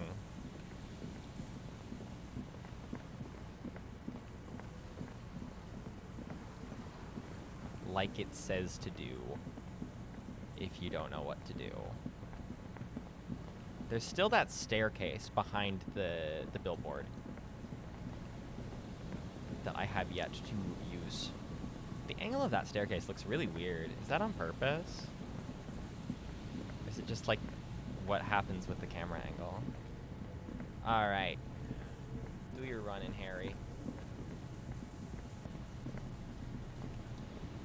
The once bright mural towers a breeze like a quiet go to the children of the big sea.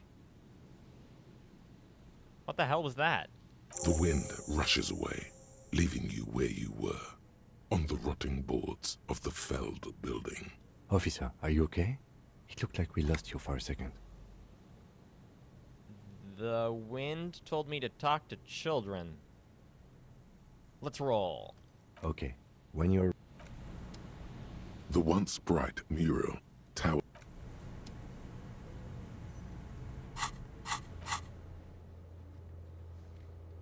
Use the power of quick changing, have perception clothes on for no longer than you need to check. Yes, but I don't know where I'm checking, so I'm just gonna keep playing the game.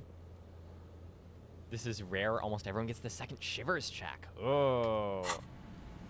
Out of curiosity. The once bright mural towers a... I can't re-roll. I mean, it makes sense. That's how it works in this game, but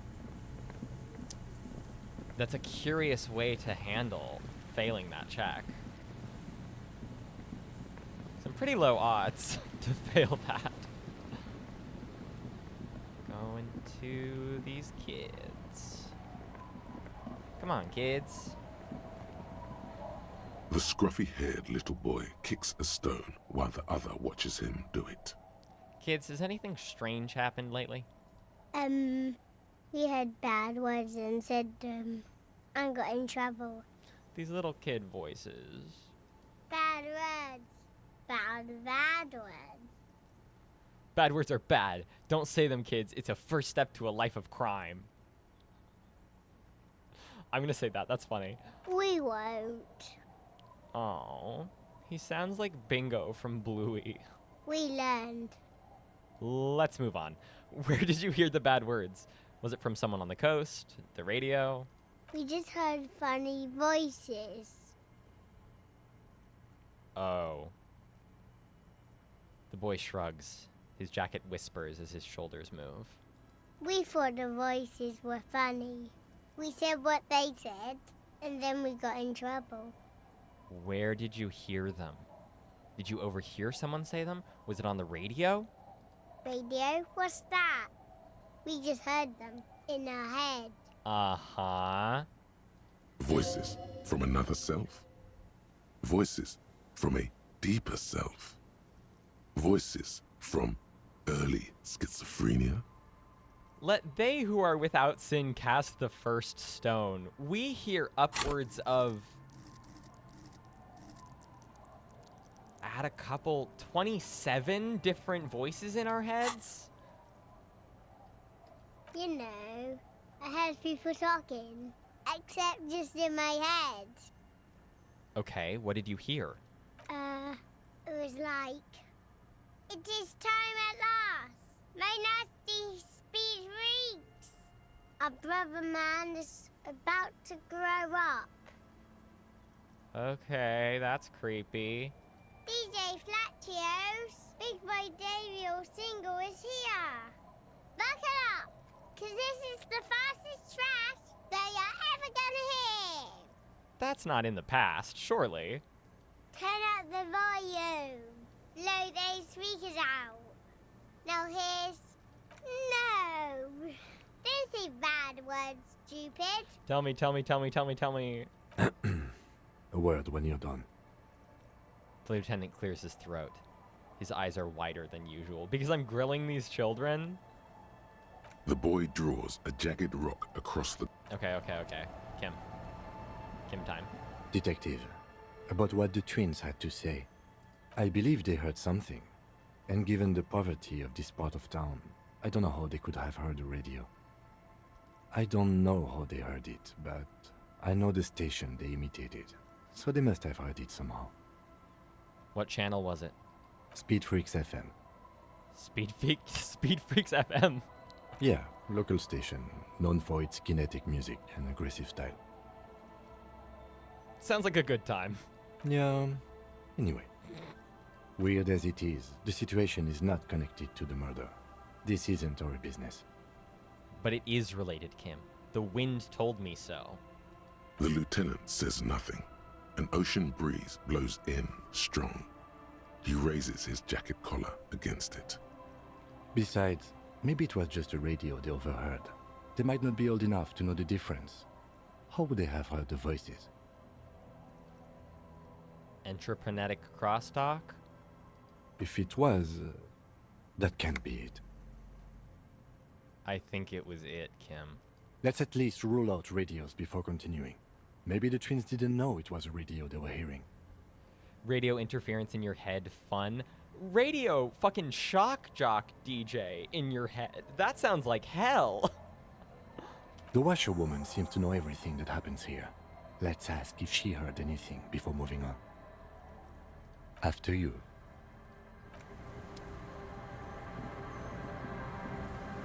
Our tenant, the policeman.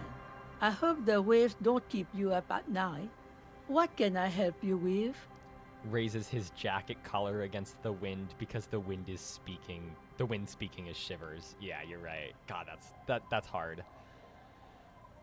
I love the way Shivers is written. It's not like my single favorite of the bunch, but I really like the way Shivers is written.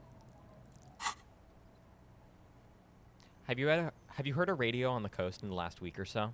A radio? Ah, no. We play no radio here. There's one in the shack, but it's never used. Any idea how the twins could have heard Speed Freaks FM? Was that the nonsense we were spouting? Puh! No, I have no idea where they heard it. We've been in earshot all week, and no radio. Are you sure you didn't hear any radio playing? These ears know every sound that belongs to this coast. I would know if I heard anything different. We good, Kim? Let's just get it out of the way as fast as we can. Contact dispatch from my kinema and ask them to connect you to the station. Maybe they can shed some light on this. Really? I'm ready when you are. Thank you, ma'am. Anything else? That surprises me as the next step. I have no idea why that would be necessary.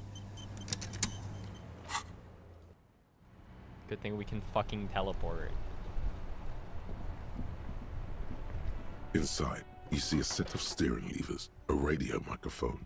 This is Precinct 57. How may I assist you? Alice, I need you to connect me to Speed Freaks FM. Come again, officer? Speed Freaks FM, a radio station. It's for the case.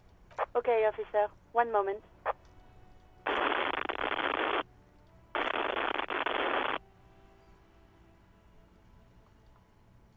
I have DJ Mesh on the line. I'll connect you now. Mesh. Yo! Hello, is this DJ Mesh? It is. I got a few minutes before I gotta go back on air. What can I do for you, cop man? I'm just calling to confirm. Did you debut a new track from DJ Flacio a few days ago? Oh my god, no, he didn't. It's from the fucking future. An asshole is a mouth for shit. And Oh, I'm never future. mind. Never mind.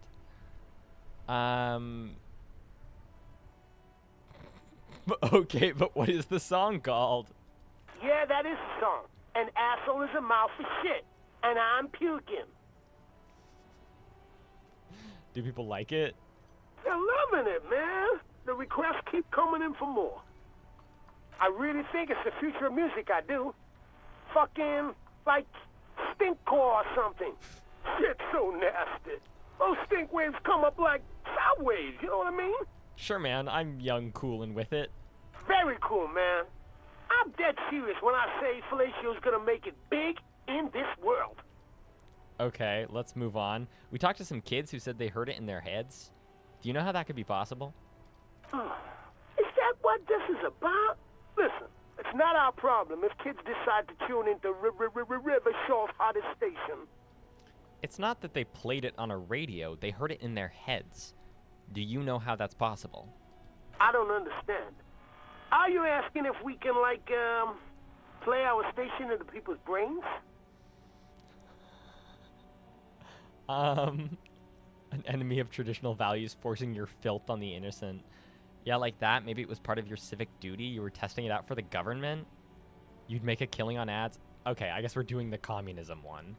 Yeah, like a new way to equalize people, getting them all on the same station. A great tool for communism. I think that's no, absolutely not. I would not want to use the involuntary radio magic to spread propaganda. I think that is ghoulish.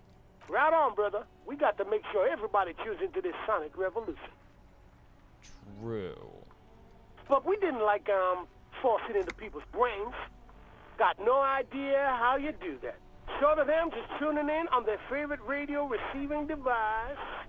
Okay, I'd recommend looking into it, though, for the revolution. I understand. Thank you for clearing that up. My pleasure, Comrade Cop. Is there anything else you needed? No, that was it. Thank you for your time. Nah, man. Thank you. This has been an absolute pleasure. Later, Cop man. The party has terminated the call. Is there anything else I can do for you, officer? Press the button labeled Save and turn on Speed Freaks FM. It requires no adjustment. The radio is already set to Speed Freaks FM. Kim was acting like he was too good for Speed Freaks FM. Oh, I love Kim. I love him. He's so funny. Spoke to the wildest cop and rapper show. Didn't even get his name. But whoever that mystery cop was, we salute him. Right away, the lieutenant reaches into the cabin and turns off the radio. He's not looking at you as he says, Someone must have been messing with the radio, or maybe picked up a random frequency. You wanted a prime line, right? He's still avoiding your gaze, and his ears glow red. He's embarrassing. That's DJ Mesh. That was Speed Freaks FM. The lieutenant is resolutely silent, staring at the console. Right, you don't want to get into this. No problem. Nothing to get into, really. But sure, let's focus on the important things. I like this a lot. That's really good. This is Precinct 57. Can I connect you to someone? 41st, I guess. Just a moment. 10-4, come in, officer. Over. 10-4, sir. Sorry, but I'm under orders to give a negative to request for personal information. Over. 10-4. Any Okay. Roger that. 10. Nothing happened when we called the cops, which it did say to do. Call Speed Freaks FM. We did do that. We did that. I did that. Why hasn't this updated? We did this.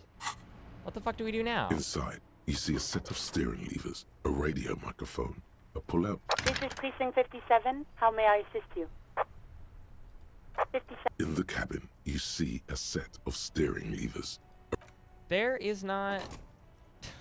Did the game break? Okay, about that call. Oh. The game broke A teeny bit.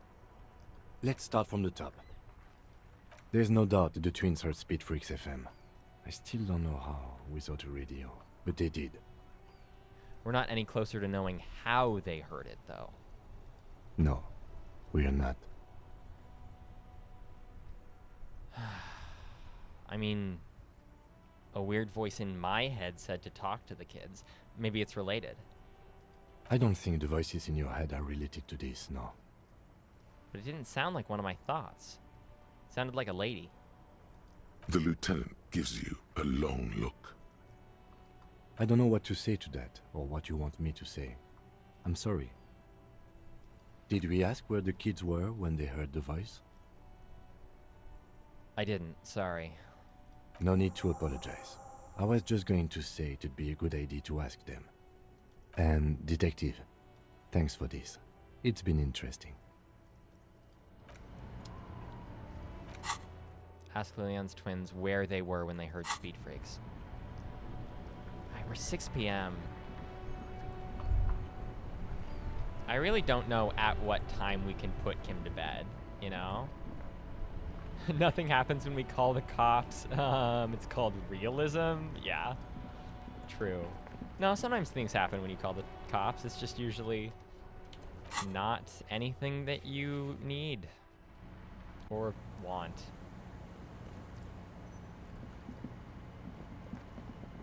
The scruffy-haired little boy. There. The boy points to one of the ruined monoliths nearby. Kim goes to bed at 9, communism is at 10. Yeah, I know communism is at 10. Ugh, 3 hours. We were there.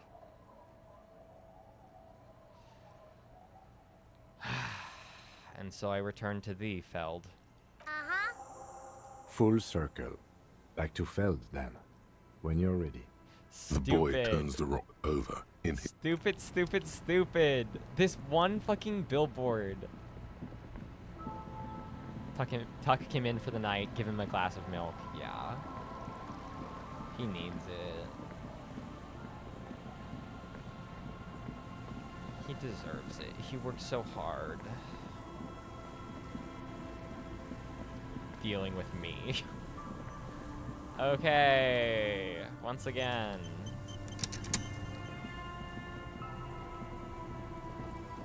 That was quite the little goose chase. The once bright mural towers above you, saying, Feld Electrical, R&D. Okay, we're gonna put on some stuff for Encyclopedia. +1. Okay. And we'll check our, like, pocket clothes. Encyclopedia. I think there's, like, one other thing. But I could be wrong about it. Oh, yeah. It was these. Let's just make sure there's nothing else. This was conceptualization. Yeah, okay. Quick save. The once bright mural towers above you, saying, Feld Electrical, R&D. Tomorrow is just a whisper away. Do the shivers, it's better. I have no way of doing the shivers. The shivers is not an option right now, see? Like, I guess we could put another point into shivers, but is it really that worth it?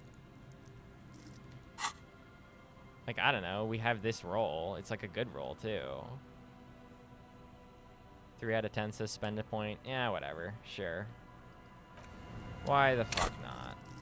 I'm taking off the ugly glasses, though. Sure. Whatever. Nothing The matters. once bright mural towers above you, saying, Feld Electrical. Suddenly, there's a sigh, carried on the molecules around you, moving, flowing from high pressure to low pressure, like that of a woman emptying her lungs. She wraps the collapsing stone box in front of you in her breath, flowing through it. Where does it go? In through the collapsed roof, flowing down a concrete staircase to the basement, sweeping away footprints in the dust on the stairs, and then The beach below the boardwalk. Its winding tunnels, a whisper away. Uh-huh. What is happening? She's down there. I think she's down there. Below this building. Okay. Why?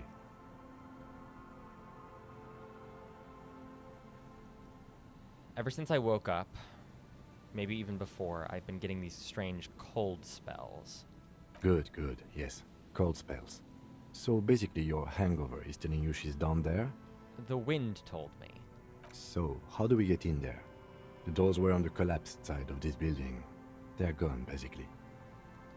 Finally, my time to shine. There's a ladder next to the sign. Maybe we can climb it, enter through the roof. I've been thinking this the whole time. Perhaps you can climb them. We are not climbing anything. I'm 43 years old, and I plan to live to see 70. That's pretty reasonable. There's also still a question of how the twins tuned into Speedfreaks FM. You just want to dial your favorite radio station, don't you? I'm only observing that there's another lead you wanted to follow, and that if you drop the radio lead now, just be prepared to leave without having done it. I see. Is that our cutoff? Is that ladder our cutoff?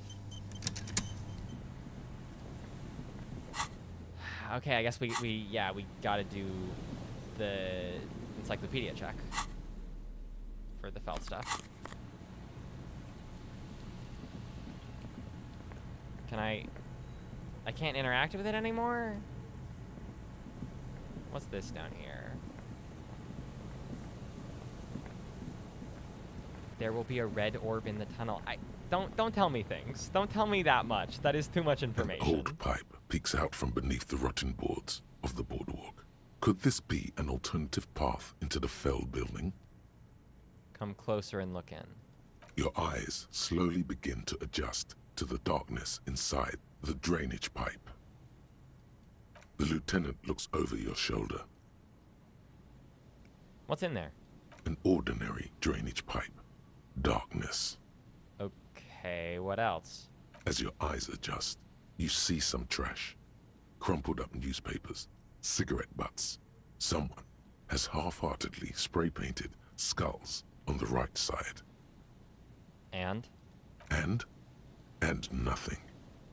Broken glass from bottles thrown against the walls of the pipe. A syringe.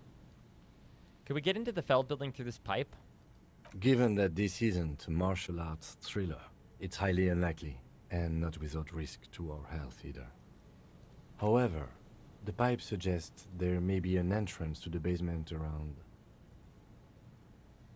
The lieutenant pushes aside the reeds and looks around. The lieutenant's face lights up. He doesn't usually notice these little things. And it's right here, a maintenance door. He points to a rusted metal double door to the right of the pipe, obscured by the reeds.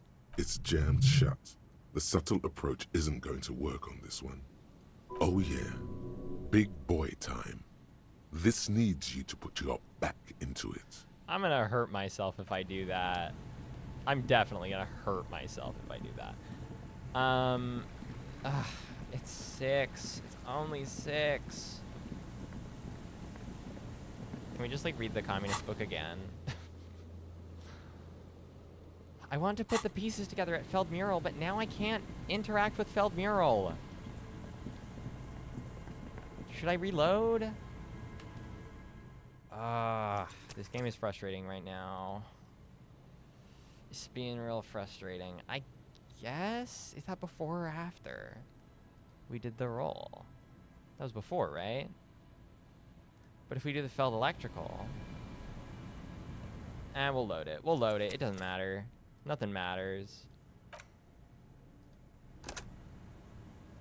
You put the pieces together already? But Kim said I wasn't done. Kim said I didn't do it. And also, there's still a task about it. And Kim said, if you keep going, you won't be able to solve that mystery, you know? Let's just see. The once bright mural towers above you. So you know a lot about radio. Enough to know you have no idea how or why those boys heard Speed Freaks FM in their heads. Knowledge like that isn't just obscure, it's unknowable. Dangerous theoretical facts like that are probably protected under the Coalition Government's Articles of Dominion, Title 14, Article 7C. While an expert might be able to suss it out on their own, a layman like you has no hope. I was done with the thing, but I still had the task, and I didn't get any information, and it wasn't clear. You don't know how it happened, but the stores of your knowledge are vast, and there is something crucial in them. He asked you to look into the lead about the radio? Well, yeah, but it's put the pieces together about the radio in the tasks. You know where Ruby isn't. You are a dangerous brain? What does that mean? She isn't in the fishing village. She's not with her bullet under the floorboards in the shack. So where could she be? Okay, is this going to be the same thing? The alcoholics never mentioned seeing Ruby either. Idiot Doom Spiral gave an exhaustive account of recent events, but never mentioned seeing Ruby.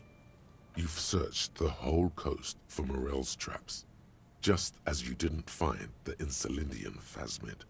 You did not find her. You've even entered the church, helped the ravers set up a nightclub, and overheard. Well, we don't need to think about that. Point is, some criminals seek sanctuary from sacred buildings, though the sanctuary laws were abolished decades ago. But Ruby wasn't such a one. Both the encyclopedia check and the shivers check lead to the same thing. The shivers check just lets the wind tell you. Okay, well, I see. That does make sense, like, mechanically, but then Kim is like, figure out the radio thing. And this is the only prompt for the radio thing, you know? Because if this is trying to direct me back to this to keep on with the main story, then it should get rid of the task. And if this is turning into a separate thing, then it should cross this out and add something new here. Right? Like... And you do know one thing about radios, Ulan. Ruby dabbles in advanced radio theories. Ulan, the Speed Freak's mystery. It might just be related. Does that mean she's here? If she's here on the coast, she'll be here. And besides, something weird happened to the twins around here. It'd be nice to know what caused that. Another fact for your collection. I got a skill point from that, so I stand by that, I think. Suddenly, there's a sigh, carried on the molecules in through the... She's dead. Okay. Why? Cold Good, spells. good. Yes. Cold spells. The wind told me. So, finally, my time... Perhaps you can... Alright. Okay. I guess we are in the same place, but we do have another skill point, so that's nice. Actually, we have 2 more skill points because we didn't spend it on shivers that one time. Great. What do we do for the fucking radio thing? I don't know what to do with it. I guess we don't have the radio thing anymore. Let's just do the ladder. Let's do the ladder and see what happens and go from there. A rusty ladder leads to the rooftop. Some of the rungs are missing. Yeah, that doesn't look good at all. You're not ready to do this yet, or assess this. I guess assess this. The distances between the remaining rungs are rather wide. You'd have to use the mounting brackets. However, they seem corroded, and the peeling rust is razor sharp. Not to be too specific, but some task progress is locked to progress in the story or other tasks. Right. I mean, that does make sense. But it is not always clear what. In addition, the first rung is going to be tough to reach. It's what, 3 meters above the ground? And you're 180? 180 seems about right. Not to mention that the roof is collapsing and the wind gets pretty brutal up there. Dismounting from the ladder is going to be hard. Perhaps if you were to not climb the ladder. Instead... You just completed the radio thing. The quest to talk to the Children of the Sea was the radio thing. Right, but before, when I did the Shivers route for getting to this point, it left it incomplete. And I couldn't look at the board anymore, and there was nothing to do. And I just had a dumbass thing in my journal, and Kim was telling me that if I want to solve that mystery that I have to not do the ladder thing. I don't know. Astral projection. Be open-minded about this. What if I don't climb? What if I just teleport? Teleportation is not a thing. I've done it so many times, though. Come on, Kim, where's your adventurous spirit? This really has nothing to do with adventure. We are dealing with basic physics here. It won't hurt to try. Oh yes, it could hurt. A lot. He is restraining himself from using a parental tone with you right now. Teleport to the roof? Oh my god, that's funny. Oh my god, that's funny. Do we put points into savoir-faire just so that we can teleport? Do we save scum just so we can teleport? That's so fucking funny. This game just like completely jumps the shark at the very, very end. That'd be funny. Oh man. Oh man, we gotta put on these pants. Sweatpants. Tracksuit pants. Alright. That's a bit of an improvement. Alright, we're gonna do the roll. Wait, it's a white check, right? The rusty ladder leads to the rooftop. Okay. We're gonna do the roll, and then if we can't get it, we'll put a point into savoir-faire, I guess. On second thought, maybe teleportation isn't a thing. Why? Because you're just standing there squeezing your buttocks, and nothing is happening. Don't say the stupid thing. The lieutenant looks at you with that. Animating ladder climbing is too expensive. Yeah. See, what I have to do now is I have to put a point into savoir-faire, which we just put a point because we put a point in. We can to the rooftop. All you need to do is close your eyes and concentrate. Darkness enfolds you. You can feel the distance between the bench and the first rung of the ladder. All you need to is... do it. Zoot, zap, pow, crinkle. It's like magic. You feel yourself disappear, your atoms fading out of existence. I'm climbing up the ladder, aren't I? Oh my god, I can't believe it. Bam! You find yourself on the roof, having mastered the art of physical displacement. Don't gloat. Just stand there like a Samarin master. You know, for the record, you didn't teleport there. You just climbed the ladder with your eyes closed. Yeah, that's what I thought. The wind at the top of the building starts howling loudly, blowing away the lieutenant's voice. Faintly, you hear. You're right, that extra point did the trick. Yeah, that's what I'm saying. Never mind. Find a way to let me in when you get inside. Don't go adventuring with a backup, especially if we think the suspect may be hiding here. Well, I got rid of Kim. The central support beam has been destroyed by artillery fire. Stones fall. It's a long way down.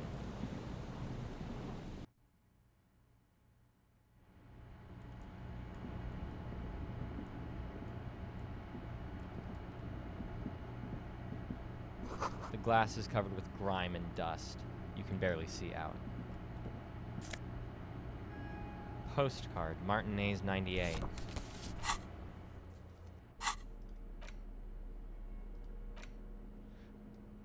Huh. Rue de Saint-Ghislain is teeming with parasol-wielding bourgeoisie, and Wild Pine's flags buttress the walkway. Nothing is written on the back.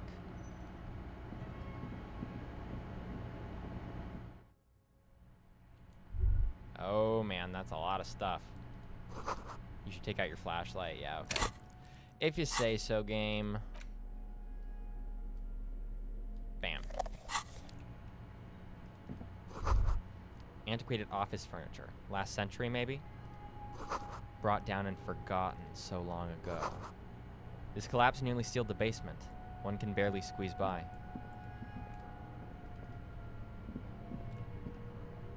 Oh, I see. That is the way up. This overturned table is covered in orange mildew, crawling with something. Oh shit, it's Kim. I want to look at this first. Old file folders in the cart. Documents silvery with mold. A series of thick, dusty panes of glass. Ooh, that looks pretty damn ominous. 2 rusty metal plates that slide apart form a crude door. It's been here under the boardwalk for a while. I mean, it's obviously Kim. I see him because it's a video game. Push the doors open.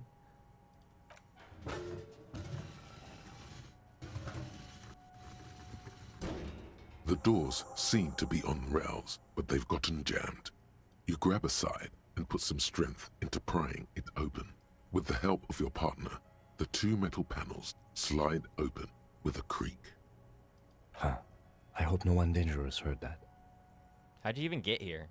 After you climbed up to the roof, you mean? There's a maintenance entrance under the boardwalk. It's next to a drain pipe, possibly a storm drain. It was easy to miss before. That's funny. He's quite proud of himself. Could have saved me the effort. At least now we have an exit, so let's get going. It's time to investigate these passages. That was weird. Okay, so I'm gonna assume this big-ass way is the way to go, right? Inter-acellular suit jacket. Suggestion. This isn't just glass. These are old computation components. These are computer components? Yes, filament memories. From the time when wires were cast in glass, slides with an inlaid nervous system. Hey Kim, look. Old cybernetics. So it is. I think these used to form a single system, slotted in the wall. How'd they do that? And why? The how was a closely guarded secret. Something that was locked in safes in human heads across the river where they were manufactured. As to why, your fingers don't know. So this is all that remains of Feld R&D? The rest of the building seems to have been picked clean. Could this be part of the Feld playback experiment? These? No. These are old filament memories. I hope you're not expecting to find a device here. You will be disappointed. All you will find here is pain. Ooh, okay. Well, there is that. I forgot you have a computer memory. You can sell it to Roy and buy sneakers for 50 real. Do I really have to do that? In the beam of the flashlight, a crevice in the wall. I love a crevice. Revolutionary propaganda on the bunk bed. Ancient flyers and brochures. These pots and plates are full of dust and spider webs. The same slit window you saw from the outside. Stale fabric smell and dust. No one slept here in months, maybe years.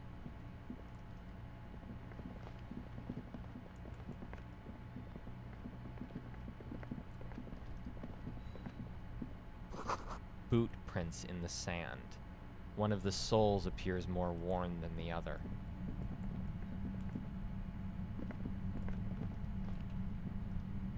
There's something in the air. An unnatural buzzing. The tunnel collapsed. You'll have to find another way around.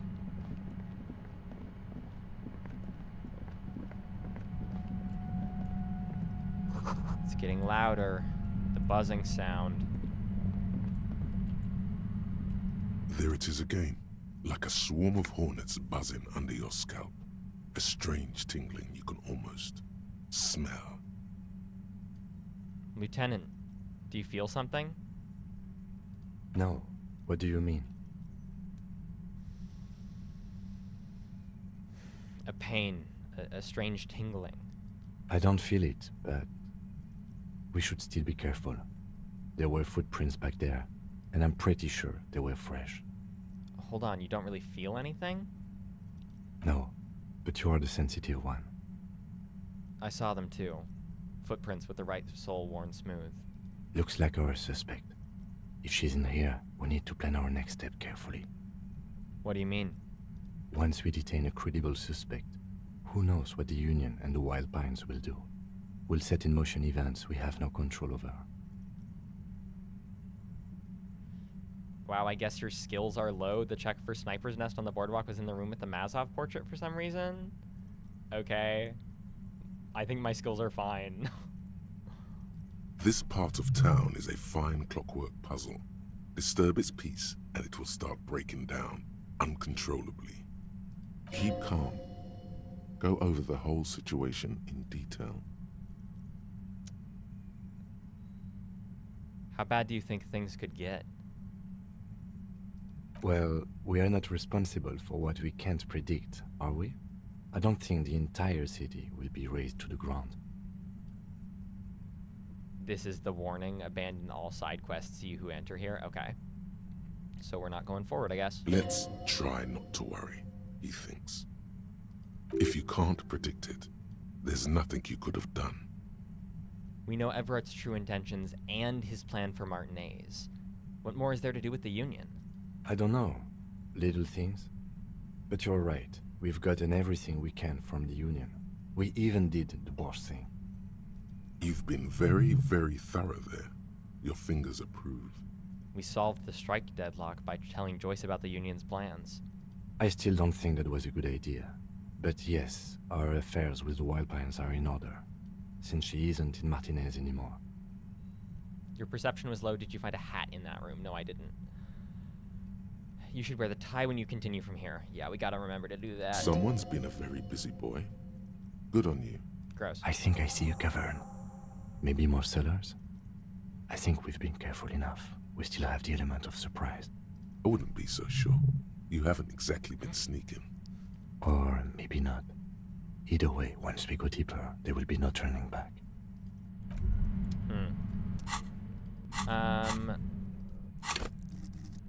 I guess we could put a point into perception if we really, really, really wanted to.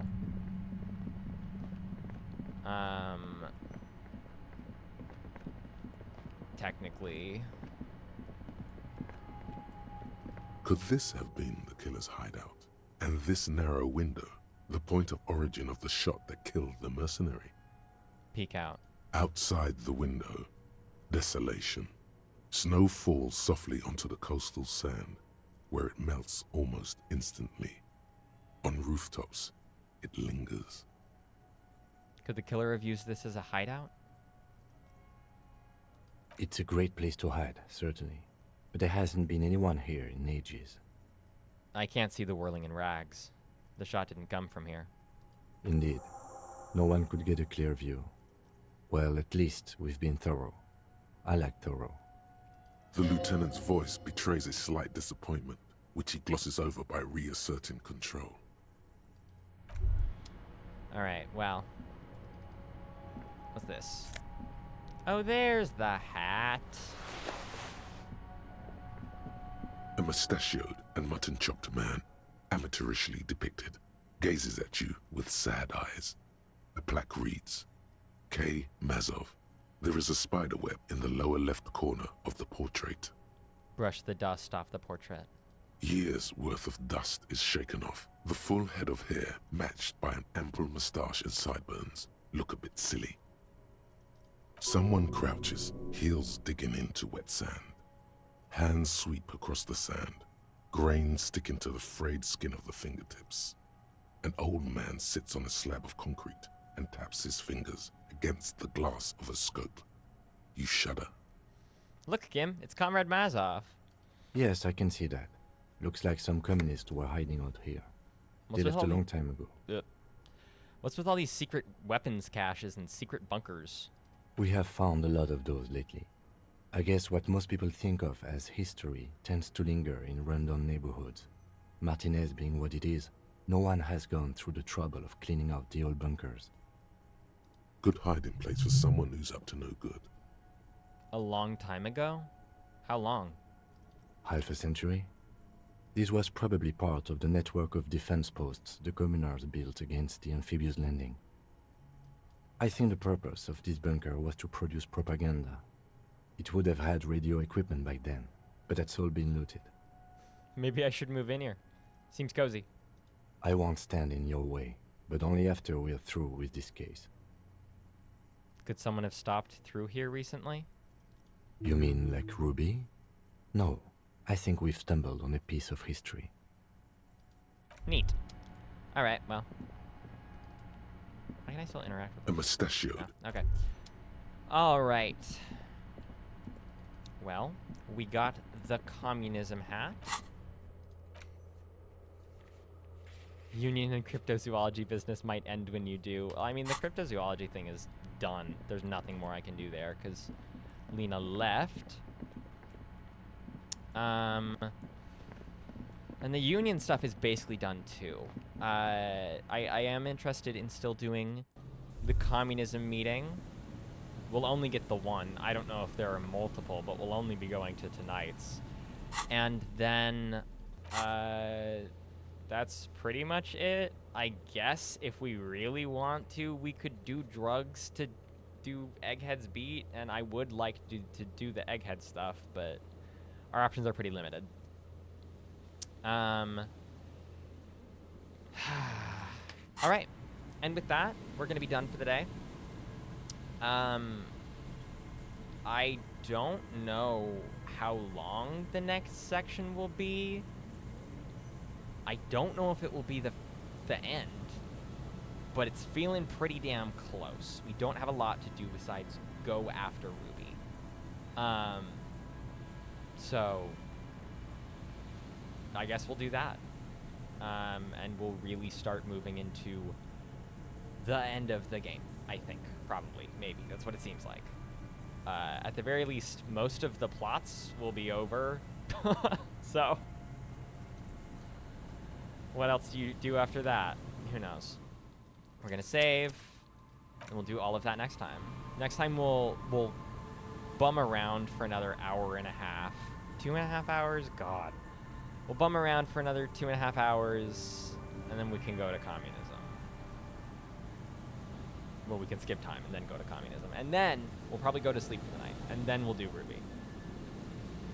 Any ideas when you're gonna stream? I'll cry if I mix the next couple. My weekend is kind of weird, but it's possible I could do like Saturday or Sunday. I will definitely do it by next Wednesday, I think. I really want to get this going. But I'll try to schedule it earlier than usual so that people can kind of know.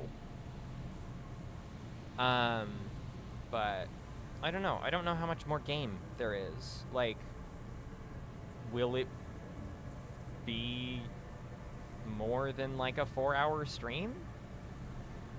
I don't know. I guess we'll find out. All right, thank you everyone for coming with. I'm really excited about where this is going. I remain kind of annoyed at some of the mechanics. The way the mechanics are like closing out narratively is kind of a bummer, kind of like anticlimactic, because there's like a lot of it that I can't do anymore. But I'm so very excited about the Ruby stuff. I have been wanting to meet Ruby this entire game, thinking that she was just some fuck-ass side character, and that she would turn up just sometime, and then she is the core of this thing. So, hopefully, the end game is longer than 4 hours from Little Lockhart. Okay, well, maybe next time will be the end, but maybe it won't be. Maybe I'll do a really long stream. That's also an option. I could start earlier, potentially. That might be the move. See if we can get like a 5 or 6 hour stream, really, even. But that's really pushing it. We've been going for more than 5 hours today. So, we'll do that. I'm excited. The thing is that we're so close to finishing this before Unbeatable. We're so fucking close. And I just don't know if we will, but we'll find out. All right. That is gonna be that, is gonna be that, is gonna be that. Quitting out of the game, being done with it. Oh, wrong thing. Being done with it. I'll be back within the next week or so to get close to finishing Disco Elysium. Figuring it all out, I guess. I don't know. Take care, everyone. thank you for being here. Thank you for keeping me company. Take care, take care, take care. I'm only doing one half of a heart because my other hand is busy ending the stream.